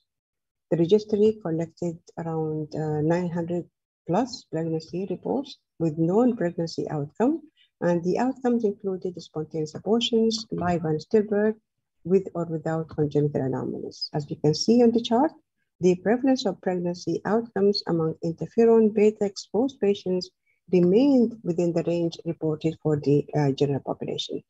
So based on these results, the conclusion was no evidence of signals suggesting that exposure to interferon beta before conception and or during first trimester of pregnancy adversely increases the rate of congenital anomalies or spontaneous abortions. And this, of course, proves the safety of the use of interferon during pregnancy before or after. Now we have the findings from the Nordic registry data. These findings also confirm the results that we just discussed. And the Nordic pregnancy registry data used Finnish and Swedish national registry data and comparing women with MS exposed to interferon only and women not exposed to any DMT. And the outcome was quite comparable in both groups in terms of ectopic pregnancy, spontaneous abortions, live birth, and birth anomalies. Okay. So, with regard to birth weight outcome, the Nordic registry showed that interferon beta exposure in pregnancy does not adversely affect birth weight, height, circumference of the newly born infant. This again, just to add to the safety of interferon to be used for women during their childbearing age. So what about lactation and for medications like intramuscular medication, Avonex or Plegridy? A small study was done on 6 women with MS who were breastfeeding their infants by receiving Avonex. The level of interferon beta 1A, the Avonex, were measured in the breast milk, and what they found that the concentration in the milk samples were very low, and that was below the study limit of detection. Similarly, another study included 5 lactating patients receiving Plegridy over the course of 2 weeks following injections.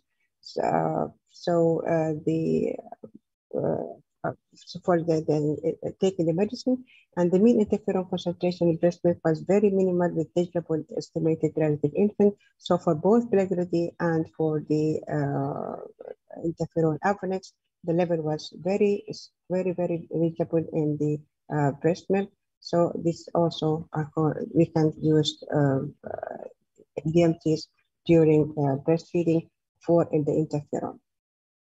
So this slide just giving that only interferons are currently approved during breastfeeding according to the label. Glatiramer may be considered during breastfeeding because also the level is very minimal in the breast milk.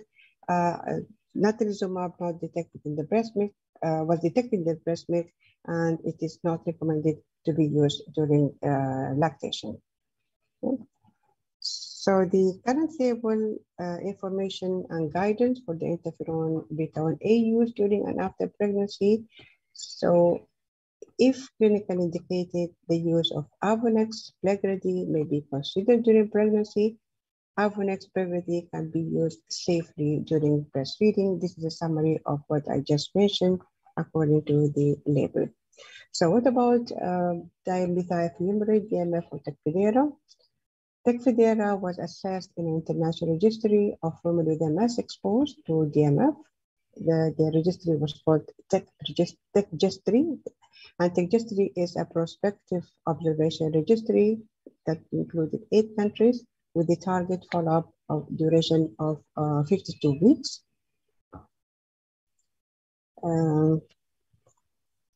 Women exposed to DMF were prospectively evaluated.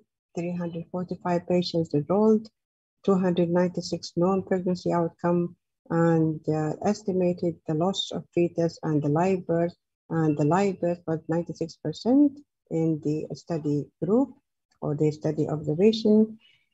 Of the 350 observed or expected pregnancy outcome, there was no pregnancy termination, 0 maternal death, and the lost fetus reported only a 6% spontaneous abortion and 6%.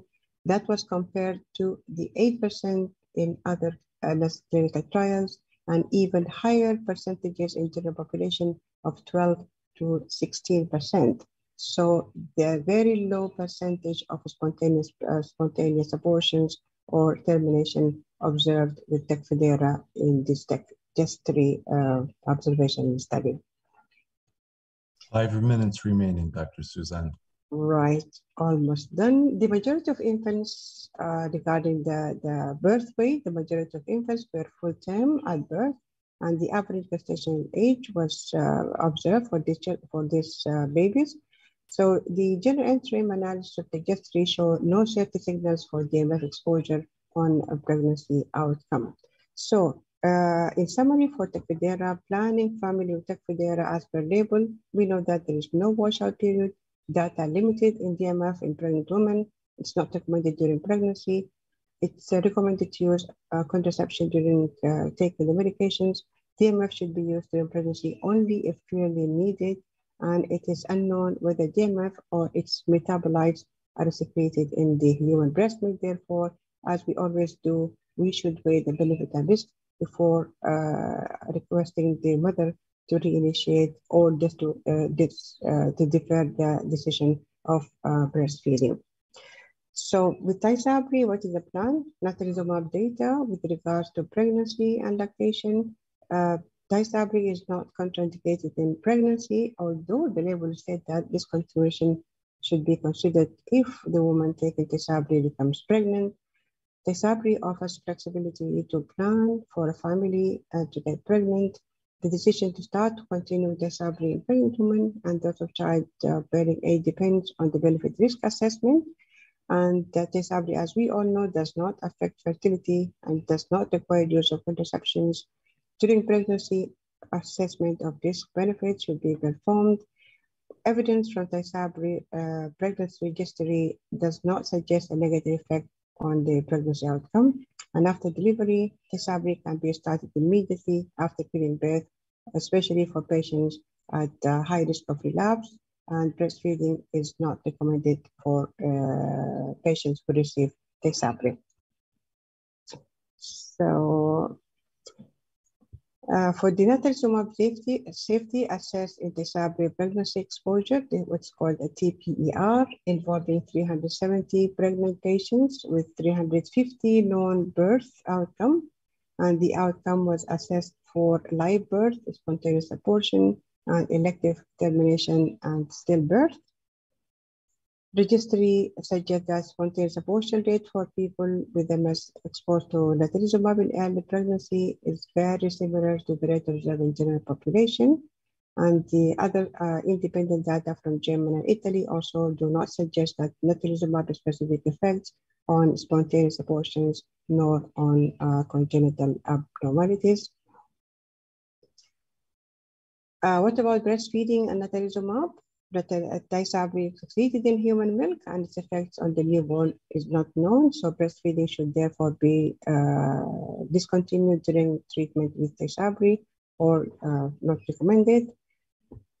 In summary, planning a family with Tysabri allows effective control of disease before conception, and it does not affect fertility, does not require concomitant use of contraception, and it is secreted in breast milk, and its effects are largely unknown on the babies, so it should not be used during pregnancy.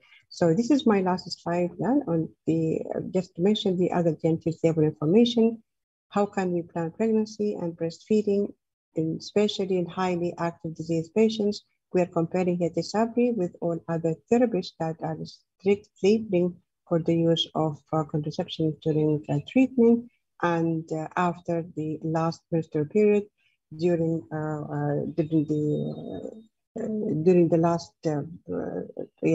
when planning for pregnancy or during the washout period.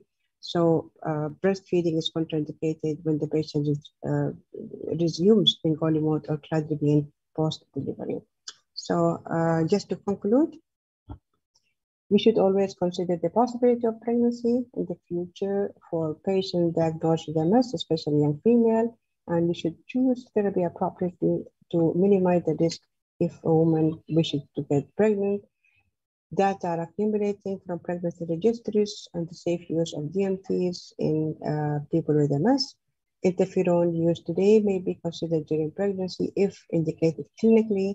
DMF pregnancy registry data showed no safety signal, and breastfeeding and DMT reinitiation in the postpartum period should be carefully assessed, and that should be done on an individual basis. And with that, I would like to thank you for the attention, and we highly appreciate the feedback on the conference and on the presentation. Thank you, Dr. Suzanne, for the very interesting lecture. And it's a nice way to end with your lecture on this very interesting subject, and also gives a little bit of hope that, you know, people with MS can get pregnant, can live normal lives and have families, and there's nothing wrong with them. So let's look at questions. There's a first question from Marina Jose Chitu Puza. Can MS be diagnosed on fetus in the womb? And if so, which month mother has to undergo the required test? Can you please repeat the question? Oh, can you diagnose MS and on a pregnant patient while the fetus is in the womb? And if so, how would you diagnose her? So I guess they must be talking about safety of imaging and LPs. Correct. So, of course, diagnosis of MS, we have to have the clinical suspicion, and then we can confirm our suspicion by doing MRI. MRI, per se, there is no radiation to be used during pregnancy. However, we don't know the effect of the magnetic field on the fetus. So if it is required, of course, we need to do it. Not, of course, we can defer the image until the lady gives birth. Got it. Thank you. Next question from the same audience member. Does mother experience any specific symptoms during antenatal period? Is there any precautions to be taken to prevent worsening of MS during this period? First of all, women considering pregnancy, they should be stabilized. Their disease should be stabilized at least 1 year before getting pregnant. This is number one. Of course, pregnancy is a period that there will be, and we're talking about a normal individual, normal woman, they will have fatigue, they will have back pain, and they will have many other issues related to pregnancy itself. And this will be exaggerated in patients who have MS. So we would expect that the fatigue will become more. And what would we advise now during pregnancy, after stabilizing the disease, of course, and we have to advise them for healthy lifestyle, drinking, hydration, of course, healthy food, vitamins, exercise. This will all help to alleviate the symptoms that are related to MS and related to pregnancy at the same time. Thank you. One audience member said, could you please share the QR code again? Oh, sure. Let me share. Okay, so. There we go. Wait, almost. Let me see what is that. Yeah. Okay. And then that's it. There we go. And then we have two more questions, and then we will conclude. Is methylprednisolone safe during pregnancy, or will the fetus develop diabetes due to solumedrol taken by the mother? Good question. We just mentioned that steroids are safe to be used during pregnancy. So what we said that there's some controversy about the use of steroids. Methylprednisolone can be used safely during pregnancy at all trimesters. The controversy about the use of methylprednisolone in the first trimester, that it might be associated with increased risk of having cleft lip or cleft palate. But as you mentioned, that the obstetrician feel that it's safe. Steroids given for a short period of time does not cause any fetal issues, and it does not cause diabetes for the mother or for the baby. Dexamethasone should not be used because it crosses the placenta. Got it. And then the final question is there any chance a baby can develop MS in the future? We also mentioned that if one parent with MS, so the risk of a child to get MS itself is around 1 to 2%. The chances are 99% that the child will not get MS.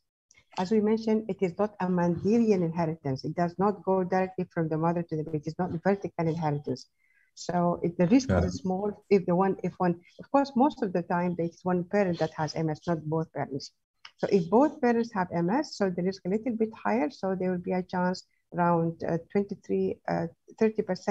to get 20-30% that the child might get MS. But still, we're talking about 80% of children will not get the disease themselves. Thank you very much. And with that, we will conclude the last lecture for the day. Thank you, Dr. Suzanne. Always a pleasure. Our pleasure too. Thank you. So, thank you very much, Dr. Shatila, for a wonderful conference. And we thank you for moderating and being speaking across for the last few hours. It's been a wonderful evening.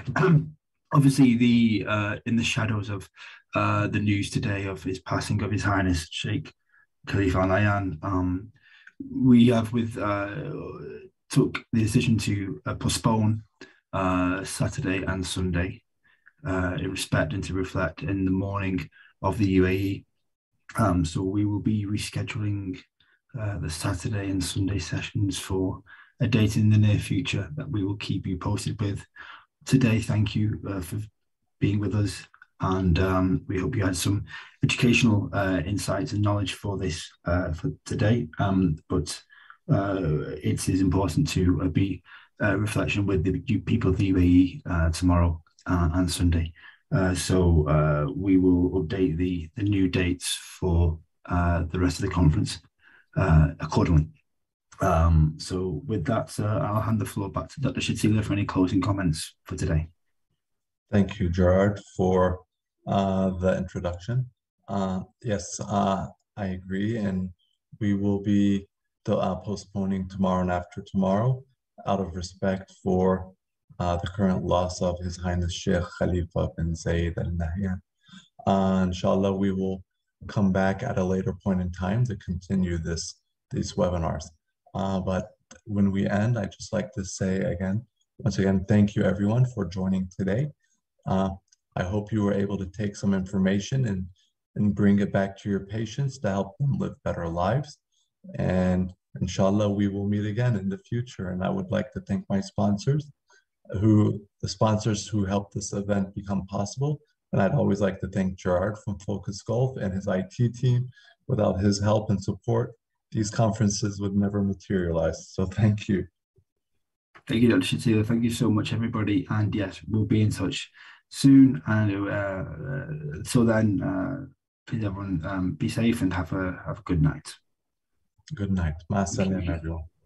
We can close the conference now, please. Yes.